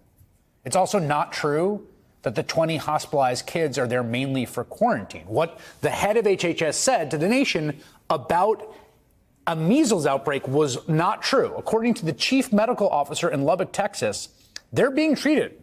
The fuck is right. Like, I've been saying this for a while. If there was one cabinet pick that I could have made sure that we didn't get, like, it would have been RFK. I would have, like, Matt Gaetz as the attorney general would have been less damaging to the country than RFK in HHS. This shit is insane. Were admitted because, quote, they were having trouble breathing. This is a real nightmare scenario. Something people warned about as Donald Trump floated tapping RFK Jr. They were Christians. HHS, pointing to his involvement in a deadly measles outbreak in Samoa back in 2019. Listen to this from a PBS documentary. Yeah, I'm aware there was a measles outbreak, but I didn't have anything. Yeah, Mennonites, white Baptist Christians. You know, I have nothing to do with people not vaccinating in Samoa. I never told Yes, you did. You absolutely did. anybody not to vaccinate. I didn't, go there for any reason to do it. No, you didn't tell anyone not to vaccinate, but you walked around and you talked about how harmful vaccines are, so... One News has learned of a high-level anti-vax meeting just before this deadly measles outbreak, a meeting between vaccination critic Robert Kennedy Jr. and anti-vax blogger Taylor Winterstein. That right there is the guy charged with monitoring this new measles outbreak here in the U.S. after the first death in a decade from a disease once considered eradicated. Guys, we have fucking tuberculosis. We have consumption going around in Kansas right now. They literally call it old-timey disease. Dying from preventable diseases to own the libs because staying alive is woke, apparently. I mean, yeah, I guess. But again, the point of this is to cull the population. They're Nazis. They're eugenicists. They think that, like... And first of all, the wealthy believe in vaccines. We just saw Elon Musk saying that not only does he think that vaccines are crucial to public safety, but that measles is dangerous. You think that they're not... exempt from all this? Of course they are. Now, how much it will get into their lives, like kids in their schools, let's say a rich person sends their kid to a private school, this rich person vaccinates their kid, but then there's other kids in that private school that aren't vaccinated, people that can just barely afford to send their kids to school, considering we cut all of the funding for public education. There's stuff that can happen here. You can still get these diseases, some of them at least, if you're vaccinated. Rich people will vaccinate, yeah, absolutely. Are you better off now than you were 4 years ago? Dr. Peter Hotez, the co-director of the Center for Vaccine Development at Texas Children's Hospital, also a dean of the National College of Tropical Medicine at Baylor College, author of The Deadly Rise of Anti-Science, a Scientist's Warning, and he joins me now. Doctor, it's great to have you. It's under terrible circumstances. You have been working on vaccines, battling vaccine disinformation, and warning about it in Texas, specifically where you live and work, for over a decade now. What's your reaction to all this? Yeah, this is heartbreaking, Chris. I mean, this is a school-age child who was unvaccinated. This child did not have to lose his or her life. And the problem is we're still in the early stages of this. This is a very large and dangerous measles epidemic. The reported number of cases... One of several epidemics. Remember, we have measles. We have avian flu, which is still spreading everywhere. We have the regular flu, which is hospitalizing people to the point where the hospitals are overrun, where people are already, like, there's already Americans just dying from the flu, more so than usual. Then we have avian flu, which is likely some of those deaths because we can't really trust any of the information that comes out. Like, yes, the hospitals will sequence for H1N1 and H3N1, but they don't sequence for H5N1. That has to be done in a state lab, and the government is not reporting proper information. So who knows how many of these people have avian flu, which, remember, has a 60% mortality rate comparatively to COVID, which had 2%. Then we have, you know, TB, we have polio going around again. We are the fifth world country in the world, genuinely. Like, we're going down past Argentina at this point. Cases is over 100, 124. It's now spilling over into the adjacent county in New Mexico, possibly. And remember, they're just putting forward a bill that cuts all Medicaid, and Social Security is still going to be there, but they're cutting some of that. They're stealing it. Medicare, they're going to lessen the amount you can do with it. They're going to steal as much from Medicare as they possibly can. Veterans benefits, off the table, gone. So, like, this is what I meant when I've been saying for months that you guys need to start, like, taking care of yourselves, exercising, eating right, because you're not going to have health care when you need it and you don't want to get sick. This is what I meant by that. Oklahoma. This is still in the early stages, because remember, the measles incubation period is 2 weeks. So this is what we're hearing about now, but we're going to have to wait 2 weeks to see what the next crop is. So this is likely hundreds of cases. A lot of them are not going. There's 140 cases now. In 2 weeks, there could be 3, 4, 5 times that. Again, this is one of the most easily spread diseases in the world. Diagnosed. Kids are piling into the hospital, and the worst nightmare of all, having a measles death. 20% of kids with measles in the United States require hospitalization, Chris, and they don't do it for quarantine. They do it for measles pneumonia, which is a giant cell pneumonia, which is a life-threatening infection. They do it for measles diarrhea, which causes acute dehydration. They do it for measles encephalitis, which is life-threatening. They do it. They're hospitalized for deafness resulting from measles otitis, ear infection, and hospitalization. This is a bad actor, and I'm really concerned that this thing is continuing to accelerate and expand. You know, one of the things we've seen in Texas, we have this chart of the sort of exemptions from vaccination, personal belief exemptions over time. You can see them just skyrocket up, obviously. And that's the plan. Like we said, they're going to make vaccines more difficult to get, and then they're going to exempt more people from vaccines. What are they doing with Social Security? They're getting rid of that too. I thought red states largely operate on that. Red states largely operate off Medicaid too. Now, right now, I don't think Social Security is getting cut all that much in that budget bill, although I haven't read the bill all the way through. And who knows what they're going to add to it in the Senate, and then it'll have to go back to the House. But they do want to cut Social Security. I mean, they're cutting $2 trillion with this budget bill, but they wanted $6 trillion. They wanted $7 trillion, actually, in tax cuts, didn't they, when they were running? The government budget's only $4 trillion. So, like, that's not how this works. And remember, on top of this, we're also doing a sovereign wealth fund, which, again, you need to function on a surplus, not a deficit, to be able to do that. That's going to be your tax money that's funneled into, like, crypto, that's then funneled into a sovereign wealth fund to steal from you. Everything they're doing is to steal from you. If anyone is older or you have older folks, get measles boosters. Yeah, please go do them now while you can. when you get below that 95% herd immunity, that's where, you know, the outbreak here in this case started in a Mennonite community. I never got chicken pox, so I'm kind of scared of that. You know a lot about Hassan, MX Matty. They don't have a theological objection, I should note, to vaccination. But because it's a community where people don't go to public schools, they're not running into the vaccine requirements. It is literally some Saudi shit, Lanky Sapien. I've made a video on it, but yeah, we're starting a sovereign wealth fund, just like the Saudis. We're basically an Emirati state now. You got me into Twitch and leftism in December of 2018. Figured based. I can't believe, thank you guys for voting me over Hassan. I actually voted for Hassan because I felt bad for him. None of you voted for him. Low vaccination. Oh yeah, TYT is what got me into politics, and then, I stopped paying attention when Hassan left politics, and then I got back in. What's up, Cosmic Voyager? Good to see you. Rates. So, and it just strikes me that this is why herd immunity is so important, right? Because if you have herd immunity, then if you have a small religious community that's sort of outside of the public school system, they're protected by everyone else's herd immunity.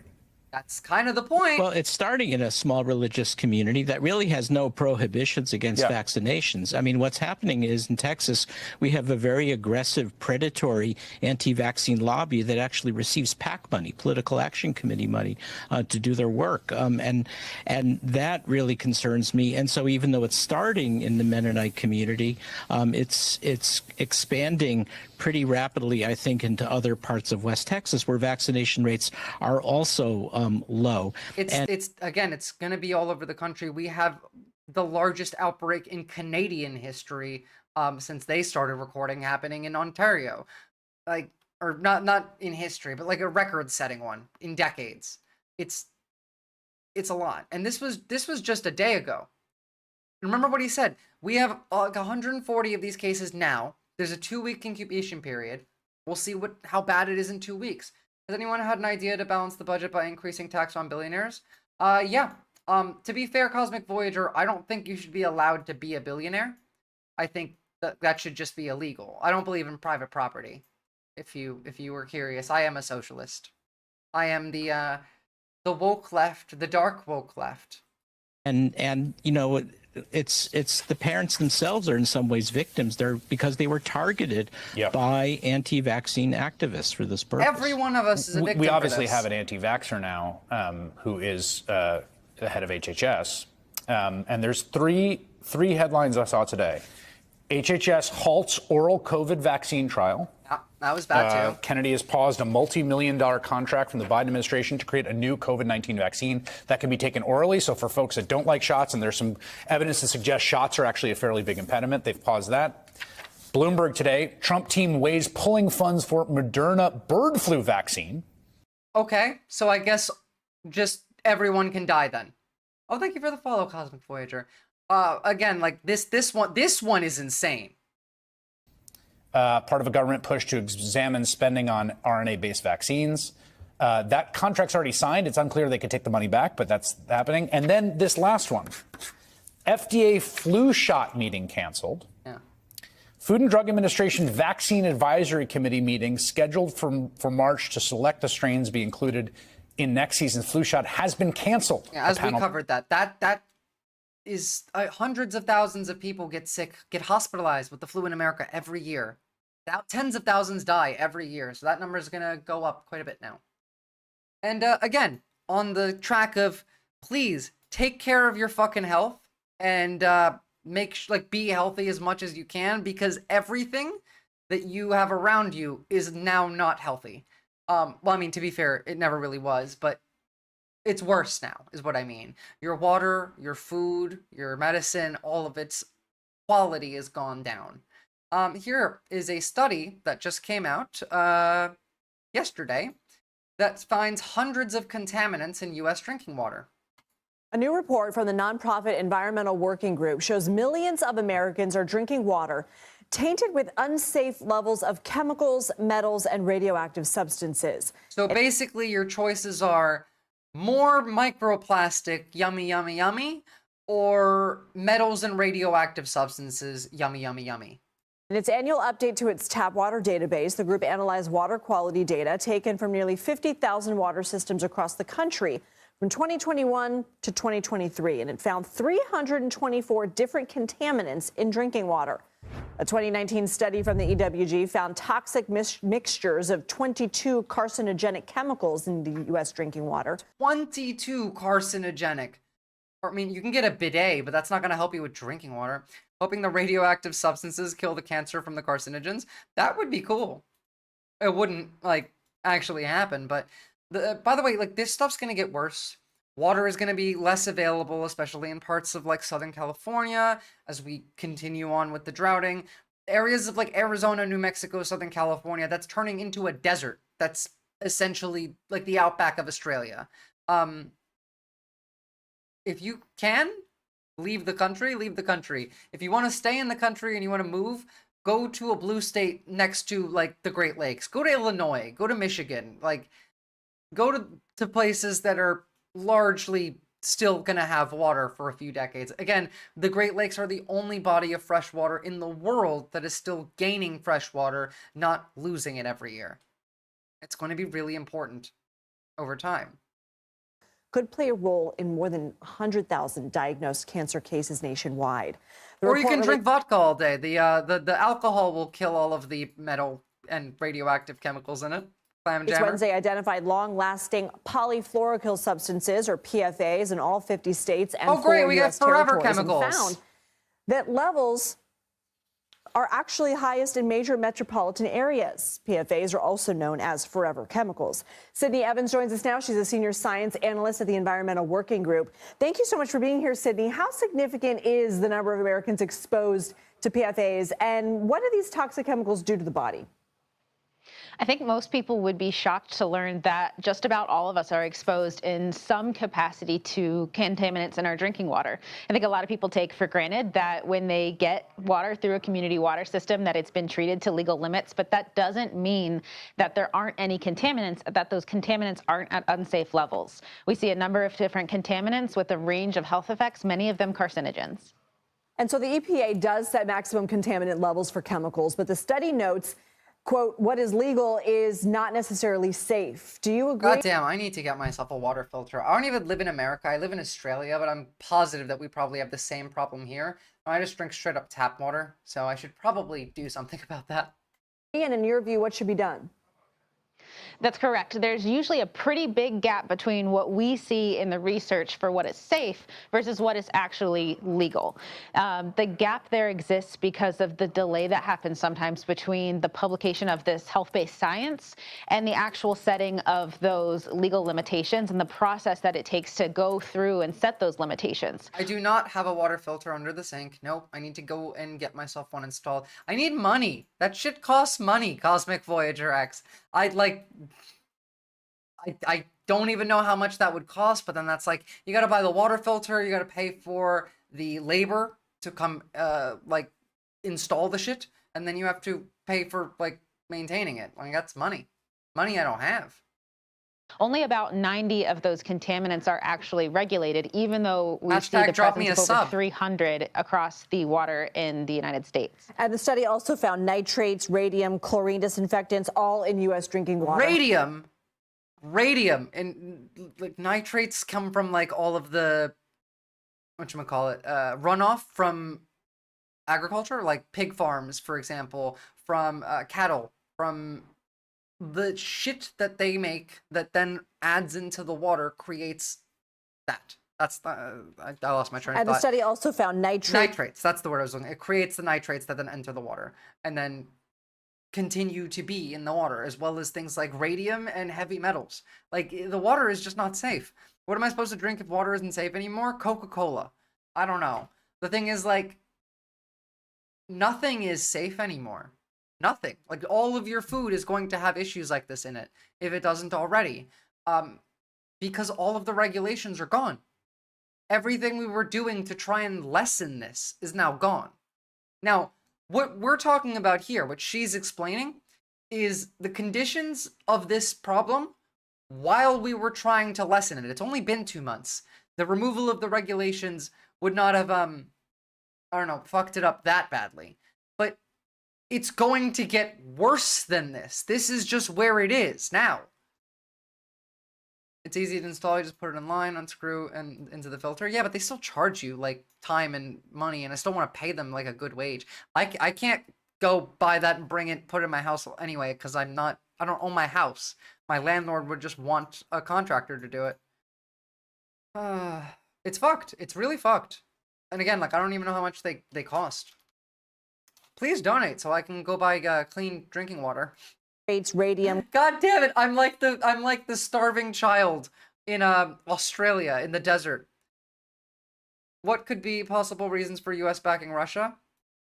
I mean, decent sup. It's because we're on Russia's side. I'll talk about Russia after this video. Actually, that's what I was going to get into.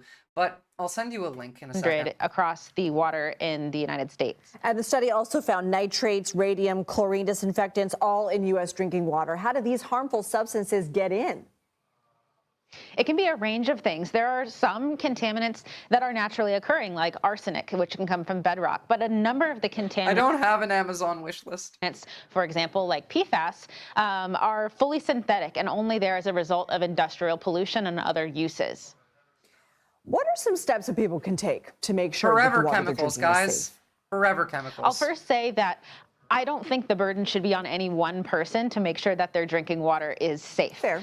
That being said, it's possible to filter your drinking water at home, and home filters really do work in reducing the number of contaminants, Okay, well, there you go. as long as you're using the right kind for the contaminants in your drinking water. Yeah, I forgot about that. It does actually depend what filter you're using for the area that you're in, because of the stuff in the water can differ from where you are to where you are. And also, I don't even know if we have the same brands in Australia that you guys do in America, because I live in Australia. I'd have to look into that myself. And again, I'm a broke bitch. This is my full-time job. I invested money into paying my rent for a year and my bills so that I could do this every day. I don't have income unless y'all give it to me. As well as maintaining it properly over time. I want to ask you, You can something go before drop we me let a you like go, and on that is YouTube. Utah could become the first state to ban fluoride in public water systems. Right now, some cities and towns do. Okay, I don't give a shit about the fluoride in the waters. All right, let's talk about Russia and Ukraine and Donald Trump and Vladimir Putin. Give me a moment to get all of these lined up.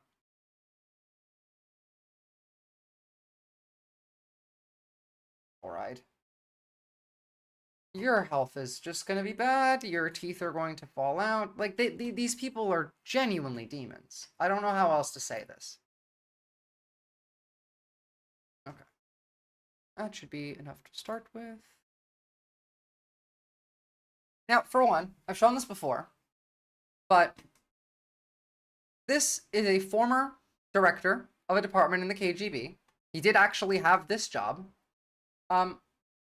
And according to this man, in 1987, Donald Trump was recruited by the KGB. At this point in time, Donald Trump was about $1 billion down. He had just lost $1 billion. He travels to Moscow using a travel agency that has connections to the KGB, which you can forgive that one. He's in Moscow, comes back, spends $100,000 or thereabouts, just a bit more, on running advertisements in America that are anti-NATO. Now, according to Alnur Masiev, the department recruited the 40-year-old businessman, nicknamed him Krasnov. This guy worked in the 6th Department of the KGB of the USSR in Moscow. The most important area of the work of the 6th Department was the acquisition of spies and sources of information. Now, again, I could see this and not believe it, easily. This could just be dramatic bullshit. It could be hype. It could mean nothing. But then you get into, again, the Soviets wanted him to build hotels. He went to Moscow. He was having a good time. There's photos of him, blah, blah, blah. Then he comes back. And then an open letter from Donald Trump on why America should stop paying to defend other countries that can afford to defend themselves. Anti-NATO rhetoric. Trump shifts political views after Moscow raised red flags. He changes party affiliation to Republican. He considered running for president in 1988, a move that aligned with Soviet interests. He acted in this fashion that could indicate that. Yeah, but there's been public ties with Trump and Russia going back decades. This is true. Here is files from Russia. I can't read, Cyrillic, so I don't know what this says. But at the same time, Ivana Trump had connections to the Czechoslovak intelligence, the STB, which worked closely with the KGB. She was reportedly embedded in the U.S. elite circles and passed information to her home country. There would have been a file for Trump regardless by the USSR. Yeah, absolutely. And here's the thing, right? Again, you could look at all of this and still think this is some sensational story and not believe it. This is what convinced me. Artem Klyushin, the very, very open, very, very, very, very loud Russian propagandist account, posted a very long defense trying to counter this specific claim about 50,000 times on his account. It was just over and over and over again. It was the same exact post. So that makes me think it's much more likely that this is real. The thing is, Trump was an actual, fully cognizant asset or a useful idiot. I think he was a cognizant asset, but he's also a useful idiot. Who are these people? Like, Artem Kushin is a full-on, you can go, like, look him up. He was, involved in, what's his name? The guy who started QAnon. Michael Flynn.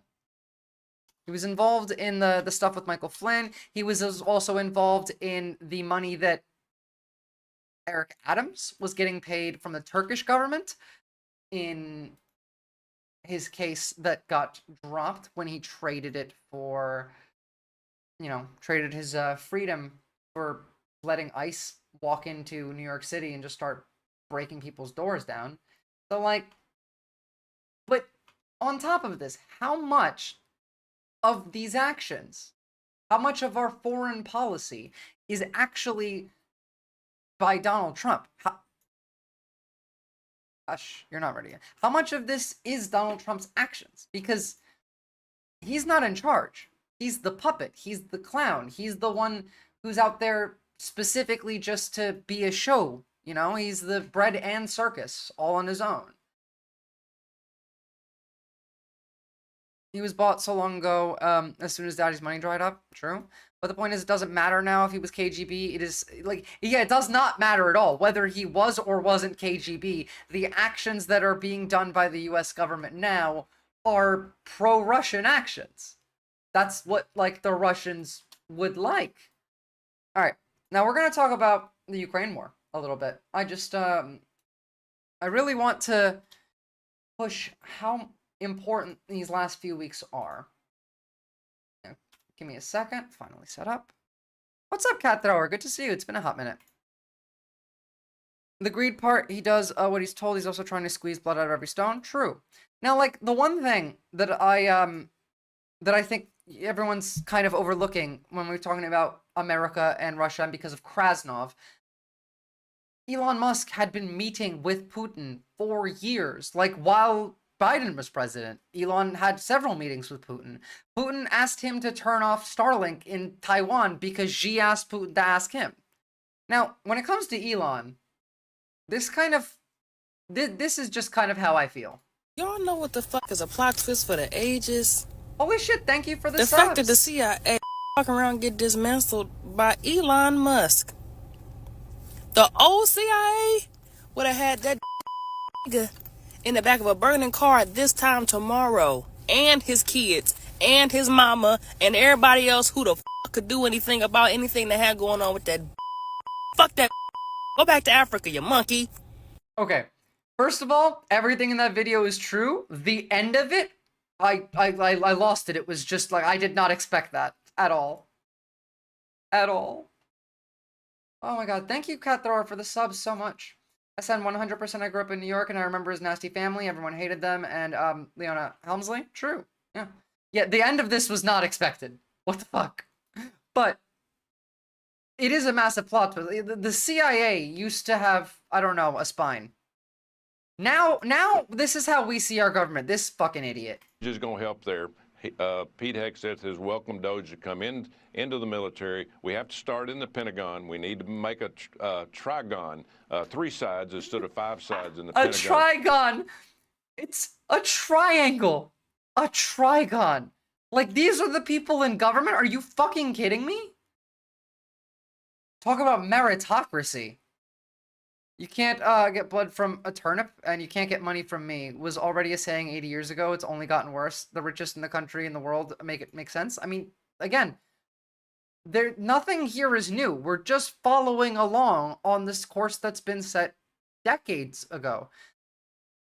The CIA went way out of their way to topple the Panthers. They seem to have zero energy for all these tech oligarchs openly planning to overthrow them. Well, I mean, they've been overthrown already. Long like Homo sapien. We've purged the FBI and the CIA. They've already been overthrown. They're gone. They're all gone. Everyone that would have done that, it's gone. But again, on top of this, it's not just about the oligarchs not having energy. They're going to come for the left's guns. We listened to Pam Bondi talking about how they plan to come for your guns, to come into your house and take them without a court order on the left, specifically. Not to the, patriots, not to the My heart goes out to you, patriots, but to the rest of us. Now,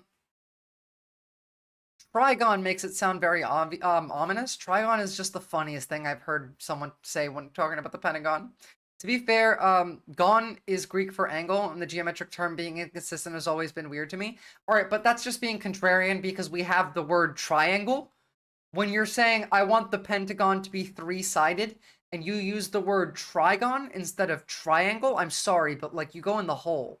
Like, you're too dumb then. It is way too big, way overbloated. They have, what, 30, 40,000 people in the Pentagon, then 100,000 people across the street in Arlington. You know what the point is, right? All of these people lose their jobs, and those jobs just get taken by private industry. It's privatization. I studied math without ever hearing anyone use the word trigon. I mean, that tracks. There will be no more elections this time. No, there will be. There'll be elections.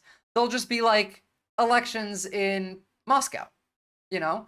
There'll be a guy in like a red cap looking at you while you go and put your stuff in the voting machine. There'll be one person on the ballot. Yeah. I guarantee you they're going to run Elon next. Like, Elon is the next president if he doesn't get overthrown. At the moment, like, if it continues in this path, he's just going to run. And it's going to be ridiculous. I can see them just getting rid of the midterm and making it another presidential election if Trump, like, dies from a heart attack or something. I mean, the man is, like, ancient and he is a coke addict and eats unhealthy. Trump said that Vance is not, like, the person. He said he's not. So, no, it doesn't matter. Those laws don't matter. And first of all, yes, he can. The 14th Amendment, technically, says that there is no distinction between a born citizen and a naturalized citizen. As in, there is no difference in the rights that you have. If you were a naturalized citizen, you can run for president. Now, we ignore this, but Elon Musk can go and put that up in front of the courts, and you think they're going to say no to him? He owns them. They fired they're firing judges. They're talking about purging the judicial system and adding new judges in, all right? Like, not just Supreme Court, all the way down. They're talking about doing this. Do you think that anyone will say no to him? And again, they'll be using the Constitution for their own, like, benefit. And when it comes to you, it doesn't exist. 14th Amendment? No. Who gives a shit about you? We're going to take away your voting rights as, like, we're going to take away your right to medicine. We're going to take away your right to free movement. We're going to take your right to bear arms.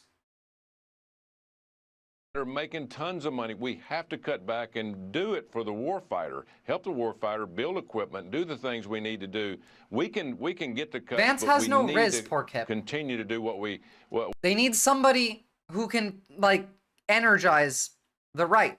Now, Elon has no riz, but he somehow manages to energize the right.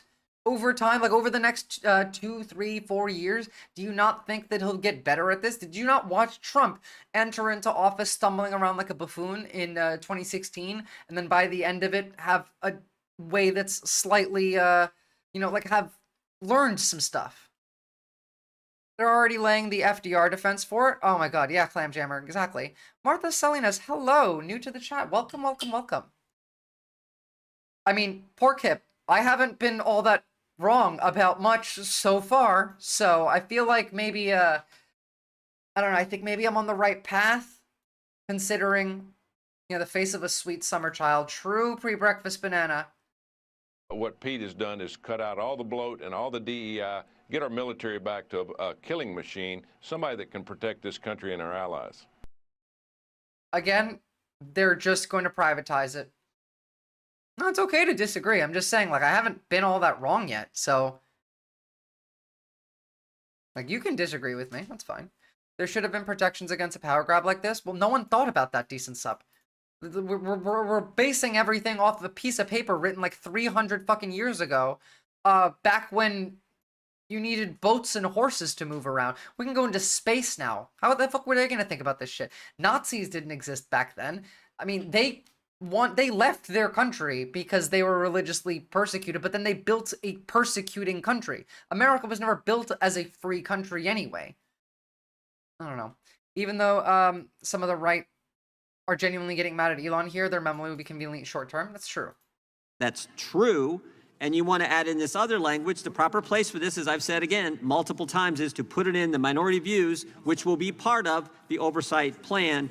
But for some reason, that doesn't seem to be good enough for the minority. Will the chairman yield?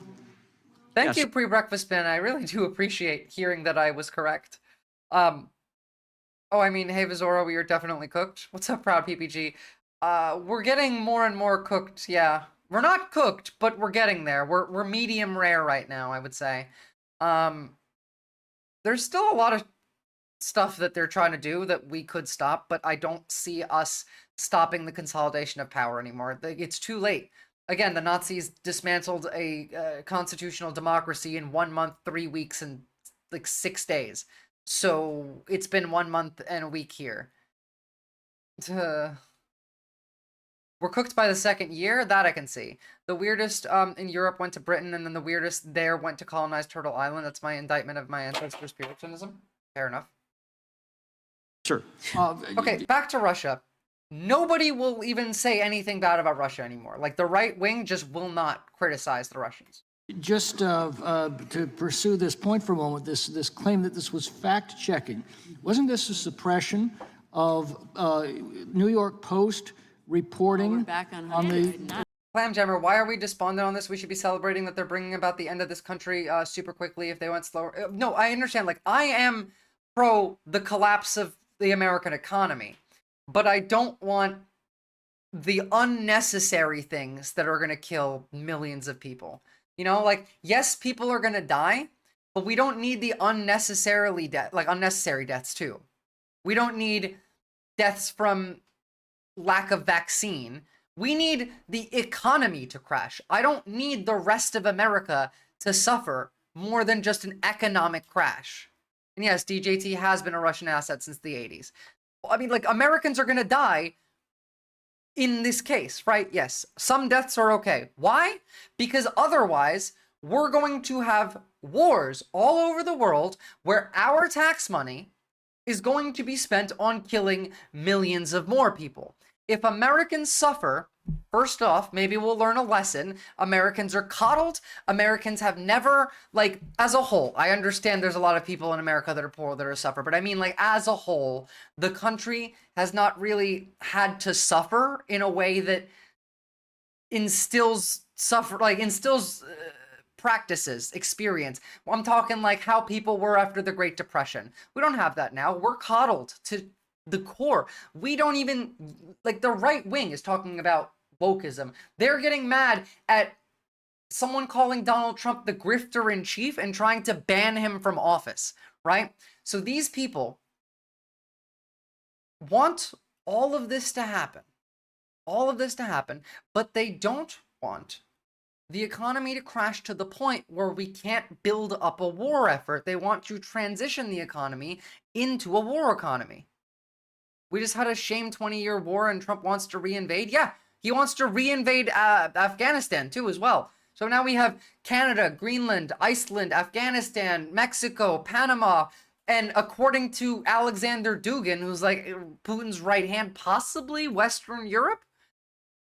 If we crash, like if Hitler crashed the economy immediately when he came into power, how much less death would there be in the Holocaust? Like, obviously it still would have happened, but lessening of harm globally is important. There's a graph you had that showed workers earn compared to inflation production. That says it all. Yes, I do remember that. I'll pull that up. Workers' earnings compared to inflation. Say.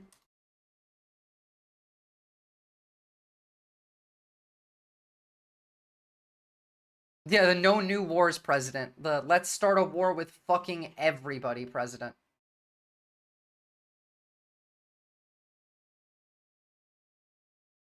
Pie chart. Not pie chart, graph. It depends to the degree that it collapses. So here's the thing, Clamjammer. A recession is good for the wealthy.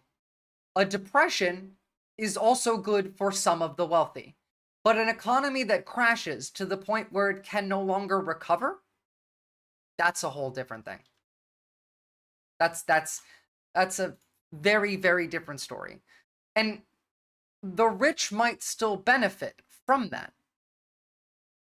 But we will not be able to maintain the war effort.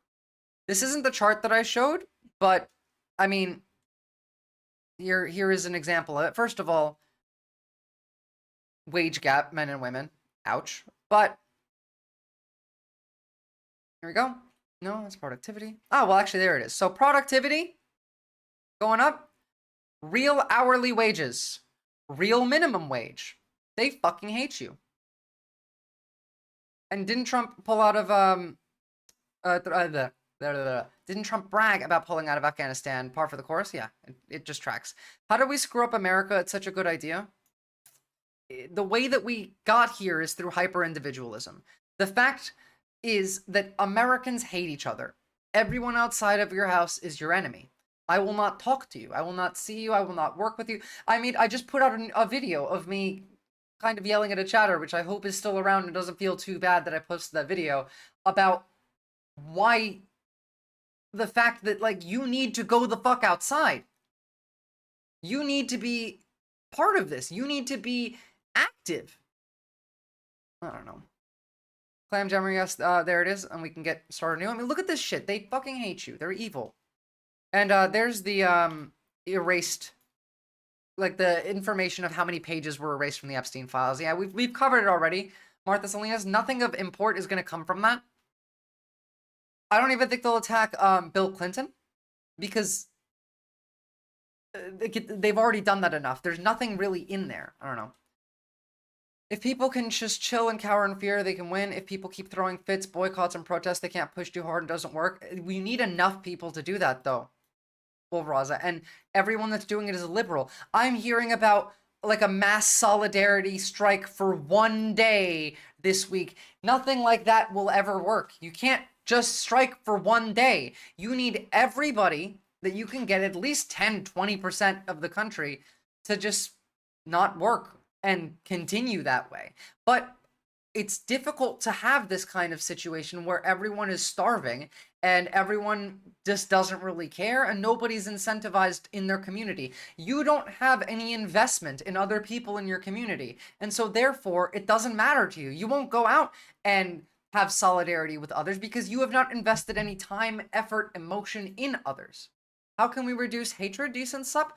You build community. I've put out a couple of videos on this, but again, it's talk to your neighbors, try and create groups, try and do something for your community. Go outside, walk around, run for office, whether it's your, election board, whether it's your education board, whether it's your state legislature.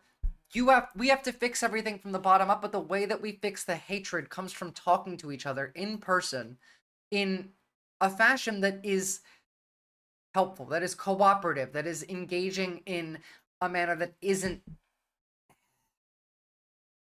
instigatory. And if they instigate, then move on. Next person. You don't need to waste your time with the people who hate so much. You need to go and spend your time on the people who don't hate. Get them over. And then once you have more people who don't hate, then the people who do hate will, there's a higher chance of them changing their mind. On top of this, you can create groups for emergency services within your community. For example, if you live in a majority Black community and you don't feel comfortable calling the police, you should have what I've been calling an Article 5 group chat with your friends and family. It's a group chat with just like a title that is very much indicative of what this is, so people don't do it by mistake, and it is understood that if any message comes in this chat, that means this person needs immediate help. Means come to my house right the fuck now. I need help. You can create something like that for police, for health service. Like, what if you are having an asthma attack and you don't have an inhaler? You can't, you're falling on the floor. You type anything into that message bar. Anything. Just one space enter. That means come to my house and help me right now. That's one thing you can do. You got to organize your community. You have to engage with them, and you have to try and get them to feel not alone. The hatred comes from the loneliness. It's manufactured hatred. The town halls are mostly Republican voters yelling at who they voted for, and it doesn't matter because they're still dragging people out of them. That's exactly, and how many of us are hand to mouth, can't afford not to DoorDash for one day or 2 weeks? Man, if I could afford to DoorDash, that would just be nice alone, Clamjammer. But like, yes, a lot of you do that. Again, go and learn how to make some food. Buy a rice cooker. Go and buy rice and go buy some beans and learn how to eat them. Food's about to get hella fucking expensive. Tariffs go in March 4th. Learn how to make rice and beans. No, I mean work for DoorDash. Oh, I mean, well, fuck that, but that's true. Can't afford to not work for DoorDash. That's true. Okay, that makes more sense now. What do you mean then Vader already won? I hate my neighbors and they hate me. You should try and make them not hate you. Proud PPGist. It's a good way to engage with people that you don't know that are your neighbors, that you may even know you and dislike you, would be to engage with an offering. Bring like pastry, buy a cake, buy some cookies, make something, make some cupcakes, and then knock on people's doors saying like, hey, look, you know, for you specifically, hey, maybe we got off on the wrong foot. I'm trying to like get better and engaging with the community. People don't talk to each other enough. You want any of these like cupcakes? Like I bought them for all the neighbors. Like I'm gonna go knock around and hand some out, or whatever it is. You can, if you have an empty lot. I've been saying this one a lot because this one would be really functional. If you have an empty lot in town, you can try and organize a group that will come together collectively and buy this plot of land and use it to build like a community garden that you can grow edible food in, like, I don't know, tomatoes, lettuce, onions, things that you're going to need, because these are going to be expensive. We import most of our fresh produce from Mexico. So most of the workforce in this country doesn't have the wage covering safety of a union. And the people who do will just lose their union very soon anyway. At the strikes this week, I watched members of other orgs in solidarity just give free food and groceries to other poor people. That's what real humanity looks like. Remember, guys, they passed a law that makes it so they're allowed to declare any non-profit organization as a terrorist organization and cut their funding, including unions. Guess all we can do is vote hard. Are you not listening to me, Porkip? It's not about voting. It's not about voting. The building your community bit has nothing to do with your vote. I'm talking about getting people to stop fucking hating each other. The hyper-individualism in this country is why we got here. You need some individualism. Obviously, individualism is not a bad thing, but you can't have only that and no community, because then we end up with selfish pricks like this. Like, it has nothing to do with elections, what I'm trying to say here. It's about your standard of living. It's about the people around you. It's about your safety, first of all, because in case, you know, you might be, let's say, undocumented, you might be transgender, and when a militia comes into town, which they will, you might get protected. Maybe you make friends with the police officers in your town. You'd be surprised how easy that is. In fact, most people are dumb, by the way, and if you're smarter than them, it's not unethical to lie and manipulate to these people for their own good. Sorry, I don't care. You can get mad at me for saying that, but feel free to lie to these people and manipulate them for their own good. Yes, you were correct. We need to start taking care of each other. Again, like, how many of you feel like you could call your, like, how many of you feel like you could get help from anybody that lives around you in any case? Your house burned down. How many of your neighbors you think are gonna, like, contribute to you finding a place to live, help you, let you crash on their couch? How many of them are gonna give you food? If the food prices go up so high that your child is starving, how many of your neighbors do you think you can go and ask for help with? How many of them do you think will give you a glass of milk? You know, like, this shit is important. This is how human society has worked for, like, all of our our existence as society. It's infuriating that, like, people can't even see it, but at the same time, like, I understand why it's difficult to understand this concept, and that's because it's manufactured. You're incentivized to not. You're doing an amazing job, by the way. Thank you. I very much appreciate that. I do like hearing that you guys actually enjoy what I'm saying. And to be fair, I do tend to get it, because I don't get all that many complaints. I mean, you're just a bottom then, Proud PPG. Sorry. Bottoms get put in the camps. Kidding. I like my bottoms. Don't worry. You all get head pats instead. I can call my neighbors. I'm blessed. I mean, Martha, you're not even just blessed. You just put in the effort. It's not difficult to make friends with your neighbors. Long live Homo sapien. A few neighbors, but close friends from high school. We're still extremely connected and live in the same neighborhood or nearby. I got lucky in that regard. Good. Individuality is not a poison, though. It's hyper-individuality. I heard there was a motorcycle gang called Dykes on Bikes that help each other out. That is true, and they are awesome. Just go get a food parcel place for food or a food bank. You do realize that those places need funding to stay open, and they will not have any, Genghis Khan. All of that funding got cut. Okay. I need to pee, and then I'm going to come back, and then we're going to get on to the Russia topic. I will be, 2 seconds. Enjoy the cat in the meantime.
Big stretch.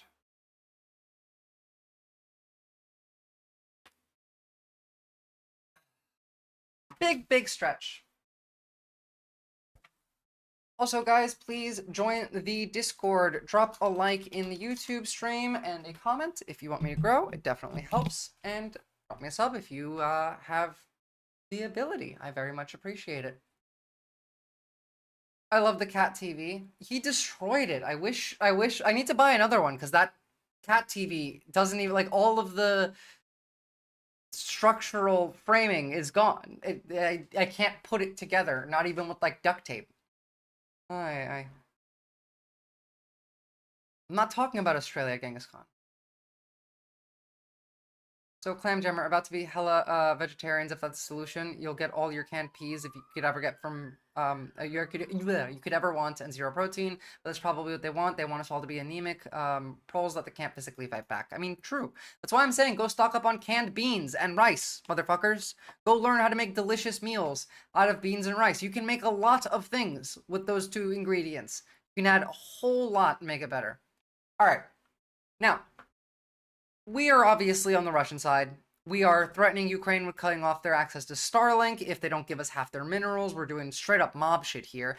But Jasmine Crockett dared Republicans in the House to just say that Russia invaded Ukraine. And this is the result of that. Write the language that's true, and you want to add in this other language. The proper place for this, as I've said again multiple times, is to put it in the minority views, which will be part of the oversight plan. But for some reason, that doesn't seem to be good enough for the minority. Will the chairman yield? Yeah, sure.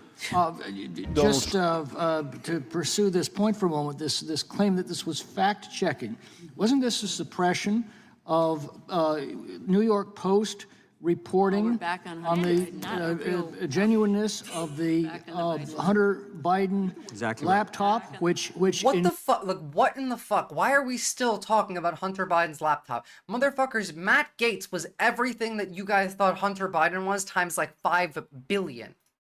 Lady, Ms. Crockett is recognized. Thank you so much, Mr. Chair. It's so interesting to me that we all swear an oath to the Constitution.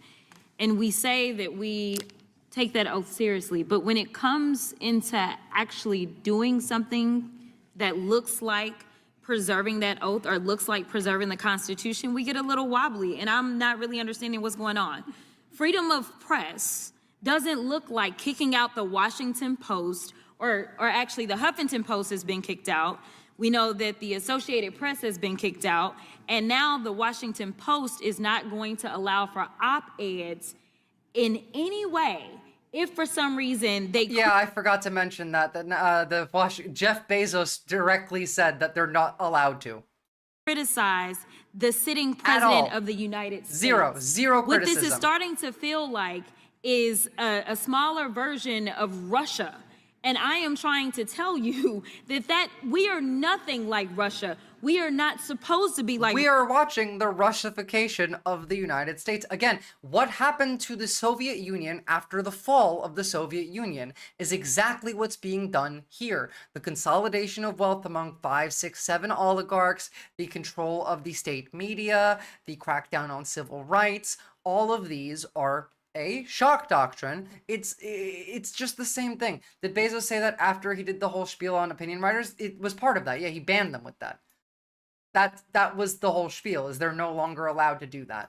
It's the same thing. It's just the shock doctrine being applied here. It's laissez-faire economics plus Russian suppression of civil rights in a specific way, but even just the laissez-faire economics had always had to come with this. Every time this system was implemented, Argentina, we got a dictator there, we got Pinochet, we got Perón, we got... The same thing was implemented when we got, what was their name? We mentioned this before with the Russians, can't remember. Doesn't matter.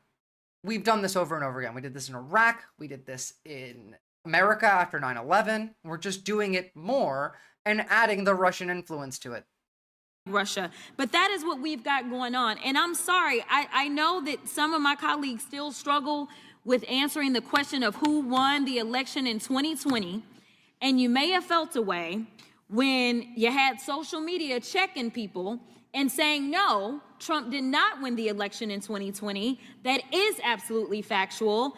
And unfortunately, because some people got all riled up because they believed the lies, they ended up getting locked up because they decided that they were going to believe the lies. They ended up at the Capitol on January 6th, and they were trying to tear this thing apart because they felt like their country was falling apart in front of their eyes because for whatever reason, there were people in power that... I have a question, and this is not a Fed post.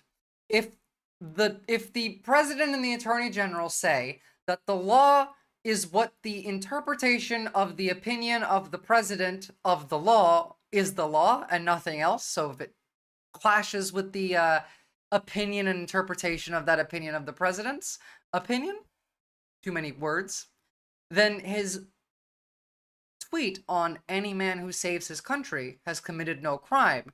Would that apply if the left did a January 6th, but not on January 6th? Just out of curiosity. Because, like, the same feelings that she just explained that a right-winger felt during 2020, it's kind of the same things we feel now, except, you know, we're correct. Can't you just cite any presidential opinion as your legal defense then? I guess, yeah. But again, like, I'm kidding, because the law, like, that only applies to rich people. You get the harshest interpretation of the law. The wealthy get the most charitable. We're peddling a lie about the election. We also know, and some of y'all may still say that COVID was a hoax. COVID wasn't a hoax.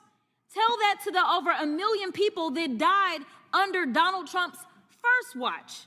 It wasn't a hoax. So no, I do believe that it was okay. In fact, I do believe that it was ethically right for social media to check people because you had people that didn't know anything about science and decided that they were going to put out whatever lies or propaganda or conspiracy theories they wanted to. And people died. Yeah. At some point in time, we have to... Honestly, the entire Republican Party is a bunch of mass murderers. Every single one of them. How many people have died because of their policies? We said Brian Thompson was a mass murderer, a social mass murderer, because of his policies with United Healthcare. Does this not apply to the party that cut healthcare funding from 80 million Americans on Medicaid, 1 in 4 children in the country, careful with the last word there, Clam Jammer. They're really pissy about this kind of shit. But like, understand, right? Like, they are doing this. They are killing millions of people. Here, again, this is what Medicaid covers. 21% of all Americans, 83 million low-income Americans, 4 in 10 children, sorry, I got that number wrong, 1 in 4 adults with disabilities, 50% of kids with special needs, 41% of births worldwide, 5 in 8 nursing home residents, 32% of people in Mike Johnson's state. All of these people are at risk of death now. I have been asking this very question: correct the poor to pay the price and fund private prisons. Well, that's the thing. The private prisons are labor camps. They're just labor camps. It's just like the labor camps in El Salvador. It's just like, I mean, Gitmo's probably going to be different because we're building like 30,000 beds there. Where is it? Was it Arizona that I showed that was building gas chambers for their prison? What's up, Manego? They were building gas chambers for the people on death row, and then they get to choose between firing squad and gas chamber. We're here, man. Clamjammer, you had it right the whole time with the stockpiling for disaster shit. I mean, I probably would have laughed at you and called you a prepper as well a couple years ago, but you know, things change. To evaluate what is factual, and I know that facts you get to choose between Nazi Germany and North Korea. Hurt y'all, and I just wish we could get on the same page, but we do know during the presidential election that the president would not go and participate in anything if fact-checking was going to be a part of it, because he didn't want to be fact-checked. We know that the vice president got upset in his vice presidential debate when he was fact-checked. Now, look, let me make it clear. Yes, a lot of people believe these lies. Yes, fact-checking is important. Yes, the Republicans are all liars. But why? Why can they get us to believe this? Why do so many Americans believe nonsense? Why is half the country convinced of an entirely different reality than the other? It's because of a lack of investment in community. You don't care about other people. You don't talk to other people. It's much more difficult to separate people if in a community you share your beliefs, you talk, you engage. It's very difficult to convince somebody of a lie when everybody talks about everything that they hear. They hang out, you know, they speak in person and they share like what they see. You need to have this investment in other people's lives, which makes it harder for you to instantly believe the thing that harms other people's lives at your benefit, and to believe that it doesn't harm anybody, it just benefits you. Because remember, everything is framed in, this benefits you and only harms the bad people. But they wouldn't be able to single people out as the bad people anywhere near as easily if we had community engagement, positive cooperation. You had, like, you give a shit. You have to go outside and talk to folk to give a shit. When someone says, oh, they're going to cut all the veterans' benefits, think about all the people that are going to die, you have much less of a reaction if you've never met a homeless veteran.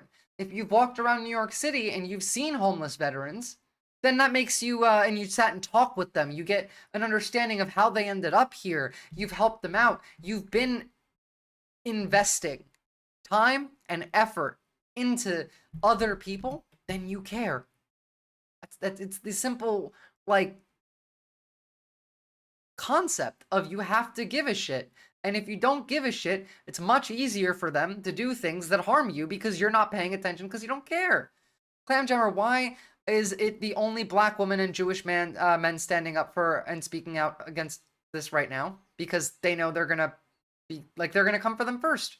Rest of Congress just hoarding some rice and beans for themselves because they know what's coming.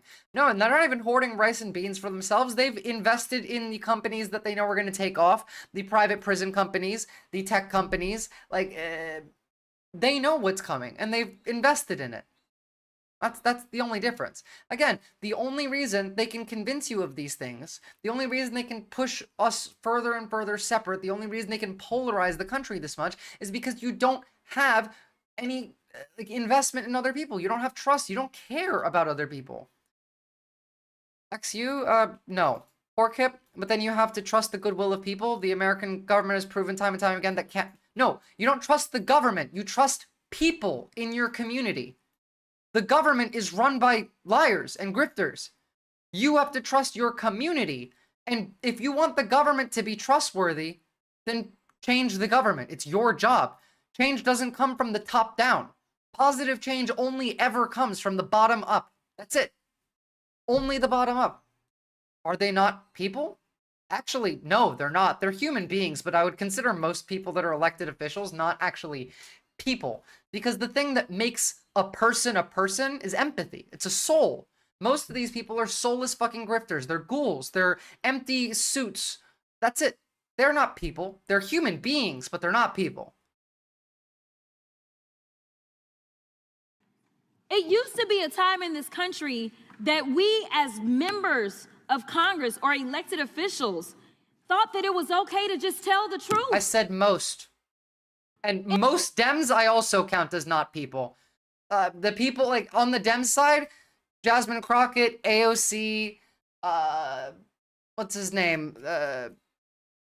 Mayor Pete, like Bernie Sanders, like the ones that are speaking out. Anyone who's out there being loud right now has at least a semblance of a soul. Instead, we're pushing conspiracy theories, and some of them are killing Garcia. people. It's the same thing that we have coming out of Doge. It's the reason that people are dying. It's the reason that farmers are... You know they're suing Garcia, right? Like Elon Musk is genuinely trying to get Garcia kicked out of Congress for criticizing him. ...losing their farms because we continue to peddle conspiracy theories. It is time for us to say, Mr. President, guess what? Russia invaded Ukraine. Can we at least agree on that one? Facts matter. Y'all, this is literally potentially putting us into an international crisis. We may be heading towards the next world war. Literally, I thank you for saying that, Jasmine Crockett, because I can see this. There are all of Europe's world leaders, like all of the leaders of Europe are meeting in emergency summits to figure out how the fuck they're going to deal with America backing out of NATO, saying we're not going to protect NATO countries if they're invaded, and then going and meeting with Russia and Saudi Arabia, having a lovely old time talking about dropping the sanctions on Russia, having Putin coming over here. This is literally World War shit. Because we have a president that wants to pal around with Putin and wants to do everything to make him feel good, including they are all lying parasites about who invaded who. Mr. Chair, I got a minute left, but I really want to yield to any of my colleagues and ask them if they will say today, very basically, that when it came down to the war in Ukraine, that it was not Ukraine that invaded Russia, it was the other way around. Is there anybody in here that has enough courage to say that Russia invaded Ukraine?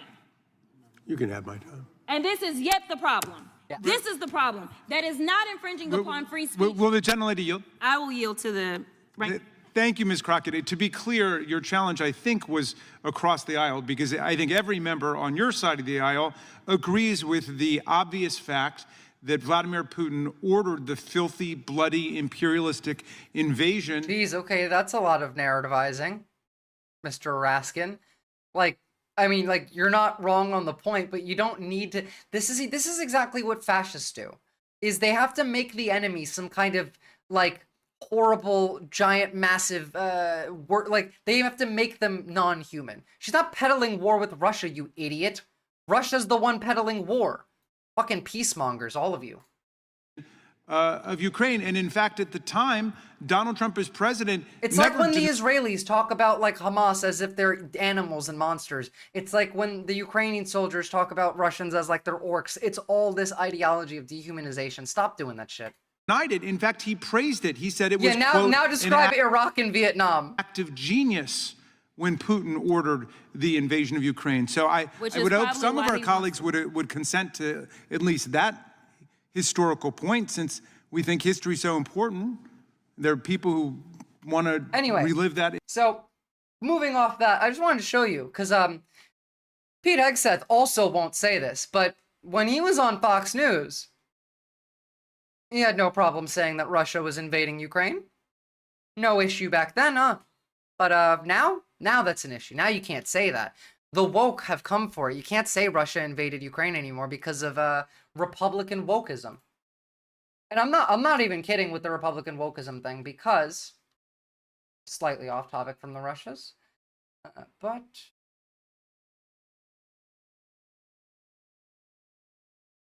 there we go. The most important part of the book, or the bit which takes up the most space, is not about the identity politics of the left, it's the identity politics of the right, and how they wield and weaponize grievance amongst people who you would say are white, working class or lower middle class. What they've done is whenever, there is an image of minority identities, whether it's ethnic or gender or whatever, what they specialize in is going, you're not in this picture.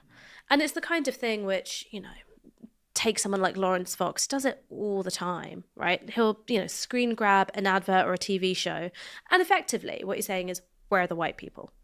Right? It's a similar thing of going, you're not in this picture. It's a tactic and a technique which left won't let us say the truth anymore. Literally, these are the same people that banned the AP from the White House because they called the Gulf of Mexico the Gulf of Mexico. You misgendered the Gulf of Mexico. Sorry, you're banned. They were yelling. We did. I have clips on YouTube. They were yelling at Representative Frost for calling Donald Trump the grifter in chief. Oh, I'm sorry. You're dead naming. You're misgendering the president. You can't do that. Like, it's just the same arguments. It's the same. We watched on CNN them calling, them talking about the Gulf of America stuff, saying, well, if everyone in the country agrees that it's the Gulf of America, then you calling it the Gulf of Mexico is actually really harmful. Like, that's the kind of shit that they're saying. It's every accusation is a confession. Every time. Every time. Every single fucking time. Because that's all they have. They all want to act like the most mistreated people in history, but also feel entitled to every single thing that they want, and they want you to be happy while you give it to them. Rules for thee, but not for me. The Republican model, yeah. All right, so back to Russia stuff. So first off, the Romanian presidential candidate Calin Georgescu was detained, pro-Russian candidate in the presidential election, which was canceled due to Russian interference, which was definitely like a good thing. Thank God they managed to do that. That looks like toddler mentality. It is toddler mentality. Now, he was arrested this morning, suspected of crimes creating an organization of fascist, racist, xenophobic nature, as well as promoting the cult of people guilty of a genocide or war crimes. Good. According to Romanian Prosecutor General's office, is a clear link before financing Georgescu's election managing campaign and Russia. Now, the right in America is losing their fucking shit over this. Europe is censoring free speech. Europe is anti-democracy. The fascists are canceling the election of Romania to stop this candidate. Like, again, understand me. Using authoritarian or fascist means specifically against Nazis and fascists is pro-democracy. As long as you are only using it on the people who are trying to use it against you, actively trying to use it against you, you just reverse it and put it on them, that's pro-democracy. Only way to deal with Nazis is to do the Nazi thing, but to the Nazis specifically, and no one else. That's it. We've seen this historically. There's evidence substantiates this. Equivalent response is the only way. In 1946, Americans polled the Germans in American-controlled post-Nazi occupied Germany. We asked them how many of them thought the Nuremberg trials were unfair. In 1946, that number was 6%. 4 years later, when you gave them a smidge of breathing room, in 1950, that number was 1 in 3. You can't allow this kind of shit. This is anti-democratic to allow this. The Andrew Tate shit today really lit a fire. Oh, holy shit, thank you.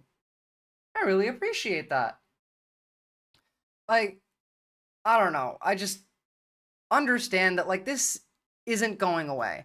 That Andrew Tate shit is also going to light more fires. I remember watching the POTUS debate between Obama and Romney, and they were asked, what is the biggest threat to the U.S. right now? And Romney said Russia, and I laughed my ass off. I'm not laughing now. Oh.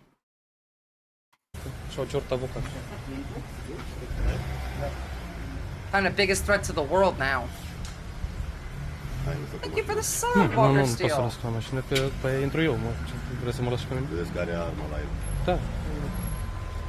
So, what did they find on him? Well, Elon Musk-backed pro-Russia candidate in Romania, Călin Georgescu, has been arrested. Authorities raided him like the crook he is and found at least $10 million in cash, tickets to Moscow, and probably some drugs. Unsurprising to literally anybody who's following any of this. Isn't it weird how all of the nations that are familiar with the Russian influence occupation absolutely refuse to tolerate Russian interference in their elections? No, because that doesn't happen. The Russians are interfering in everyone's elections, and, like, we're only just now starting to get mad about it. I don't know what to think until Trump tells me. I like that meme. Hold on. Save that meme.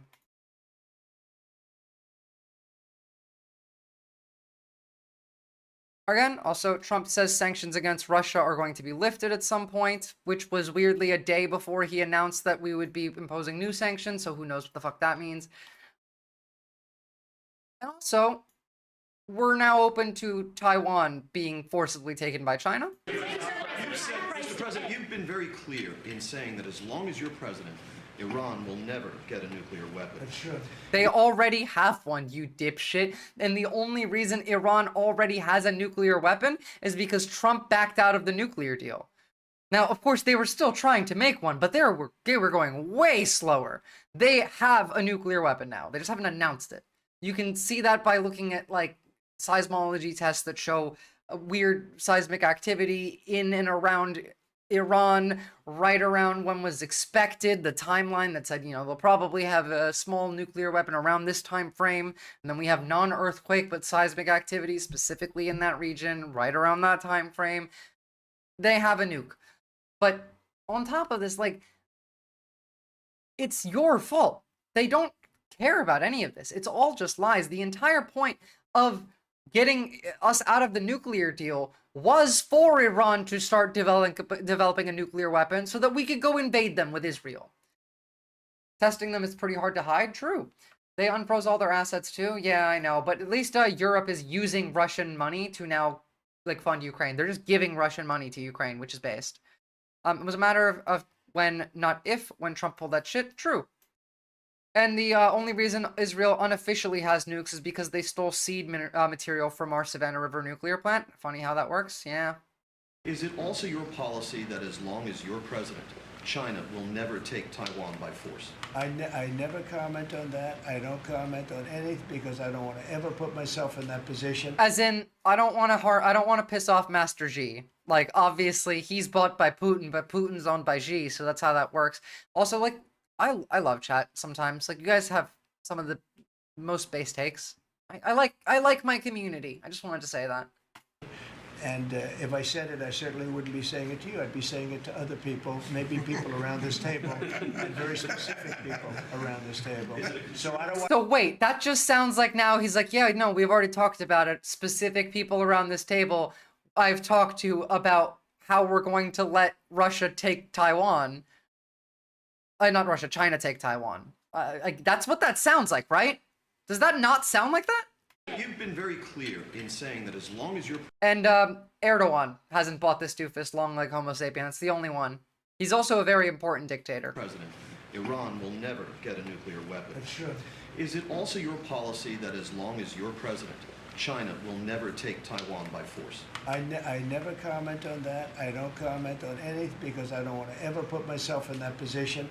And this sounds like this, right? This genuinely sounds like, oh yeah, no, we've had these conversations. Taiwan is going to China. If I said it, I certainly wouldn't be saying it to you. I'd be saying it to other people, maybe people around this table, and very specific people around this table. So I don't want to put myself in that position. But I can tell you what, I have a great relationship with President Xi. I've had a great relationship with him. We want them to come in and invest. I see so many things saying that we don't want China in this country. That's not right. We want them to invest in the Trump would be like, we've solved the Taiwan issue. We're giving it to Russia, giving Chechnya to China, doing big deals. MX Matty, it's insane that that is a possible reality. Like, it's not a likely one, but like they're capable of doing something that dumb. Yeah. He's actually garbage at keeping secrets. That's true. Fuck, if you're gonna betray someone, at least hide it. They're not hiding it, like, at all.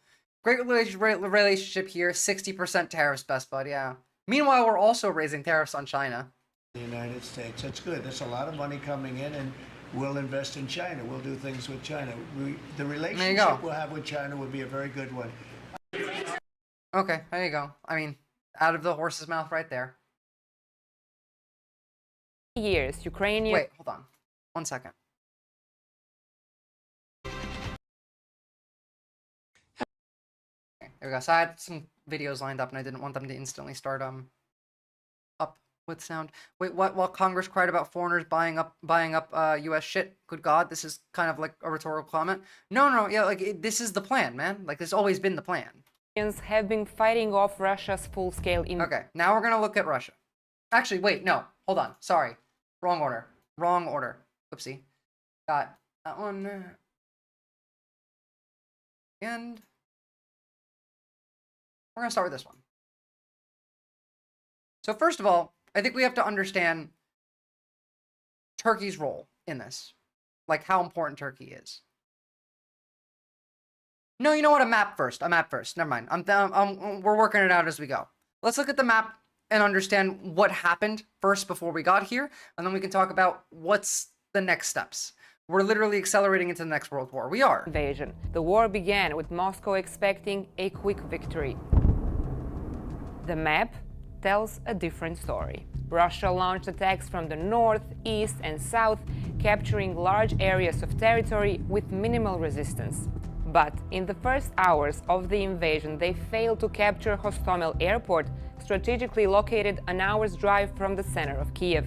For 36 hours, Ukrainian forces managed to defend the airport. It was later captured by Russian troops, but the runway was so damaged it couldn't be used, thereby preventing the rapid deployment of troops and equipment into the heart of Ukraine's capital. Thank you in for the early sub, March, friendly Kherson neighborhood became Mexican. the first major city to fall. Russian forces reached the outskirts of Kiev and Mariupol was surrounded. At this point, Russia believed Ukraine would quickly collapse, but that didn't happen. April 2022 was a turning point. Russian forces, unable to take Kiev, retreated from northern Ukraine. But mid-May, after 80 days of siege, Russian forces took full control of Mariupol. The city was... I'm not saying much right now just because, like, I want to get a general baseline of where we are up to the map up to, like, here, and then... razed to the ground after relentless bombardment. Then, by the end of August, Ukraine launched its first major counteroffensives in the east and south. In September, Ukraine... Yeah, Cloudhammer, it feels so much more unsatisfying to be right about everything that's coming than I hoped it would be. Feels, man! Fucking feels. I had so many right-wingers in my chat before the election saying none of this is gonna happen, and all of them said, yo, you know what, after I'll come back and I'll tell you you were right, if you were right. Not a single. This is a good recap. Now, we'll finish the recap, but understand, like, around here is where they got to. Now, what's important is Kherson and Crimea. This Odessa port, like, the south is what they want. The sea, the Black Sea rather, is quite important to the invasion plan, right? So this is the current map of the front lines. We can have a look at that in a minute, but what I want to talk about is the fact that Russian warships need to come around and come into the Black Sea. They want Russian warships in the Black Sea. However, Russian warships cannot enter the Black Sea in any way other than through here, through Istanbul. The Turkish government has the right to deny anyone entry or through their canal. That goes down to like a document signed back World War I-ish era, way back in the day. I don't remember the year exactly. But Turkey is a big player here. Turkey, for the entire duration of this war, and also before that, always played both sides. Turkey's in NATO. Turkey is currently, if we're counting the US as still an active NATO member, which they're not, like they're active, but they're not actually a NATO member. They're a double agent. Turkey is the second largest military in NATO. Without America, they would be the first largest military in NATO. Turkey also has naval power. Now, Erdogan has openly said that Crimea, even, 100% needs to be Ukrainian. Just like this week, confirmed that he believes that Crimea is important for Ukraine. Which means it seems like Erdogan is leaning towards the side of Europe. Which would be, like, yeah, that's really good news. Because there's two ways Turkey can go. Turkey could go the Russia-US Axis powers route, because they are the center of, like, the between Asia and Europe. Turkey used to be called the center of the world. All of the trade that comes from China that came through the Silk Road had to go through Turkey and was met at the ports in Istanbul or Constantinople at the time. Geography lesson, yes, thank you. This is why we don't emphasize geography in U.S. schools, because you can just go, I don't know, Ukraine, where's that? That's true. Now, if Turkey went toward, like, Turkey's interests for decades now, Erdogan being the dictator who's been in charge of this country for over a decade, wants to join the European Union. Europeans have generally not been okay with that. Like, every European I've ever spoken to has been like, no, Turkey's not European, they can't be in the EU. But they've been trying, and they are the largest military in NATO, not counting America. If Europe wants to resist, then Turkey and Germany are its two, like, greatest defenders. Germany will manufacture, Turkey will also manufacture. Germany will manufacture tanks, guns. Turkey manufactures boats and, ships and drones. Did you add the clown face points? No. Where was that? Oh, interesting. Orban's pro-Russian regime. See, this is deepstatemap.live. This is like what the Ukrainians use on the battlefield to, like, track movements every now and again, or like position changes. So this is the Ukrainians did that. The Ukraine is the one who added the fucking clown things. Turkey can't be EU. Meanwhile, Russia, Israel, and Australia are in Eurovision. Go figure. Yeah, well, that's the thing. Anyone that's played Civ knows exactly how important the naval power is. Anyone who's played Civ on an Earth map knows how important access to this part of the world is the clown thing on the US. I don't think this map goes that far. Oh, North Korea has a star. Interesting. Okay. So, like, we need to make Turkey happy. Turkey's cooperation with NATO and Europe is essential. With Germany, without Turkey, there's a chance. But realistically, I don't think that there is much of a chance without both of them. I know I don't have to read your messages out loud. I read them because they're worth reading, Clamjammer. But, you know, just take that as a compliment. You're based and you post good shit. All right, let's finish this recap. Ukrainian forces liberated large parts of the Kharkiv region and smaller parts of the Donetsk region in a rapid advance, liberating the cities of Liman and Sviatohirsk. By November, they reclaimed Kherson. I don't have it in Discord, but I'll send it here. The conflict shifted from a fast-moving invasion to a war of attrition. Through the winter of 2022 and into 2023, fighting concentrated around the eastern city of Bakhmut. Russia, particularly the Wagner mercenary group, suffered massive casualties, but finally took the city in May 2023. SN, I just threw the link into Visora sources in the Discord. Also, guys, join the Discord. Hop onto YouTube, give me a like and a sub, please, and thank you.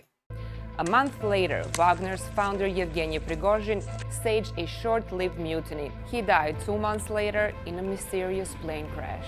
Bakhmut was mysterious plane crash. Yes, of course. Significant Russian victory for a while. But Ukraine's counteroffensive that summer didn't achieve the breakthrough many had hoped for. By late 2023, Ukraine faced serious challenges. Western military aid slowed, ammunition shortages worsened, and Russia strengthened its defenses. In early 2024, Russia took Avdiivka after... Shouldn't have installed Windows on his plane, that's true. Anyone play Civ 7 yet, by the way? I'm just wondering. After months of fighting. Then in May, it launched a new offensive in the Kharkiv region, capturing several villages and opening a new front. In the second half of 2024, Moscow increased pressure on the Donbas and captured several cities: Vuhledar, Kurakhove, part of Toretsk, and Chasiv. However, it took months to take over each city, and according to military analysts, Russian forces... When your attempted 3-day annexation becomes a 3-year war in which you're losing, yeah. Suffered. Remember when we used to be afraid of Russia? When we used to think that their military was the strongest, like maybe like could possibly rival the United States? Meanwhile, like they stall 5 fucking minutes out of their border. I remember arguing with people on Twitter that Prigozhin was a gooner. I mean, almost a goner rather. I mean, to be fair, both almost certainly. Losses. And then something unexpected happened. In August 2024, Ukraine launched a surprise offensive into Russia's Kursk region. This operation was aimed at forcing Russia to divert troops from the Donbas. Ukraine advanced up to 30 kilometers inside Russia, briefly controlling dozens of villages. But by early 2025, Russia had regained much of that territory, with reports of North Korean troops fighting. Why is Russia so much weaker now? It's just because dictatorship is non-productive they just can't build shit enough? Well, no, it's corruption. It's the same thing that happens here. It's the fact that oligarchs want to charge money more than is necessary. It's like, think about how much we pay for our military budget in America. We could cut that in like half if the American military was building that shit instead of private companies, contractors. It's corruption. And it's the same issue in Russia, except it's been there for a long ass time. Yes, that's why we let this war keep going, to decimate Russia's forces and bomb as much as possible. We should have given Ukraine access to the ATACMS much earlier, and the F-16s much earlier. And to use tax dollars for old bombs that needed to be exploded, old tanks that needed to be deployed, so we can buy new ones and give money to Lockheed, Raytheon, Boeing, and all the other SpaceX and all the other defense contractors. That's the thing, like every time Republicans complain about how much money did we give to Ukraine, nothing. We gave that money to American defense contractors. Elon Musk got rich off of that because of Starlink. People like it's not even worth arguing this. Oligarchs rob you into ineffectiveness. Well, I mean, fascism in and of itself, like fascists are bad at ruling. They're not good at governing. They're really good at taking power. They always are fucking terrible as president, rulers. It's not good at all. Like, it's pretty stupid. Highlighted message check, yay. There you go. And then, well, then you're evil. Get the fuck out of here if you have Lockheed stock, you fucking demon. Like, I think stocks are immoral enough, but if you're making money off of defense contractors, then I hope you burn in hell for all. I hope hell is real. I hope Christian God is real just so you can suffer. Or, actually, I hope Muslim God is real, because then you suffer for eternity in darkness while your skin burns off your body. Good at fooling, bad at ruling. Well, Russia's entire offensive strategy right now is cyber attacks. It's cyber attacks and misinformation, which seems to be working better than, like, physical violence. Although they are really good at throwing cheap Iranian drones everywhere. So, you know, there's that too. Fighting alongside Russian forces. Today, 3 years into the war, the front line has barely moved in some places, but in others, Russia is slowly advancing. For Moscow, this war has not gone as planned. Its initial goal was a quick takeover of Ukraine. Instead, it's locked in a prolonged, costly conflict. Yep. All right, let's get to Turkey. Hell is the absence of God's love, and there's hella motherfuckers lacking God's love right now. That's true. Again, like, all of this mentality, this hyper-individualism is what allows this to continue. This type of, like, context that we live in. It's because of that. Yeah, you should. You're making money off of dying little Palestinian babies. Every dollar that you make from your Lockheed stock is from the death of like 7 people in Palestine. Women and children mostly, but also men. Do you think that you're a moral person for that? XU? Sorry, I'm gonna pause the segment for a second. Do you think that you're not literally evil? Like you're blackening your soul. I don't even believe in souls, to be fair. I just I use it as rhetoric because it's understandable. But like, morality is a human construct. Yeah, you don't have any. That's my point. You're not acting like a human because you're not using morality. It's being like a person, man. This is what I mean by they're people. They're not people, but they're humans. This is what I mean when I say that. Is people that think like that. Those who are evil see themselves as protagonists. I mean, partially. Some people that are evil like being evil. The thing is, like, that's why before the election, I was a bit more hesitant to, like, call people Nazis because they enjoy being called Nazis. It makes them feel cool and powerful and scary. Now, after the election, it's just like they're Nazis, so I'm not going to call them anything but Nazis. Before the election, there was still like some propaganda there that I was trying to do, but you know what I mean? Like, it makes a big difference. At least make camaraderie use of that bag. Like someone I know inherited Boeing stock from a family who worked for them or something, rags on them and other childish family members when he mentions it. Yeah, like if you're making money off of that, at least use it for something good. At least donate it to like charities or homeless shelters. Go buy people food. Go help, donate that money to like Palestine. You're making money off of innocent people dying. Do you not feel bad for that? How do you sleep at night? Knowing that you make money off of the deaths of innocent people. I won't even exploit infinite currency glitches because I feel bad about it. Okay, that's a bit soy, but like fair enough. The thing is, like, I don't think that you should buy any stocks, but buying defense industry stocks is infinitely worse. Ethically and morally. Every spoonful of cereal you eat has a drop of dead kids' blood in it if you don't divest from the war machine. I mean, to be fair, even your tax dollars goes to this. Every cent that you spend is going to killing Palestinian children. You think that Palestine is a threat to your peace? Are you kidding me? How stupid are you people? Jesus Christ. The brainwashing is just seeped so deeply. This video was brought to you by... We're going to do TLDR, which I usually wouldn't use, but because this is a really long subject to explain like Turkey's economic position in Europe, so... Brilliant. Since Russia's invasion of Ukraine in February 2022, Turkey has pursued a delicate balancing act, trying to present itself as pro-Ukraine, but not overtly anti-Russia. This strategy has proved remarkably successful in lots of ways, and Turkey has emerged as a key mediator in the conflict. However, last week this tone suddenly changed, and the Turkish government came out in support of Ukraine restoring its pre-2014 borders, joining... That's huge, by the way. The fact that, like, Erdogan is a sly little snake. He will lie, he will manipulate, but this doesn't feel normal. Thanks, Esan. I hope you have a great night. This feels different in that Erdogan usually doesn't make statements that are this black and white when he hasn't made, like, when there's options on the table to go through. Because Erdogan doesn't give a shit about Turkey. He gives a shit about himself. For example, Erdogan's kid has investments in industries that Europe relies on. Siding with NATO and Europe makes his family money. Billions, in fact.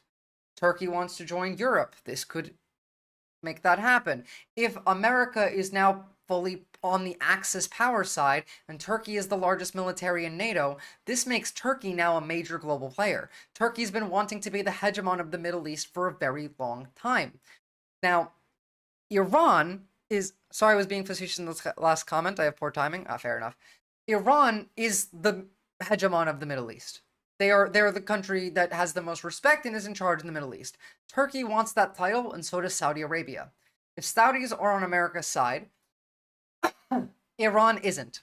Now, Turkey won't work with Iran, but that doesn't matter because America will take out Iran. But will it take out Iran first? Like, for example, if Turkey switches to the NATO side, let me pull up a map again. Really quickly. it complicates things a lot because of Turkey's positioning. Any movement from Russian soldiers would be at risk from Turkey. Anything that America wants to do in the region, Turkey is a hindrance on. So like Russia has 150,000 troops sitting in Belarus right now. Last time they had people in Belarus, they invaded Ukraine. They could go down, but down is heavily fortified. So where are they going to go? Well, we got 3 Baltic states that are undefended as we withdrew NATO troops from them. Now, Russia has also said these 3 countries are Russia, openly. Turkey's positioning makes it so that no matter what option it chooses, it's in danger. If Turkey sides with Russia, America, Saudi Arabia, then it's in danger from Iran, it's in danger from Europe, it's in danger economically because Turkey's economy isn't doing well. Now, if it sides with Europe, then it's in danger from Russia as, you know, the closest neighbor that's an enemy. But Turkey's naval power could absolutely fuck up any Russian naval power that comes anywhere near the area, as well as Turkey could ensure that Crimea is cut off from the Russians, push them out of Mariupol, Zaporizhia. Like Turkey could cut off this entire region if they wanted to. And they might. Also, Turkey has direct access to the Mediterranean, which could be used against, I don't know, Israel. Could fuck up the Russia has like Russia's naval power doesn't exist really. Not in a real, like, we're playing a Civ game right now. This is what's happening. I'm just telling you what I see. Again, world leaders are meeting in emergency summits. We're having people switching sides. We're having foreign policy shifting on the dime. What do you think this leads to? It looks like a world war. Jimmy Normandy, the U.S. defense industry is predominantly funded by the U.S. taxpayer. Excuses need to be created to destroy these bombs and bullets so they can be built more from the aforementioned taxpayer. Exactly what we did with funding Ukraine in the first place. It's true. As many other Americans, my foreign policy knowledge is non-existent, so I just sit here and learn on these segments. Well, that's fine. Like, that's very fine. Turkey also has, you know, Cyprus in its sights. Half of Cyprus is Turkish, the other half is Greece. There's this beef between Turkey and Greece still, even though they're both NATO members. That does complicate the situation as well, but can do blockading of the Suez Canal. The only naval fleet that could challenge Turkey is America. Now, like, that could happen, Hollywood Pish. Like, they want Western Europe, but having lost the election in Germany, the AfD is not in power. They'll have some influence, so we'll have to look at how that goes. But Turkey and Germany are the 2 keys to defending Europe from all of this. So that's why we're focusing so much on Turkey right now, not just because I'm Turkish. NATO and even offered a post-war security guarantee.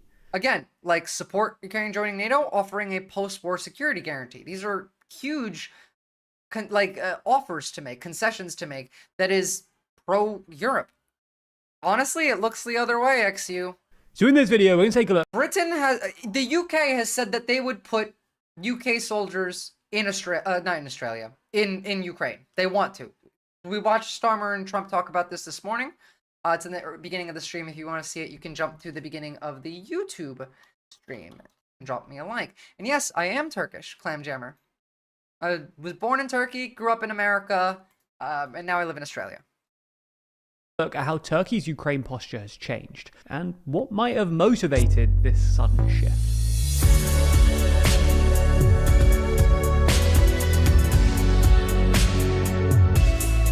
Even if America's naval fleet can challenge Turkey's, it seems just positionally it takes considerable just for American to get its navy into position, into place. Like, that's what I mean, yeah. Like, America's navy could challenge Turkish navy power, yes, but they would need to get into place to do that, and Turkey could set up ways to prevent that. You know what I mean? Like, America doesn't have more than just, like, a small destroyer fleet with an aircraft carrier, not to be, you know, looked down on lightly. Aircraft carriers, big deal. our warships are a big fucking deal. But at the same time, our military is run by idiots. Our military is run by useless idiots, in fact. And on top of this, America hasn't fought a war in 20 years. We're out of practice. The people who are in the military right now, sure, the veterans that are still there from Afghanistan, whatever's left, could be some of the more experienced commanders, but everyone else is not war trained. They're green. And Turkey's been fighting in Syria with the Kurds for like a decade and a half now. Even less so in a naval war. Exactly. There is also the example of Europe.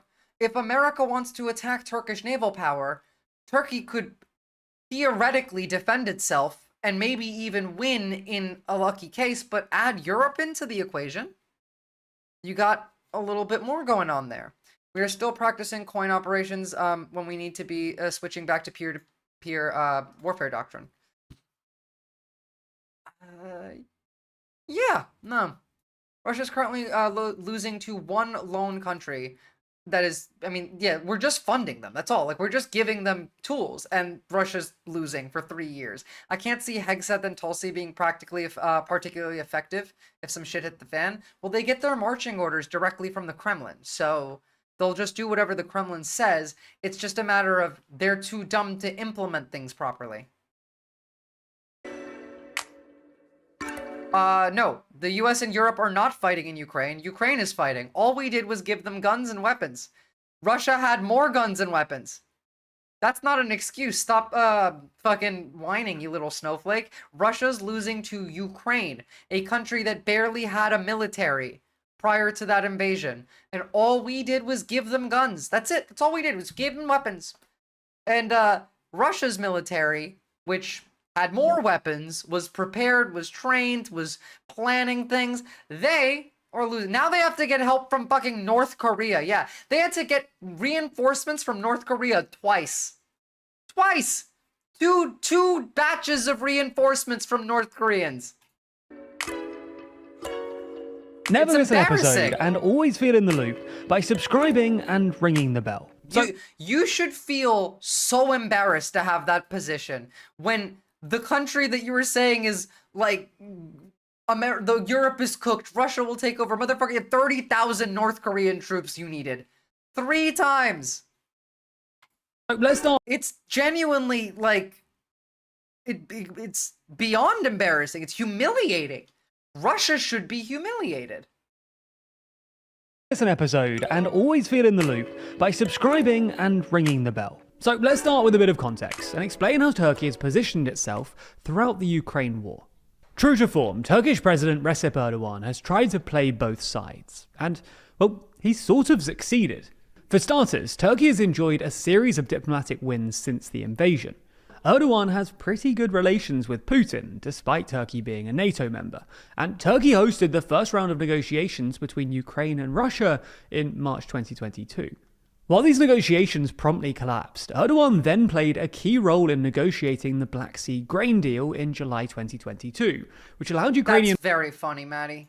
farmers to export their grain via the Turkish Straits. By the way, this is the reason that, like, everyone in the world didn't suddenly have, like, our food prices went up, everyone's.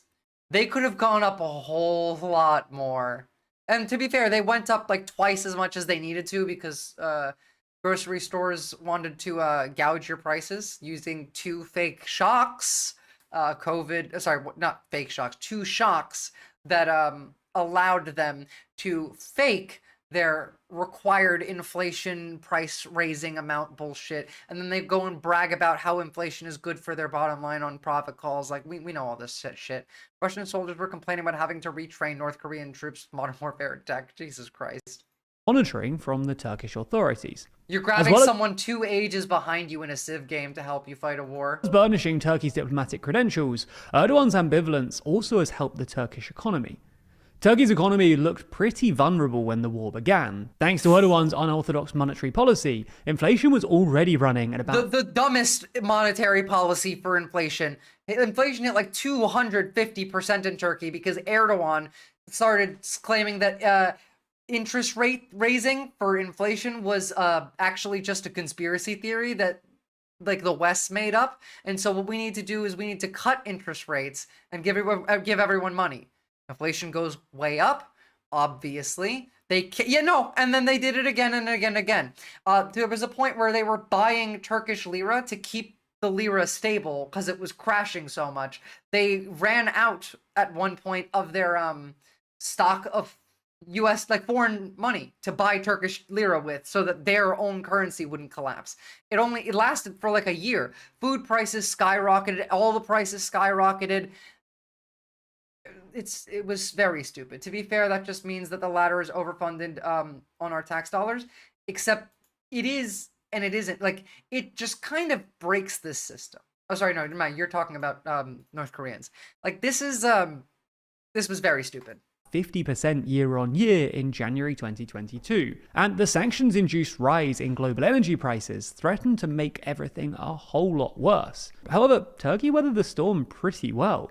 Turkey refused to join with most sanctions, which meant that they were able to both import Russian energy and act as a transit hub for Russian oil and gas. Lots of Russian cash also flowed into Turkey to Which, by the way, like, all of the tourists from Russia go to Turkey. I was in Turkey last summer. And I was in like the touristy areas because I went with my ex-partner, and you'll see a lot of Russians on vacation because that's like the one place they can go, right? Sanctions, which provided Turkey with a much-needed source of foreign currency, while Turkish defense companies made serious money selling drones and infantry carriers to Ukraine. In 2023, Turkey refused to immediately let Sweden and Finland into NATO, which both pleased the Kremlin and allowed Turkey to extract various concessions from other NATO members. Then, just last year, Turkey again stepped in as a mediator to negotiate a prisoner swap, which included American journalist Evan Gershkovich. You get the idea. Istanbul is such a fun city to be in. I've lived there. I don't like living there, but I like visiting Istanbul. I miss Turkish food too. Then, Turkey has played both sides, continuing to trade with both Russia and Ukraine, while using its unique position as a relatively Russia-friendly NATO member to position itself as a much-needed mediator. Do you know how fun it is when you go to Turkey with a group of Westerners that you're going on tours, you have a tour guide, and they're bringing you from place to place, they're explaining stuff, and you're walking, and your entire group has to stop every single time you see a stray cat that you want to pet, because it's a great feeling. Everyone has to stop just because I saw the cat. Great. It's even better when that cat comes into your lap, and then you're like, well, we can't move for a hot minute. All right, I'll bring the cat. No, I can't. He's sleeping. I'm not getting him out of there. I do need to pee, though, so what I'll do instead is I'll go pee, and then we'll finish the video, and you can look at the cat in the meantime.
It's okay. It's okay. I did manage to get him. Mwah, mwah, mwah, mwah, mwah. Little Franklin.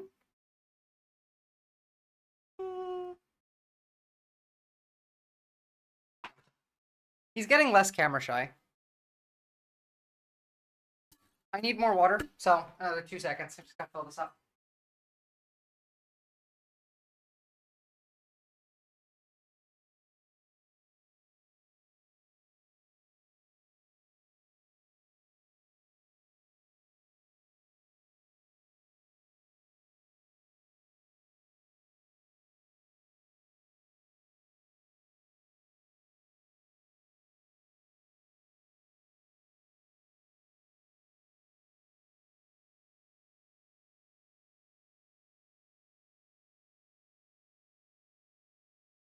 All right.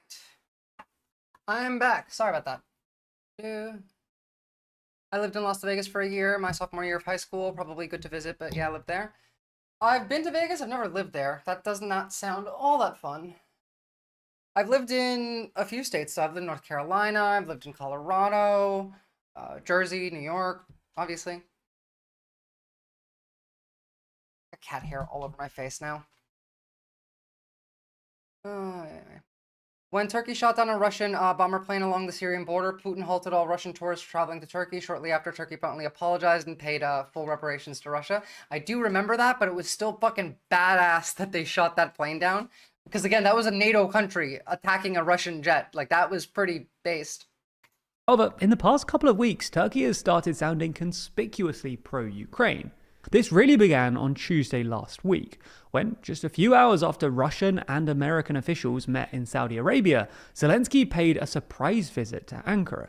At the joint press conference afterwards, Erdogan insisted that Ukraine and Europe should be included in the negotiations, reaffirmed his support for Ukraine's territorial integrity as, quote, non-negotiable, essentially implying that he expected Ukraine to retake all of its pre-2014 territory, including Crimea, That's a and big even deal. came out in support of Ukraine's NATO membership.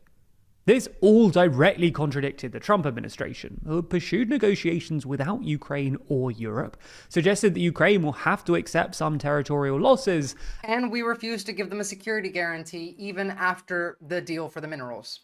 and dismissed Ukraine's NATO aspirations as unrealistic. This was followed by similar comments from the Turkish foreign minister, who this week reaffirmed Turkey's support for Ukrainian NATO membership, suggested that Turkey could act as a security guarantor in the event of a ceasefire, and encouraged Europe to pivot away from the US, arguing that reducing dependency on the US will make them more resilient. Now, That's huge. That's huge. Now, Turkey could benefit immensely from this. If this is done right, Turkey could be a major player. Because Europe, combined with Turkey's power, could make a size, like a real difference here. We could technically take down America, but it would have to start now, and it would have to start with economic sanctions. Step one is crash the US economy by stopping all trade with the United States. Now, we did just put new tariffs on the EU, so we'll see how that goes. But crashing the US economy is the smartest way to start this out. And then moving away from any US, like, partnerships. We need to back out. Australia needs to back out of AUKUS. Trump didn't even know what the fuck AUKUS was when they asked him earlier. It's important not to overstate all of this. Turkey has always supported Ukraine's territorial integrity, and Erdogan has a bit of a habit of flip-flopping on foreign policy. Nonetheless, it's at least true that Turkey sounds a lot more pro-Ukraine all of a sudden. And the thing is, like, he does absolutely have a propensity for flip-flopping, but he rarely makes statements this set in stone, this direct, when he intends to flip-flop. The rest of the world must pivot away from the US as a security guarantor. America already has said, we're not going to guarantee you security. But this is good news for Zelensky. So what's motivated this shift? Well, as we see it, there are at least 4 possible reasons. Firstly, Erdogan has made it clear that he still wants to mediate, and is probably trying to keep Ukraine on side by convincing Kyiv that they won't force an unfavourable deal on them like the one that Trump is apparently trying to negotiate with Russia. Second, it's part of a wider turn in international opinion against Russia and the US. This became glaringly apparent in Monday's UN General Assembly vote, where just a handful of countries voted with the US and Yeah, we voted with the axis of evil in that one. Russia against the European resolution calling for an end to the war in Ukraine. This is Jimmy Normandy. You'd be surprised how many chatters don't know the difference, don't know that the seasons are different between hemispheres. I tell people it's summer, and they're like, what? The fuck? No, I don't believe you.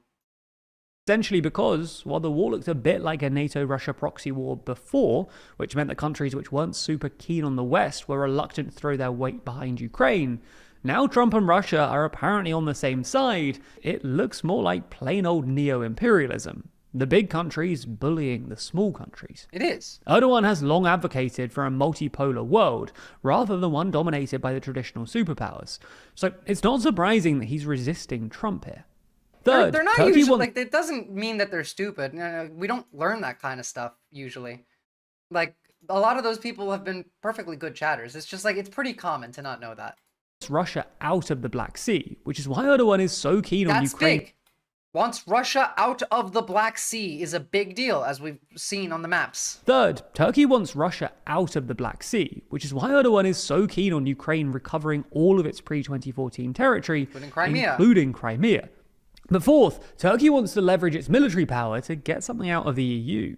For context, Turkey is one of the largest armies in NATO, with again, like, Poland is the second, and they're 150,000 off. Then it's France. Germany and Turkey are the two keys here. Turkey for naval and drone production and like gear, all that stuff. Germany for weaponry, for tanks. These need to be put in place. If either of these really genuinely fail, then there's no shot. I really don't think that without both of these, there's a chance with just one, but not really. You need both. It depends on how functional America is, really. All of this depends on how functional America is. Australia's position I'm really curious about, because America's position is contradictory with the UK's. We had Starmer here today, and they have contradictory points, but, you know, Starmer's actually still trying to cozy up to the US. They're trying to make things normal. I need them to stop. And I don't know about Australia. We're kind of fucked here. It's concerning because we have 9 military bases in Australia. But at the same time, the Chinese are trying to provoke us right now in Australia, and America's not doing anything. So, with more active troops than any European army. Erdogan has noticed that Europe needs a military power to guarantee Ukraine's security without American support, and he's offering to help if the EU gives him something in return. Only if we succeed, Clamjammer. If we lose, then it's not that, but if we win, then yeah, it is. Like letting Turkey join the EU. True, McSmanny. Erdogan actually made this explicit on Monday, when he claimed that Turkey's accession into the EU is the only way to solve the continent's security and demographic crisis. Oh, well, there you go. That's your deal. Accept Turkey into the EU, and Turkey will help defend against Russia and America. I feel like that's a pretty fair deal. Like, I know a lot of Europeans don't want Turkey in the EU, but I feel like a lot of you don't want to be Russian even more than that. This isn't the first time that Erdogan has tried to play this either. Literally hours after Trump won the US election in November, Erdogan told reporters at the European political community that, quote, Turkey's full inclusion in the European Union defense efforts is indispensable for Europe's peace and security. All right, I'm starting to see a thread of thought here. Erdogan's thought this out, and like me, he can see that Europe has a higher benefit here. We already have US nukes in Turkey. What are we talking about? Turkey can like just cut those off? Like, what do you mean? Turkey is on the opposite side of America right now. Like, America is on Russia's side. Just because we have American nukes in Turkey does not mean that, like, Turkey can't flip to the Europe side. I really do think that Turkey is critical for the defense of Europe. Oh, by the way, France has also already made the threat of, we will nuke you if you come, you know, into Europe. So, like, yeah. I'll find the actual clip for that. Now, while it's hard to imagine Turkey actually joining the EU anytime soon, Erdogan might still be able to negotiate something like a closer economic relationship with Europe, or at least get the Europeans to turn a blind eye to his ongoing crackdown on opposition politicians. This also creates a bit of a dilemma for Europe. If Europe does actually decide to build a new security architecture outside of NATO, and we're saying Europe, not the EU here, because it will probably include the UK too, would this include Turkey? On one hand, Turkey has a strong army, a thriving defense industry, and sits at a strategically valuable position along the Black Sea and at the confluence of Europe and the Middle East. On the other hand, Erdogan has proven a somewhat... I don't know so much about Turkey. I'm learning where Turkey is on this issue, and that's the thing. Like, I don't really know where Turkey sits on the issue too. Like, we're trying to puzzle this out because this is another dictator who makes unitary decisions. It's just unitary executive shit. So it's what benefits him the most. And the fact that his son has financial ties to industries that primarily require European, you know, exports does mean that it financially benefits Erdogan and his family to side with Europe. It benefits Turkey as a whole to side with Europe, as we said with the accession to the EU being a factor. And Qatar. there are no nukes in Turkey. There are no U.S. nukes in Turkey, are there? I wasn't sure about that. I thought, no, there isn't, but I didn't have time to check. It seems to be more beneficial to Turkey. There's a NATO base. Yeah, that's that. We probably have, like, submarines that have nukes in the area. Last time Australian government pushed... well, I'm well aware of the Whitlam government. The thing is, we don't live in the same world anymore, Jimmy Normandy. Like, the UK is saying we're going to put boots on the ground in Ukraine. We're not in the same... Dutton said pro-Ukraine stuff, and he's probably our next Hitler, so... More unreliable and occasionally two-faced NATO ally, and certain European countries, most notably France and Greece, could be very resistant to the idea. I would imagine now, so. The thing is, often in politics, we need to understand a wide variety of topics. Alright, ground news ad, place it here. Thank you, TLDR. So, let's have a look of, actually, just real quick, I want to show you what, this is from 2 years ago. This is Russians being showed photos of Ukraine and their reactions. Putin has sent troops to Ukraine. They're bombing Russian-speaking cities like Kyiv or Kharkiv. Русскоязычные города, Киев, Харьков. Вот у нас есть несколько кадров оттуда. Пойдем. Let's go. Get ready for this kind of lifestyle in America. This is what they're doing to you. I support Putin. I want to show you some photographs. I support Putin. I won't look at these photographs. These are Russian-speaking cities like Kyiv or Kharkiv. Please share your opinion. Харьков, Киев. Нет, ну расскажите о своей позиции. Я за Путина. Я за Путина, я во всем за него. Да, Киев никто не бомбит. No one is bombing Kyiv. I don't believe it. Вообще, я считаю, что Путин... Like, they're terrified of saying anything. Anything. The one person that actually in this video says anything is this person. Правительство России хочет ухудшить свои... Russian government wants to make the lives of its citizens worse because of its actions. Своим действием жизнь простых граждан. На нас уже наложены санкции. There are already sanctions imposed on us. От нас уже отказываются множество стран, с которыми мы сотрудничали, и могли бы дальше сотрудничать и продолжать жить. Good. Но, к сожалению, этого не получается сделать из-за того, как Because of what this president and his administration are doing in a foreign country. She probably got sent to the gulags after this. Верхушка ведут себя or they, в чужой I don't стране. know. The non-binary colors I called her, I was like, oh wait, no, it's a they. Okay.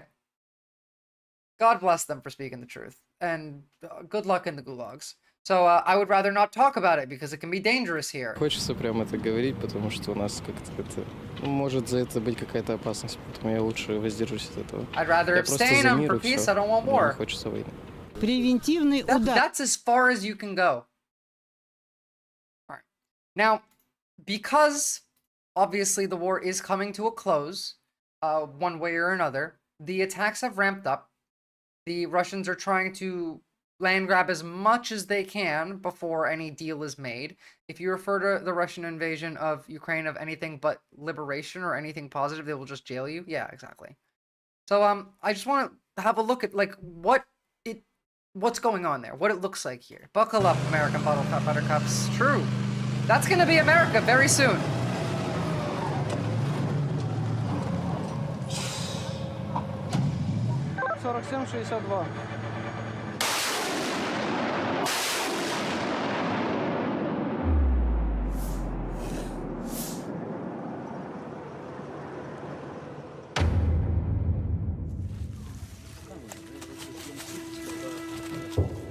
This is one of the artillery units operating on the Pokrovsk front line in the Donetsk region of I couldn't say it before. Eastern Ukraine.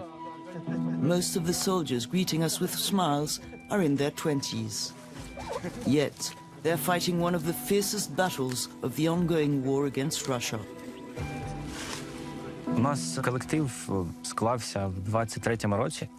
Хто не за своїм бажанням, але є хто за своїм бажанням. І якби у нас в колективі Sorry, I'm gonna turn off the subtitles because they have their own. І є настрій, якби цей стан для відсічі ворога, для перемоги. Інтернет. Ні, я без інтернету ж... О, ще ціль! Is it not already that woman who got dragged out and zip-tied in Congress meltdown? Well, I mean, yeah. I mean, we're heading there faster and faster and faster. It's pretty fucking bad. That woman getting, like, ripped out of her seat, zip-tied for literally just asking, is this a lecture or a town hall, was fucking crazy. It was insane. Oh, and, now I'm thinking about the Ed Sheeran scene from Game of Thrones. I could see it. This is likely the 47th Artillery Brigade. I think they tell you. Just minutes after our arrival, a firing order comes in from the command center. We have about maximum 10 minutes to fight. Приціл 343.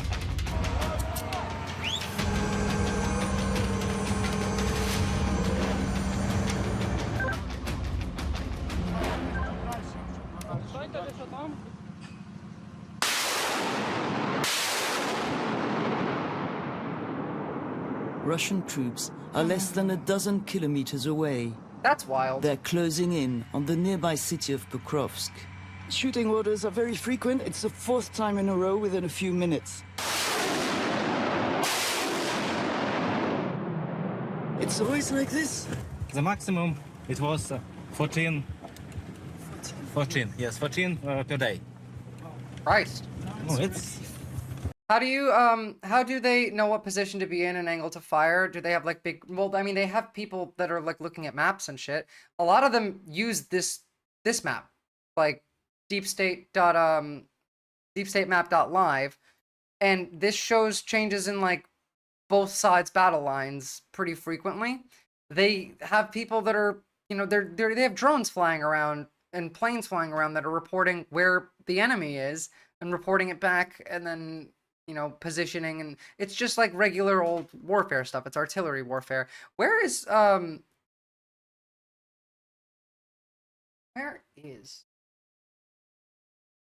Provost? It's by Donetsk and in between Mariupol. I know that.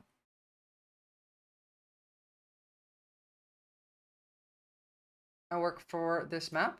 Cool. Oh, that's a different map. It's a good map. So yeah, the fighting is going on in this general vicinity. If I could ever find fucking, if I could read, that would be nice. I don't know, somewhere in here. They look at these maps and then they are told where to fire at. Spotters tell them. Ah, thank you.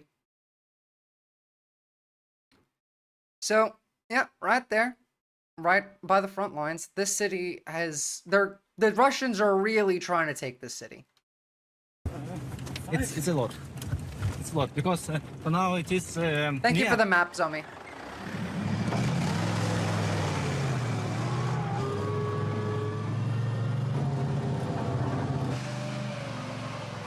So we're back at the base, and the unit is relaxing just as if nothing was happening here. Now you can think about But the Ed men Sheeran scene. No, they're more exposed than ever. Вони постійно роблять спроби прорвати фронт. Буває менше, буває більше, але це якби їхні наміри постійні. Активні тут бойові дії зараз. Мабуть, найбільше питання це тільки снаряди. They need more missiles, more shells. Цілі можна, їх би то багато, тут питання в снарядах. Тобто, чим більше снарядів, тим у нас є більше можливості стримувати. There's 15,000 Russians in this area. I hope they die. It's war.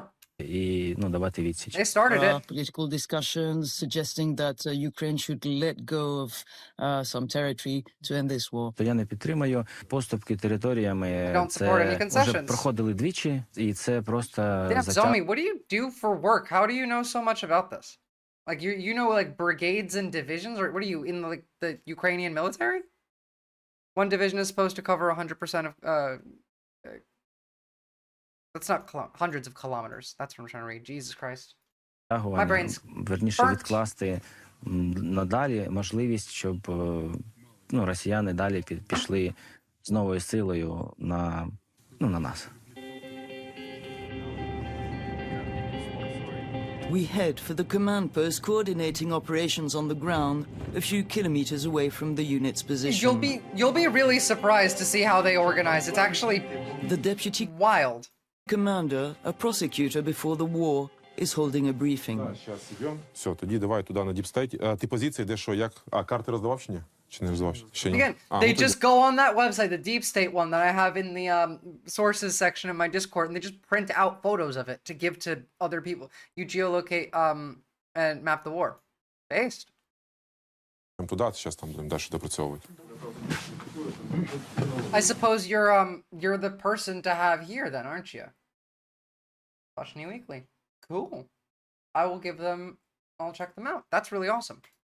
It's so incredibly soul-sucking to be on a side and wish for the destruction of someone's army against the other. I can't stand this timeline. Yeah, it feels really bad. Do you know, when I said I hope they die, do you not think that I felt like really bad about that? But you're fighting against evil here. They're like, the army isn't evil. Like, the Russian soldiers aren't all demons, but their leadership is, and you're fighting for your own, your country, your freedom, your lives.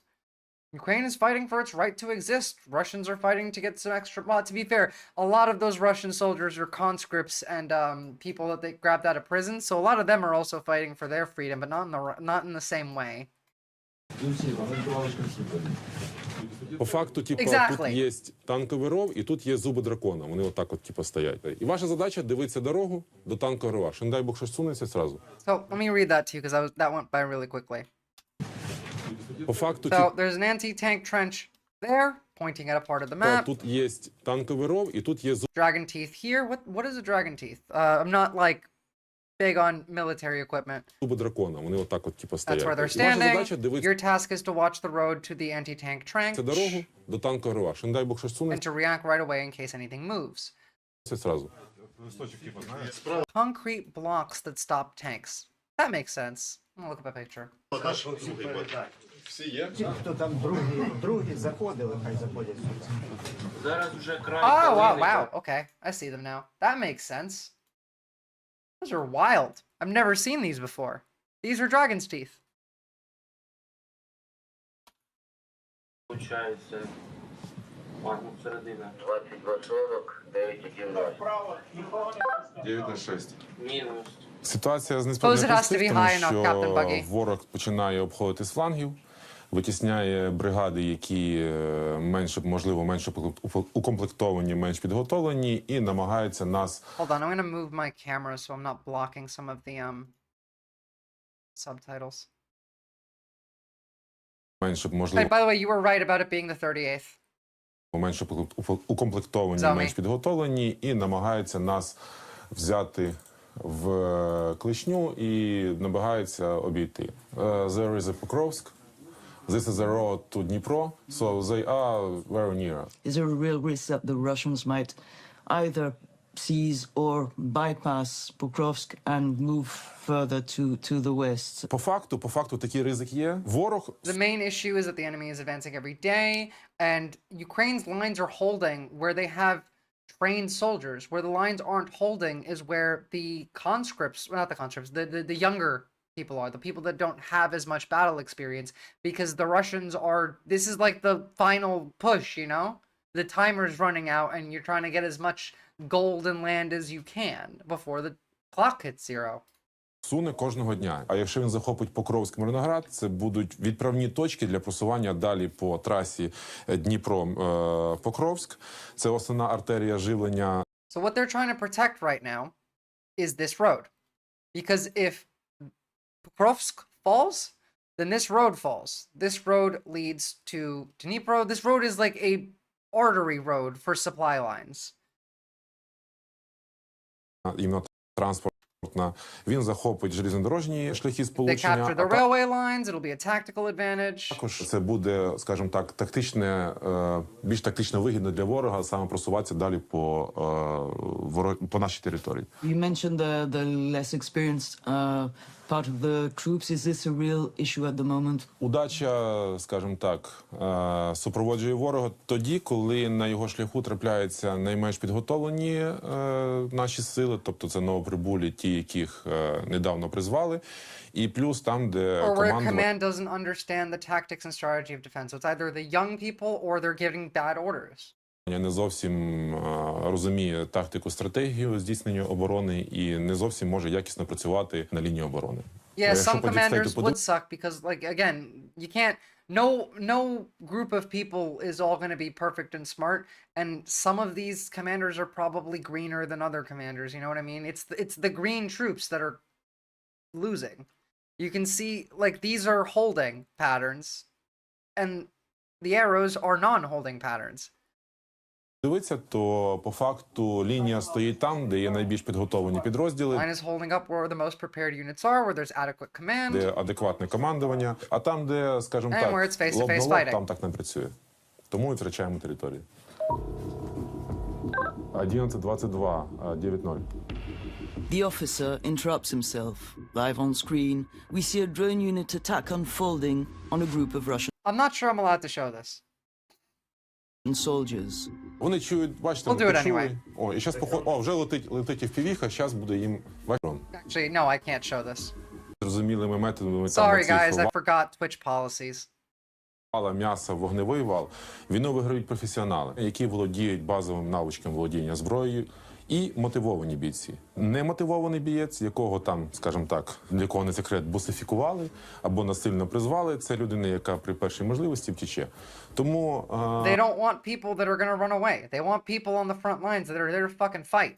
Основна проблема на лінії фронту – це наявність кваліфікованого військового персоналу і військовослужбовців, кваліфікованого і мотивованого. Там, де більш нас слабше підготовлені бійці, там ворог може їх задушити масовістю. Там, де наш боєць підготовлений, лінія стоїть. Rax.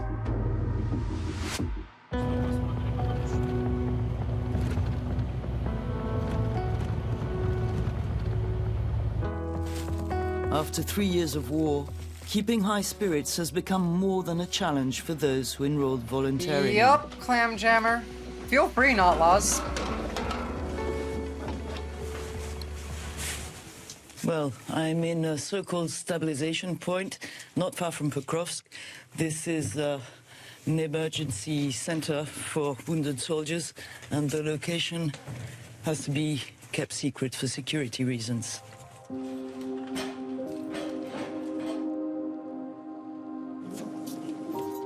Це місце доволі небезпечне. Із-за постійних обстрілів нам приходиться сидіти в підвальному приміщенні, не виходити на поверхню, отак от барикадувати вікна і закривати їх, бо, на жаль, люди можуть засікти нас. Вони можуть донести, на жаль, і нам потім буде непереливки. Ось. I can't imagine how scary it would be being like not even like 5 kilometers away from Russian lines as an anesthesiologist treating like Ukrainian soldiers. That shit's scary. Kidding The me? place is quiet on the day of our visit. 22-year-old Sasha. She's 22 years old, guys. Now, like, obviously war does this to people, but how many of you 22-year-olds could be in this environment and not lose your mind? Like, not do what she's doing, but maintain your stability of your mental health. In fact, I hope that answer is a yes. That's what I'm trying to get you to understand, is you're going to be in this situation not too long from now. So, you know, prepare yourselves. Is the team's anesthetist.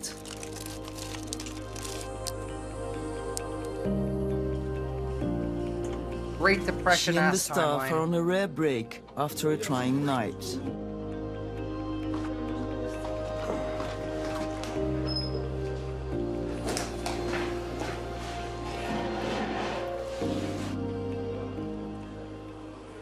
Sasha, what is the most difficult part of your work, and Yeah, what is Clam the Jammer. most gratifying for you? Ну, для мене немає, напевно, важкої роботи, як морально, так і фізично під час самої роботи, тому що медикам потрібно бути доволі холодними. Ми не маємо реагувати. She had to teach herself to dissociate from the moment, not think about anything while she's doing her job, and then process it afterward at 22, as like in a war zone. Is this in Ukraine? Yes, it is. Ярко. It's by Покровськ. Право на ці всі моменти. Ми маємо холодний розум зберігати під час роботи. Просто потім, можливо, коли ти... Like that is a wild thing. 22-year-old anesthesiologist in a war zone having to learn to dissociate the literal dying people that she is treating to process afterward. You start to remember it all a little bit after, when... Лишаєшся один і починаєш це все потрошки згадувати. Воно It's really дійсно not very не pleasant. дуже Yeah, приємно. I would imagine so. От, шкода людей, але от ми тримаємось. А що дає мені запал? Напевно, те, що я навіть не знаю. Вже навіть тяжко сказати, тому що зараз вже, вибачте. Зараз. Yeah, the people that like come in here are like they're like dying, and so you need to stabilize them so they can get to a hospital. So like this is triage care. Зараз, в принципі, просто вже всі трошки заморились, от, і запал отримувати вже важче. I couldn't do that shit at 22. Відійди на секундочку, будь ласка. Sasha was only 19 and had just completed her medical studies when she decided to join the army at the start of the Russian invasion. She was 19. She's worked across the country's harshest areas ever since. Literally gave me The video goosebumps. Sasha shares with us was filmed not long before our visit. It's only a small glimpse of what the medics face more often than not. That's about as much as I would be able to show you anyway, but like that's a lot for a 19-year-old, 22-year-old to process. Your brain's not even done cooking till you're like 25. There'll be no one left after this time who isn't irreparably traumatized unless they're millionaires. I mean, to be fair, like even then I would say. Я просто розумію, що ми повинні це робити, тому що, ну, як не ми, то хто? У нас немає... Yeah, that's why we're covering Pokrovsk, because right now all of the Russians are trying to, push into that line as fast as they can. They want to get the road that's on the other side, supply line. Замінити, по суті, і ми маємо працювати. There's no one else to do this job. Ніхто інший за нас це не зробить. Like, I understand that mentality. Like, sure, if this is miserable, I get it. I don't want to keep doing this, but there's nobody else that will do it. Все. That mentality is in and of itself traumatizing. Doesn't mean it's not right, but... On the next day, we head for the city of Pokrovsk.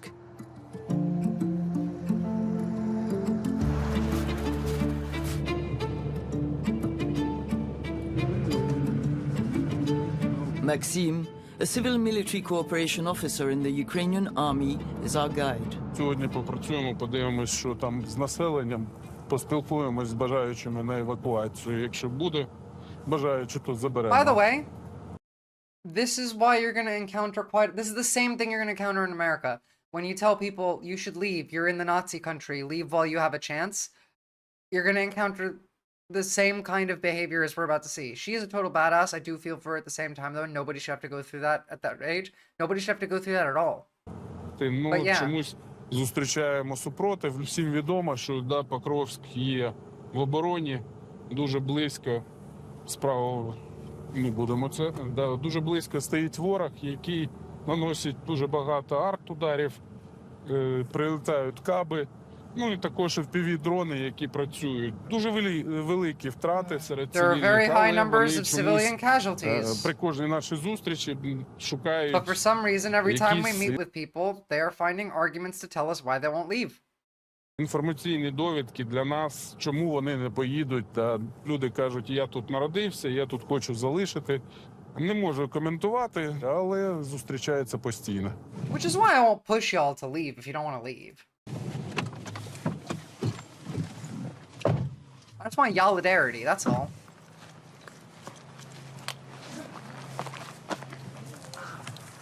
So we just arrived in Pokrovsk, and you can hear... I was gonna say, yeah, you can hear the bombing. The outgoing shelling. We're going to see if there's anyone still around. We're in one of the city's northern neighborhoods, the only one we could access. Russian forces are less than 3 kilometers away from some eastern and southern parts of the town. Even here, the scale of destruction is breathtaking. Most of the town's population has been evacuated. Damn, now I want a kebab! Cats! Less than 4,000 of its formerly 60,000 inhabitants are still How dare they put some kebabs and cats in the middle of this video? God damn it. there, says Maxime. He's helped many to leave. I want dinner. But convincing those who've remained has become a challenge. Эвакуация. Пока нет, никуда. Нет желания. Ну Нет. все. Всего доброго. А может у вас связь есть? Запишите номерочек там. Я никуда не еду. Я на своей родине. Других вывозите, меня не надо снимать. Все, мы поняли. Спасибо вам. Идите гулять. Like, that's... Доброе. It's hard to Скажите, see. бажання покинуть город є? I've never had paska. А що, підкажіть? Нема куди. Так є куди. Є пропозиції по селах. Не за могилки моих. Ну, здесь. Как здесь, да. You can't make an argument against this. Я же говорю, смотрите, если что, есть возможность, малые районные центры, в села, дома дают. Like, even when offered guaranteed housing, people don't want to leave because it's difficult to leave somewhere you've never, like, you don't want to move because this guy's like, my ancestors were buried here. He's probably never really left this town all that much. It's home. The guy's lived here his entire life. Maybe he's gone on vacation once or twice, but like dropping everything and going somewhere. This could be a Gazan interview if they were a little more brown and if Gazans were allowed to leave. But like, I understand that, you know? It's a Ukrainian Easter bread. We used to have it every year. My dad moved here from Ukraine when I was a kid. It looked good. I did Google it. I've just never had one. I'm not big on pastries either. Corn cob. But, taste. Дома нормальные, ухоженные. Я can have a туда normal заходил. life at Не home. осуждаю, кто I'm saying военный, that кто you не should военный. move. Я сейчас говорю, чтобы вы переехали. Не, я не буду никуда. Literal bombs going off during the conversation. I'm sorry? What was it? Oh, cool. Okay, that works. Я же говорю, все равно... The pensioner... Wait. Went the wrong way. Also, whoever gave me the note that the period and the comma make it frame by frame, thank you. The pensioner lets us into his home. Oh, God to damn it, I show us still how missed he- it somehow. Я сейчас говорю, чтобы вы переехали. Boom. Like, literally as they're talking. Не, я не буду никуда переезжать. Я же говорю, все равно... The pensioner lets us into his home to show us how he survives. Желание... Здоровья. А вот собачка. Лиза, иди сюда. Ah, yes, thank you both. А вот сюда, идите сюда. Так, свет я беру из генератора. Вот здесь для себя готовлю. Вот здесь для котов, для собак, всей округи. Вода всегда в запасе. Да все нормально. So you're not afraid if Russian troops capture Pokrovsk? Такие же русские, как и здесь. По паспорту я украинец. А в душе до мира я хочу. Вот чего я хочу. Dude's like, I don't give a fuck if it's the Russians or the Ukrainian Russians. They're all Russian to me. Like, that's that guy's mentality. Corn Cob, if you do, send a photo of it into the Discord. That'd be cool. Back in the streets, the air is thick with mist and also anxiety. Yeah, with the Russians 3 kilometers away shelling, I would be anxious too, Not walking around. everyone is indifferent to Maxim's words. Просто интересно вот ваше мнение. Ну, особое мнение. Ну, такое мнение, что ждем, пока мир будет. Может, так вот, знаете как? Может, обещают все-таки Пасхи. When вот she's что. saying, Думаю, может, when дать- she's saying they keep saying it'll be Easter, they keep promising she's talking about the Russians. She's getting Russian media. тянем мы вот эти там месяц, знаете. Нет, да, ну, Может, Покровск да. отдавать не будут, но просто вы же понимаете, они уже перестают различать мирное и немирное не принципиально. They don't distinguish civilians from Ну, вы, military. так я понял, до часу, да, работаете больше. Ну, и так вот, знаете, 1,5-2 часа вот приехали, Набег. там пока я вот, люди приносят баллоны, просят вот поехать, лекарств, ну, людям, а бабушки, дедушки, они относят меня, они закрывают их. Я уже такая думаю, может, там It is раз, hard, ну, там, you 2 know? раза в неделю. And Americans are going to come across this same issue. I keep telling you guys, leave if you can. But I'm sure a lot of you have these same feelings. It's hard. But, I mean, take a look at what it's like to live in a war zone. Now, of course, the United States is not going to look like Pokrovsk, but you're going to suffer a lot of the same issues, not because of war, but because of economic shock therapy.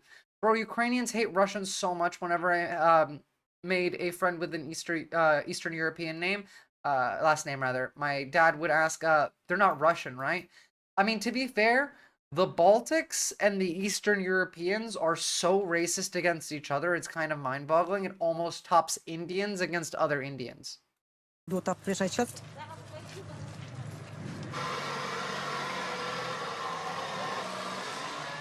Ті, хто бажали, вже майже пішли. Залишилось ті, хто може щось на цьому зробити. Це невеличкі магазини, якісь ларьочки, які доставляють сюди залишившим людям їжу. Пенсіонери, на жаль, не мають бажання. І ті, хто очікують, як кажуть, русський мир, вони, на жаль, такі очікують його.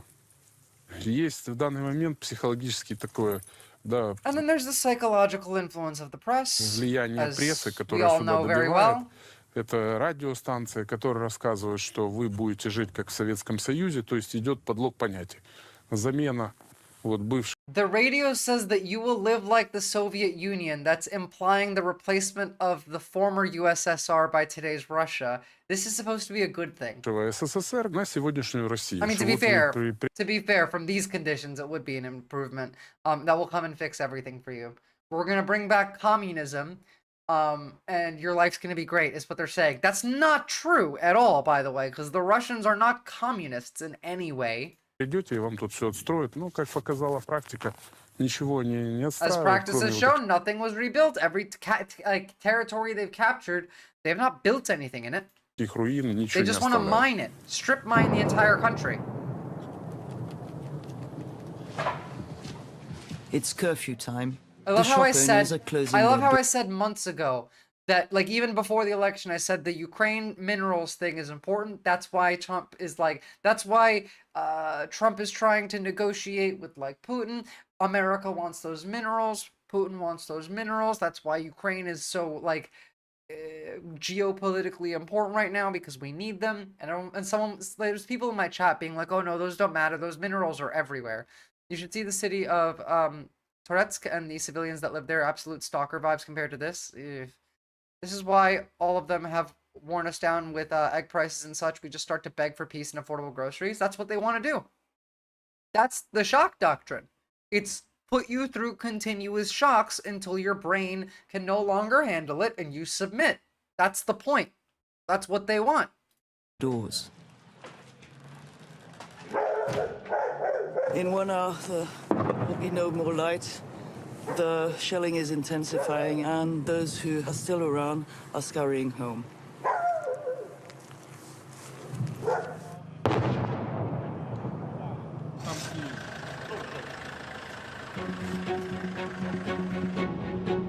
We leave Pokrovsk and the Donetsk region to head further west.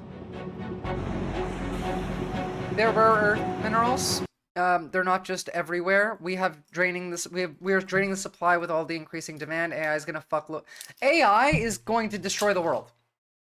The amount of energy we need for AI, let alone the amount of rare earth minerals we need. But the rare earth minerals don't just go into AI, they're literally in everything. The semiconductors that make up all of our technology, still most of which are made in Taiwan, because we haven't finished building our factory and training workers to do it, which I don't even know if we're doing anymore, because Biden put in the CHIPS Act, and like that was passed through Congress, sure, but like Donald Trump seems to have I don't know, an inability to do anything that Biden or Obama thought was a good idea, even if Trump also thought it was a good idea. But there are rare earth minerals in a lot of places in the world. It's not about really their availability as much as it is about the ability for them to be accessed, their accessibility. This is the start of the crucial route to the neighboring Dnipropetrovsk region towards central Why Ukraine. China wants On the way Australia. is one of the few vital industrial areas left in the country, a declared target for Moscow and the final destination of our journey. The giant guarding the entrance of the town of Ternivka in western Donbass sets the tone. We're at the heart of Ukraine's major coal mining basin, a crucial industry for the country's energy supply. I just want to say, like, these are beautiful. We need stuff like this again. We need to start building shit like this. Everything is soulless. Everything looks the same. It's all gray, bland. There's no color in everything. There's no art. Now, of course, like, fascists are incapable of creating art, obviously, which is why we've ended up in the position that we have, because, you know, it's just been fascist in charge for a while, up on the upper levels, you know, like, I'm not saying that every president has been ideologically a fascist, but the government has functioned fascistically for decades now. It just hasn't really focused that fascism on us as much as they could, as much as they will now, but that still contributed to the soulless architecture that is everywhere. We don't have anything like this. And they want to mine asteroids too, yeah. Is still operating full swing, with the help of an increasing number of women, as more and more men are being mobilized. Oksana is among the underground soldiers holding the country's energy frontline. Base?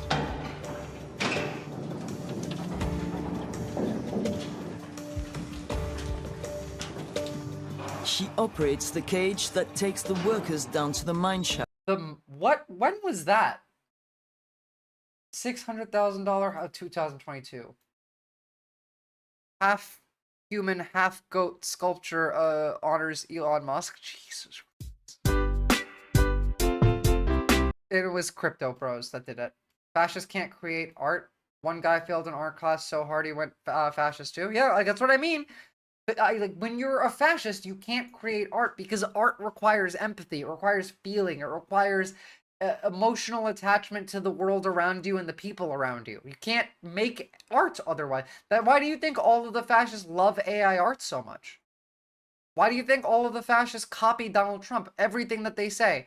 Everything is, like, again, Australia, we have make coal great again. And, like, it's all the same lines. It's all dick riding. It's all MAGA everywhere now because that's the only thing that they have. Trump created something, and now he can't because he's become more of a fascist since he came up with that. Like, he was just a dickhead in 2016. He's become more of a fascist over time. Whereas, like, everyone else in charge all over the world, in the West at least, are all just kind of shit at not being fascists and shit at creating art. That they don't have any slogans. What Canada was Axe the Tax, that was more creative than anything that I've ever seen from, like, the right in Europe or Australia in the last 4, 5, 6 years, creativity wise. Важко працювати. Тут такі матеріали важкі. Це You're not wrong, pre-breakfast banana. Але ми banana. робимо все. Я стараюся. Вот, помочь, как бы, да, и самой себе, и стране, и поэтому... I can manage it, I can manage anything. That's the mindset you need to have, by the way. I can manage anything. You can. Виходить, в мене все виходить. Oksana fled her hometown of Bakhmut in the Donetsk region under heavy Russian shelling. Her father and her eldest son were killed in the bombings in 2023. Oof. Only 2 years after she'd lost her mother and husband to COVID. Finding a job at the mine was a Jesus Christ, that sucks. She lost her whole family in like 2 years. lifesaver. And as for all women here, it's also a way to take part in the war effort. We move down to the mine shafts.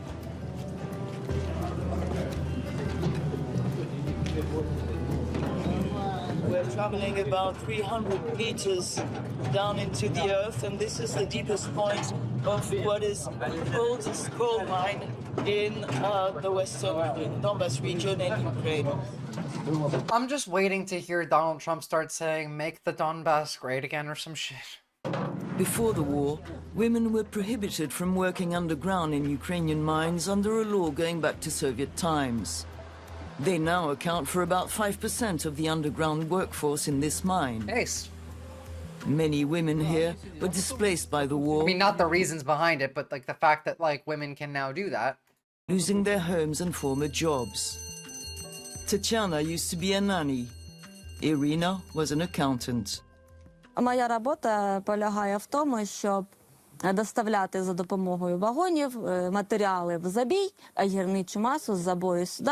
Ну, ми не тягаємо тяжесті, ми не працюємо на лопаті. Всю тяжку роботу роблять чоловіки. Я вважаю, що я роблю дуже важливу роботу.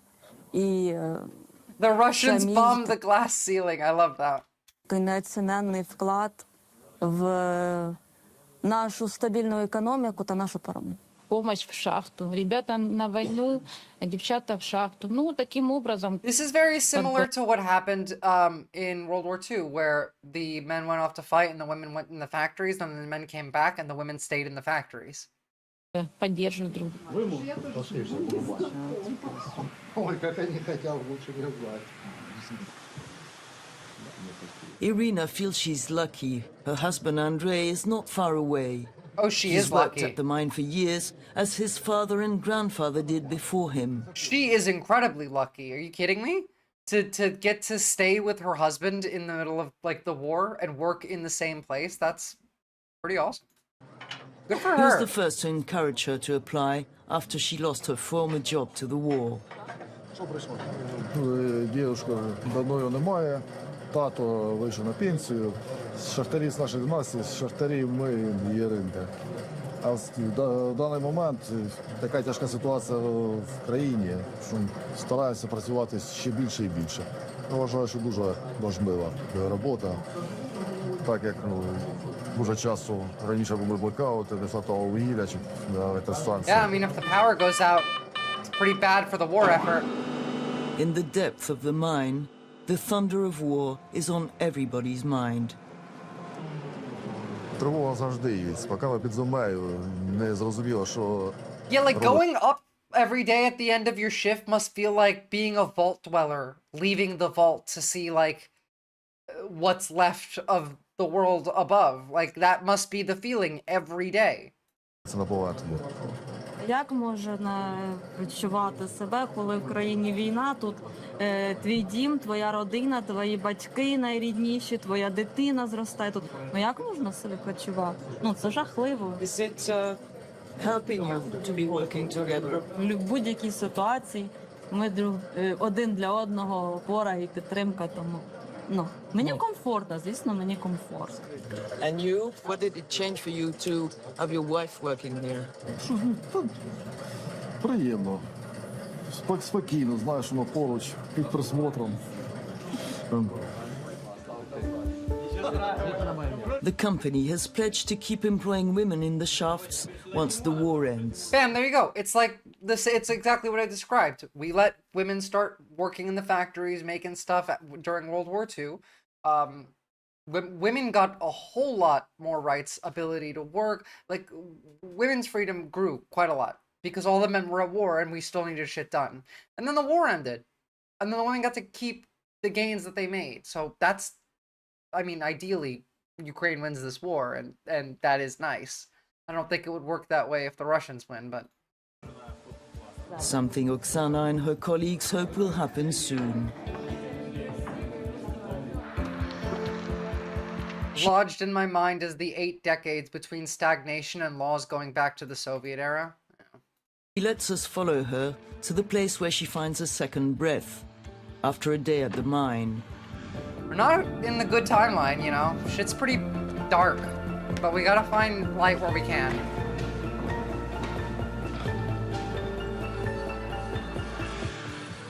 Before the war tore her life apart, Oksana was a dancer and choreographer for 25 years. She now gives dance classes to teenage girls twice a week. That's really nice. A remedy to all the pain she's suffered. Again, like, when it's this dark, you seek out light wherever you can find it. Просто это танцы, это для души. Вот. А шахта дает возможности, финансовые возможности. У меня были не без этого нервные срывы, конечно, и вот. Ну, слава богу, все. Я окунулась полностью в работу, в одну, во вторую, и мне это помогает. Дети — это наше продолжение, поэтому я продолжаю жить вместе с ними. The energy flowing from... Just a little point there. So what she said is she dealt with her like anxiety attacks by fully diving into her 2 jobs. In her case, that makes sense.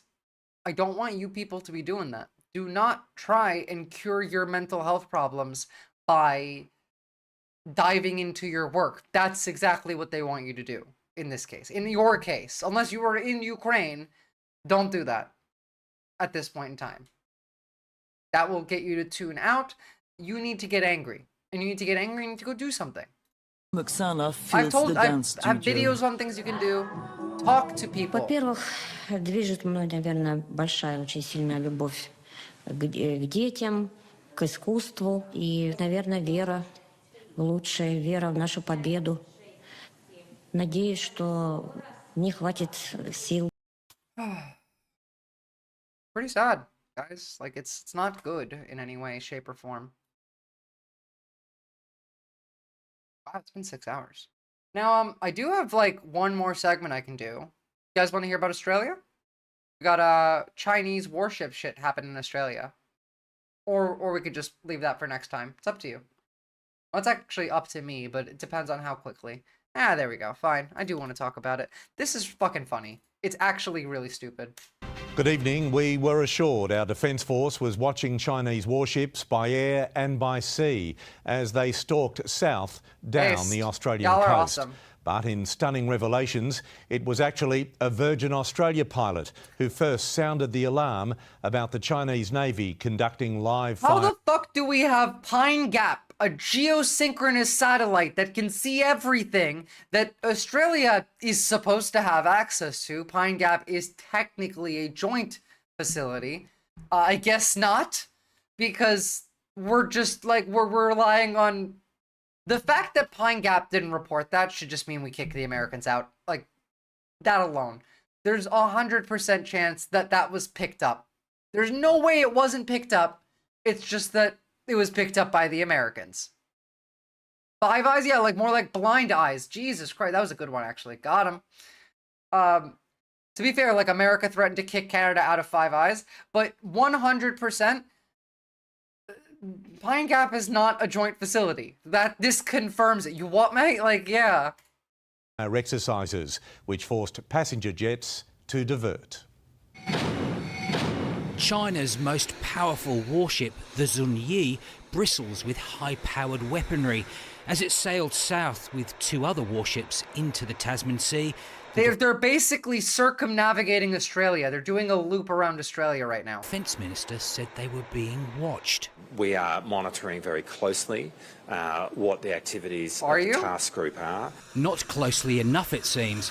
At 9:58 on Friday morning, the pilot of Virgin Flight 161 from Sydney to Queenstown was notified by radio by a Chinese warship below. That warship was close enough to Sydney that it could have annihilated the city before we had any time to react to it. Because we didn't see it. 300 nautical miles east, if that ship was carrying a nuclear warhead, Sydney could disappear before Australia could react. They could just launch 7, like, regular missiles, and we still would not have time to react. Because we didn't catch it. It's embarrassing. For, like, exactly 5 Eyes, first off, but, I mean, we knew it was there. Like, we should have known that they'd come closer. We knew they were closer to New Zealand. We were supposed to be watching them. And I guess we weren't. of live fire exercises 300 nautical miles east of the coast. The pilot immediately relayed this to Air Services Australia, which issued a hazard alert to all planes in the area. The only way you knew about this was because a Virgin pilot Literally, yes, heard about Zomi. it and called in. That's the correct answer. First of all, like, they're in international waters, so what they're doing is legal. But I just would have parked my ship next to them. What do you think they do in, like, the South China Sea? Have you not seen the videos of, like, Philippine ships and Vietnamese ships and like, Malaysian ships touching noses with Chinese ships, just screaming at each other? China's trying to invade Australia? No, I think they're trying to see how far they can piss NATO countries off, or rather, American ally countries off before America does something. They're trying to see how much leeway they have, because America's our security guarantor. Australia is, like, China's trying to buy and rent land to do mining on here. They're trying to do their belts and roads shit here, because we have rare earth minerals that they want.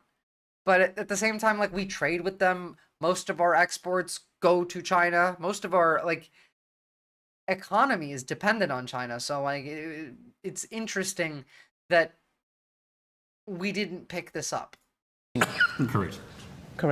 Thank you, Virgin pilot. 20 minutes later, an Emirates flight to Christchurch was also warned. Basically, Zomi, and also on the other side of Australia, there's US nuclear submarines, and there's a base where we're trying to build nuclear submarines in Perth, so they're gonna go around there, they're gonna get some intel. It is XP farming. Russia does this at least every week by buzzing US airspace in Alaska. It's always worrisome, though. Yeah, well, that's what I mean. And they do this Russia does this in Europe, too, by putting boats right over, like, internet lines, cutting internet lines, sitting in the English Channel. By the warship of live fire, QF-121, flying some minutes behind, diverts its path south. 46 other planes that day avoid the area. The flight plans continued to divert throughout the weekend. Is rare earth minerals the new oil? America just invades anywhere that has minerals? As a matter of precaution. It was Air Services Australia who alerted Defence about the live fire warnings. You were ahead of Defence on this. I wouldn't say we were ahead. It's not a... We became aware of the situation because And then you fed that information. Australia has had frigates both monitoring by sea and by air of these Chinese vessels. Then how did we only get notified then? If you have frigates by sea and, you know, monitoring by air, how did we not know? We've been invading anyone that has anything we want for decades. Flying frigates, yeah. Flying frigates, I'm telling you, we got that shield tech, you know, we got floating aircraft carriers and frigates. China says Australia has hyped up its concerns, claiming it issued repeated safety notices well in advance. That's a case of they would say that. International practice is to give 24 to 48 hours notice. That's a case of they would say that. I like that framing. Live missile testing, and that wasn't followed. Classic revisionist power politics. This is rewriting the rules. As if to make the point, Nah, it's not just the swastikars that need the rare earth minerals. Everything needs them. Everything needs them. Probably, I mean, we're not digging around Israel, though, for some reason. I mean, to be fair, we already kind of get everything we want from them. And also, like, the Saudis own America as well. They own... did an entire video on it. They own Elon and Trump, at least like shares of Elon and Trump. You got to think about these politicians like they're corporations and how much stock other foreign countries have in those people. Chinese ships now off Hobart, inside Australia's exclusive economic zone. Andrew Probyn, 9 News. Wait, did they say that they're actually in the EEZ? Power politics.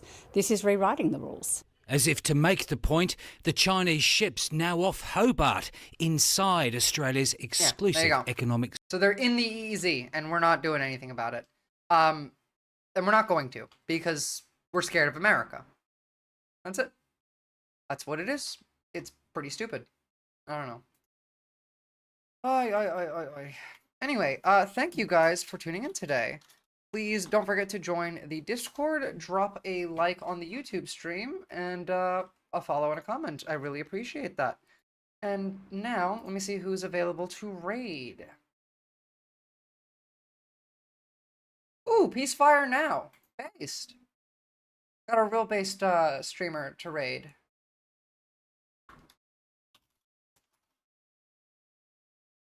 Thank you all for tuning in. I'll see you all on Monday. Today's Friday for me, yeah? So it'll be Sunday for you Americans, but I'll see you on Monday. Have a lovely night.